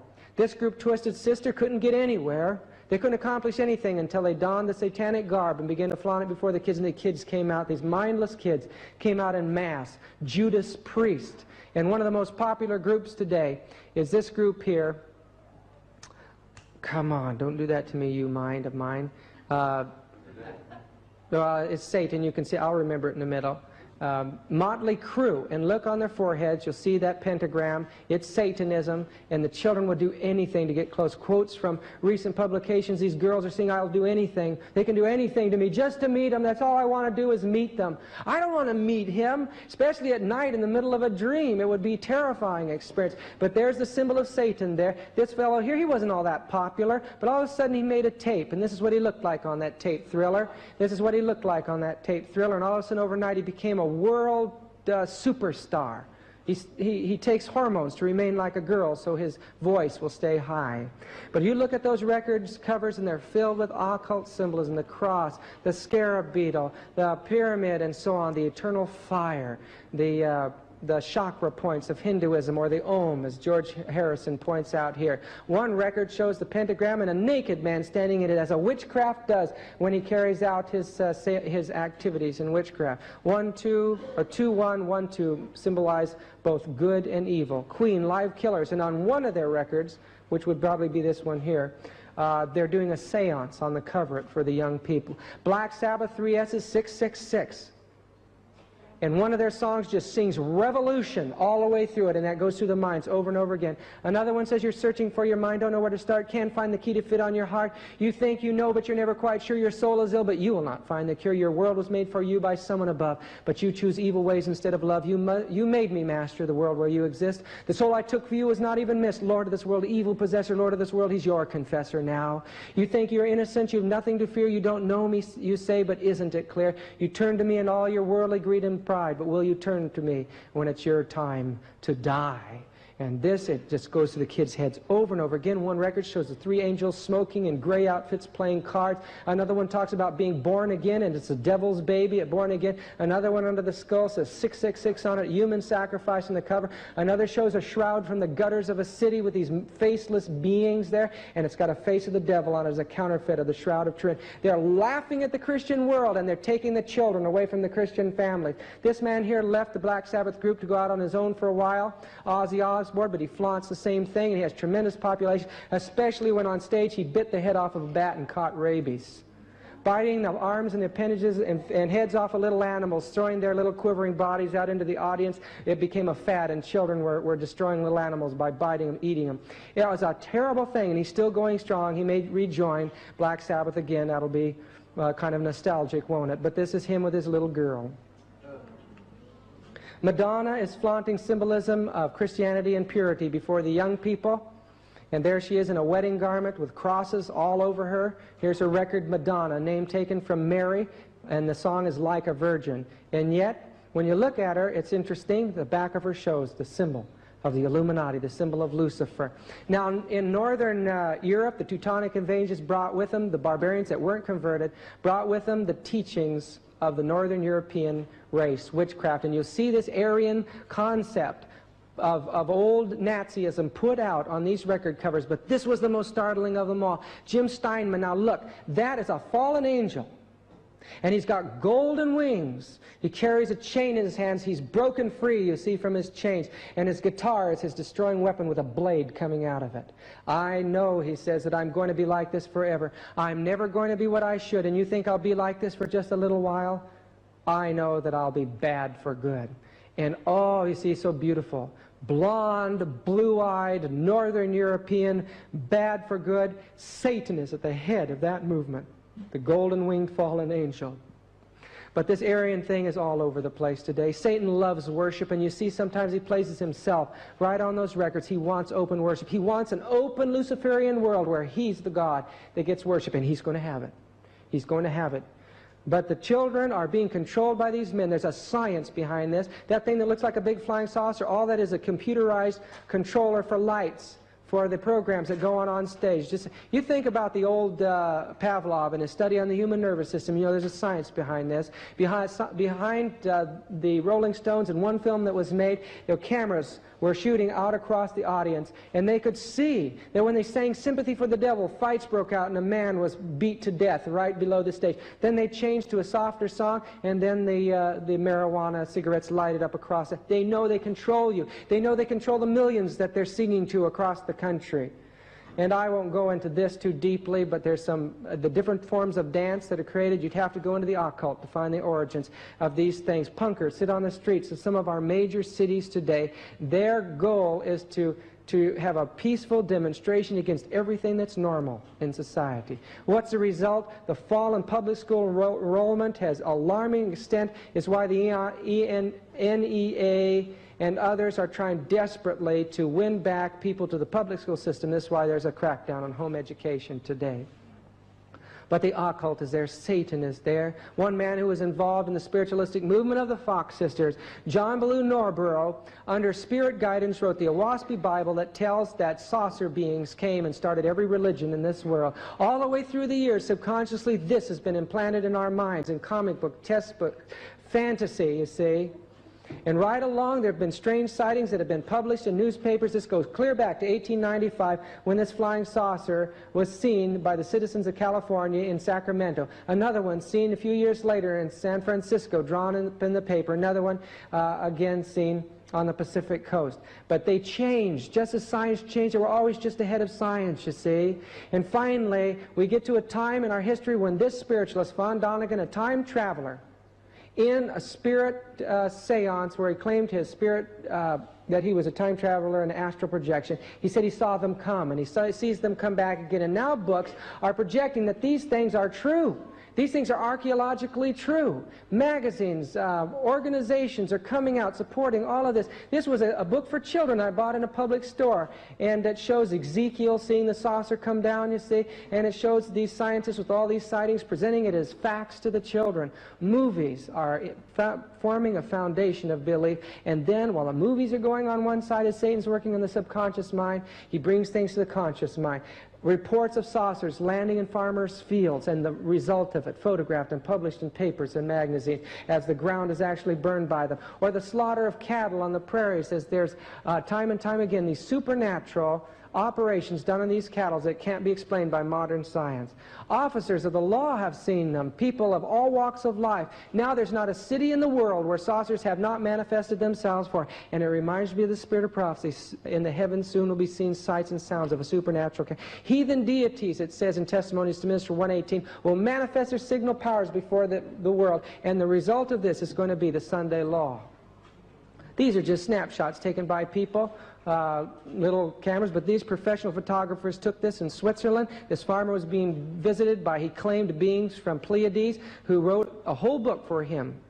And that book I have at home, and these pictures are out of it. But something is happening. There's no denying it any longer. And I think, boy, I'm doing real well, folks. That's great. Praise the Lord. See, you don't have to sit through much of all this garbage, you know.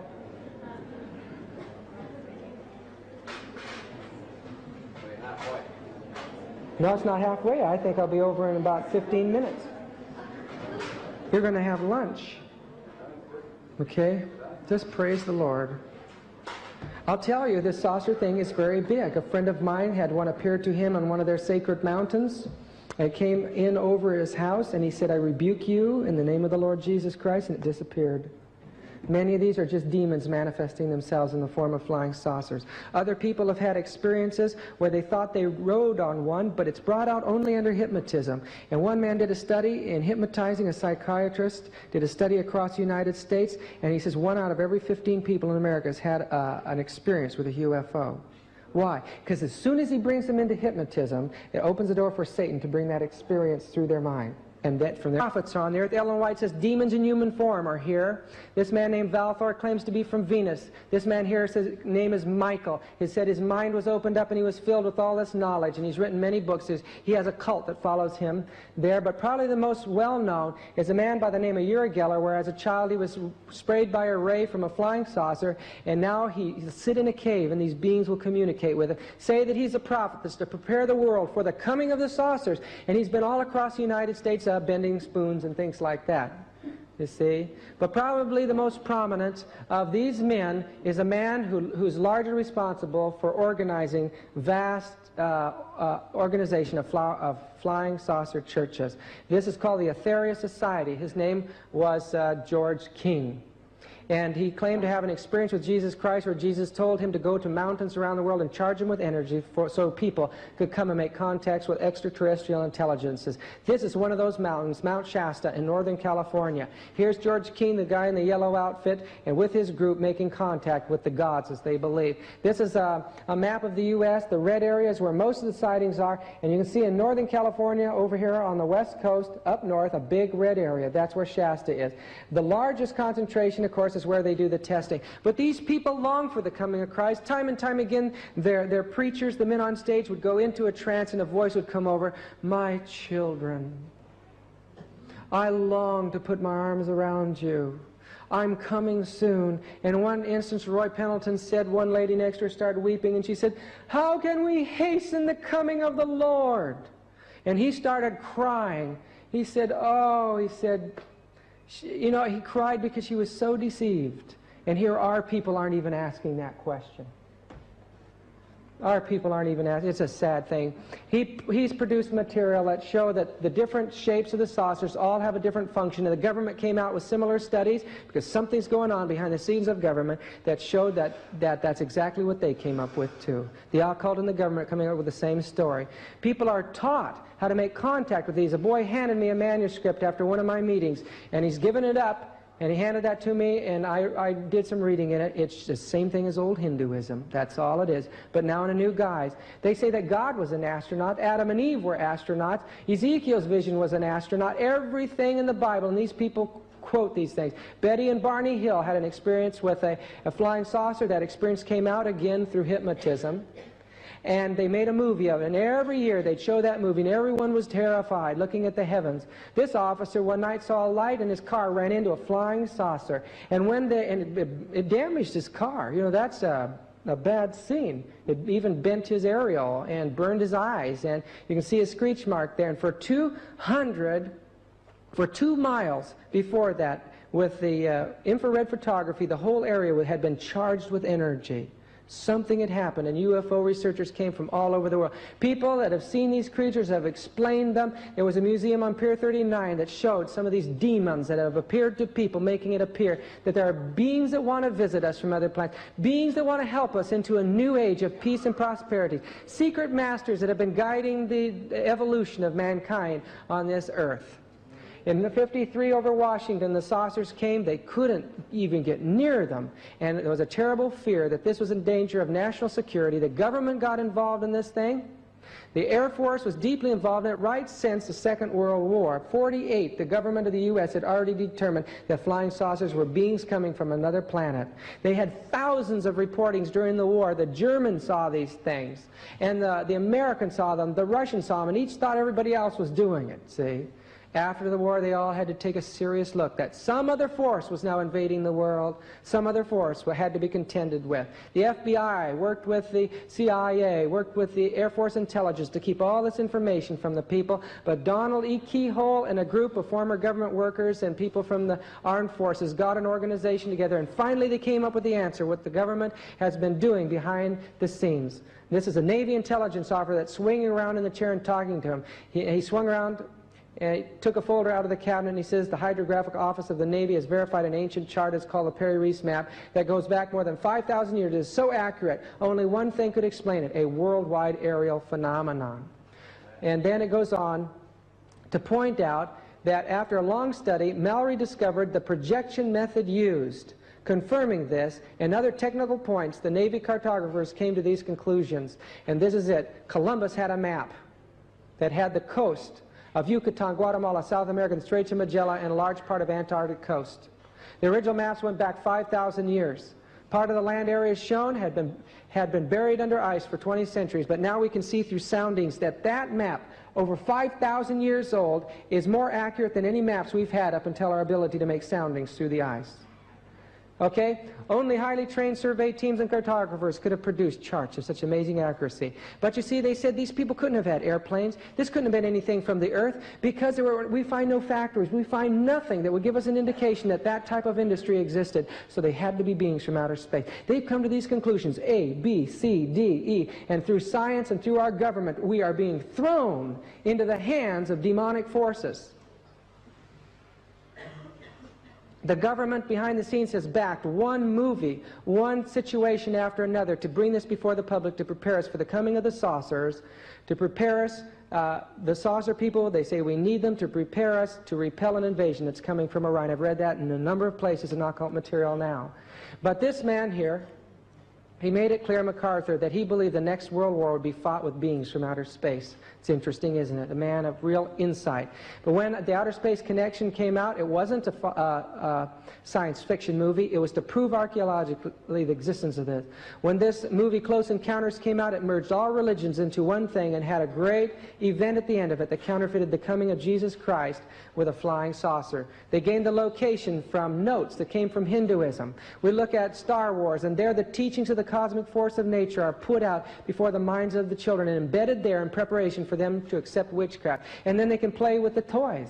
How much truth is there in Star Wars? One magazine, a UFO magazine from the 70s, brings this out. It says that since the beginning of the Ford administration and continuing with Carter, the government has been coming to the realization that these facts can no longer be hid. There could be a sudden crisis with an urgent need for quick mobilization.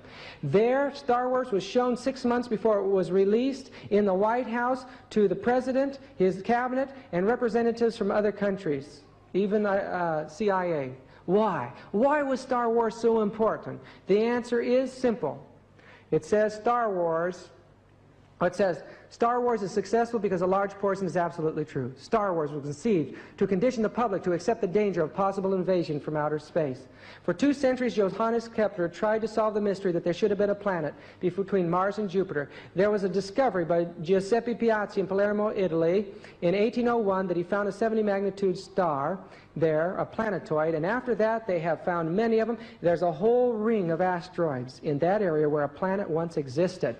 The late Dr. George H. Harrison worked in his later life, worked with contactees, and they all came up with one story. Satan is trying to bring a story to people, and that is that thousands of years ago there was a galactic federation, the Milky Way. Because of almost inconceivable tasks of governing it, they turned everything over to a robot or computer police force. The Earth-like Maldek, for example, began to experiment, they said, with atomic fission, a practice forbidden under the old human order. But they continued. The result was, finally, a chain reaction destroyed Maldek atmosphere in a searing blaze. Then the entire planet exploded. Not all the inhabitants were bad. Some of those inhabitants were taken by other planetary saucer people and brought to this Earth so they could start a world over again from here. And it talks about this infinite planet, Earth racked with volcanic fire and other natural catastrophes, a great flood, terrible plagues, and other events of biblical history. And they tie the Bible right into this whole... This is believed, you see, by men that are working behind the scenes in our government. Maldek, this planet, in this article here from an occult book, it quotes a passage from the Bible. It says, Lucifer, how art thou fallen from the heavens, O Lucifer, son of the morning, how art thou cast down to the ground. Maldek is called that bright star that exploded and was destroyed, and the beings were brought down to this planet. In Star Wars, this discovery is made in the movie as they come into this, they find that a planet is now gone, and in its place are these meteors. The non-human characters in Star Wars, such as 3PO, Wookiee, Jawa, and so on, they're entertaining to the kids and the audiences. The reason is because any UFO investigator knows that these are more real than the characters in the film as they're brought from the files.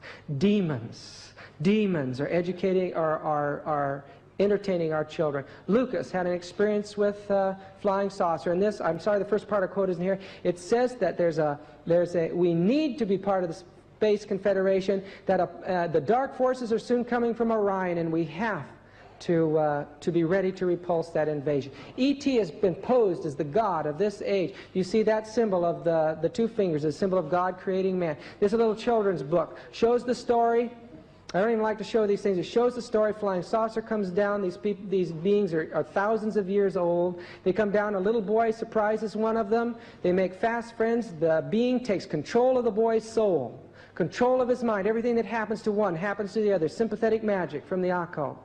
And then this little being is taught English. He acts like a little baby. Everybody falls in love with him. It's half of a comedy. Then he dies, you see, and to save the little boy who's dying as a result of their soul being united. Then he dies. He dies first, and then he raises himself up from the dead. He died to save the little boy. Then he raises himself up because he's going to have to go away now. He's going to have to go away and leave his disciples behind, all his disciples, even the dog. Because see, nature is part of the New Age movement. Kisses their Messiah goodbye. And then the last scene, touching. Everybody's crying their heads off. You see, they fall in love with this thing that looks like a lizard. And to me, that's a manifestation of Satan himself. But he puts his finger on the forehead of the little boy and he says, I will be with you always. Here. The third eye. That mystical area where Satan can manipulate people's feelings and emotions. Spielberg says, I did this, I tried to create a creature that only a mother could love, and he took things about little babies and worked it into this so that people would naturally be drawn to it. Flying saucers are hitting us from every direction. Rock and roll music, toys, you name it. And probably the biggest thing of all is this idea of video games. It says up at the top, alien creatures in the home through video games.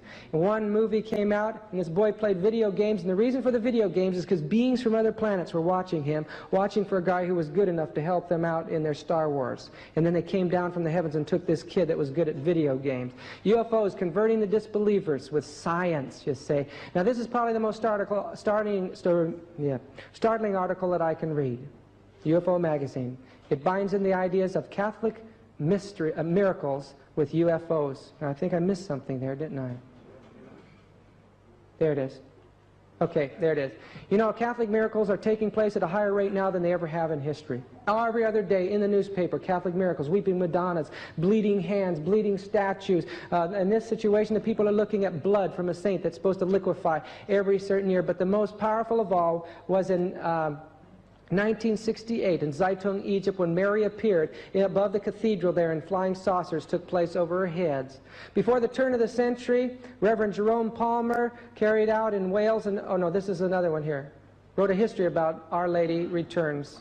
Okay. Okay, now this is referring to the Wales Protestant revivals, and it describes here great shafts of light The people were transfigured. They spoke in tongues. Orbs of light would stream from the heavens. Hundreds of people were witnesses of these displays. It was a Protestant Christian revival in Wales, the British Isles. I have to skip a lot of these folks. I'm sorry, but if you get the video, you can read them. You just put pause, see? Anyway, the lights returned with a woman preacher. And this woman preacher even had more flying saucers and stuff appear at there. And then finally, this is Mrs. Mary Jones, a woman preacher who had received the claim of direct call from God to preach. Powerful. Wherever she went, the aerial light seemed to follow her. But the biggest thing was at Fatima. This was something that was to shock the world. The mysterious aerial disc made a startling recovery in 1917. 70,000 people watched what happened there. And at the height of this phenomenon, the first figure to manifest was an apparition of a man who appeared from the mist and comforted the children. He said, "Do not fear, don't fear." The climax of this whole situation with the manifestation of Mary there at Fatima was this.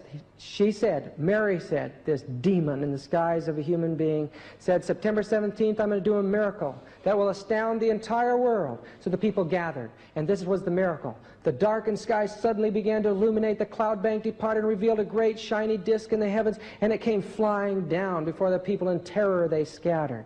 This was the miracle to astound the world, a flying saucer. I asked Alberto about this. "Oh yes," he says.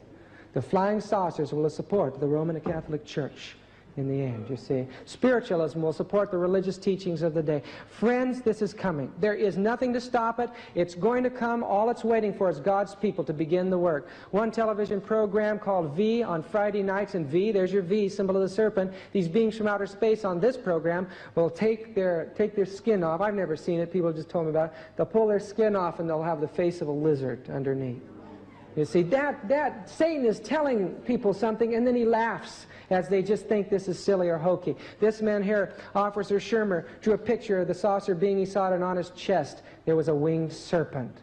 When the ecumenical movement came into being, it made a platform by which the saucer movement and spiritualism could work with the religious, because they started breaking down the differences between all religions. Hinduism, Buddhism, all religions are encouraged to grasp hands now. Even the Jews are being browbeat into this union. But this is at the World Council of Churches in their room there, and this was donated by an American family, the Dulles, I believe, family, I'm not sure. But I want you to look at the Christ of the World Council of Churches. He's bald, and he's naked down to his waist, and he's nothing more than an occult priest in the nimbus. It's satanic. This movement is no good that's taking place today, and we need to cry out against it because it signals the end of freedom in the world today. This Star Wars thing, all these things that are happening are important for what is going to come in the near future as destruction destroys the Western world. This is our future, folks. There's no way around it. We have to keep this before our eyes because it's so easy to try to look into the future and plan our future in such a way. It's time to let go of the world, let go of everything, and go out for Christ and throw yourself into Him, into His mercy. We have to go to the Bible, and the Lord says, "Sanctify them through thy word is truth." The Bible is everything to us, and at one time in our history in the future, the truth will be more important than all besides. We'll break family ties, organizational ties, we'll break every human tie, and as an individual controlled by the Spirit of God, we'll go out and give message, and we won't worry about the consequences. I long for that time, and I think that we have to make plans right now in our personal study, our personal relation with Jesus Christ, so when God says go, there won't be 1 minute's hesitation. We'll know His voice. God is calling us home first, and through us to call the world home.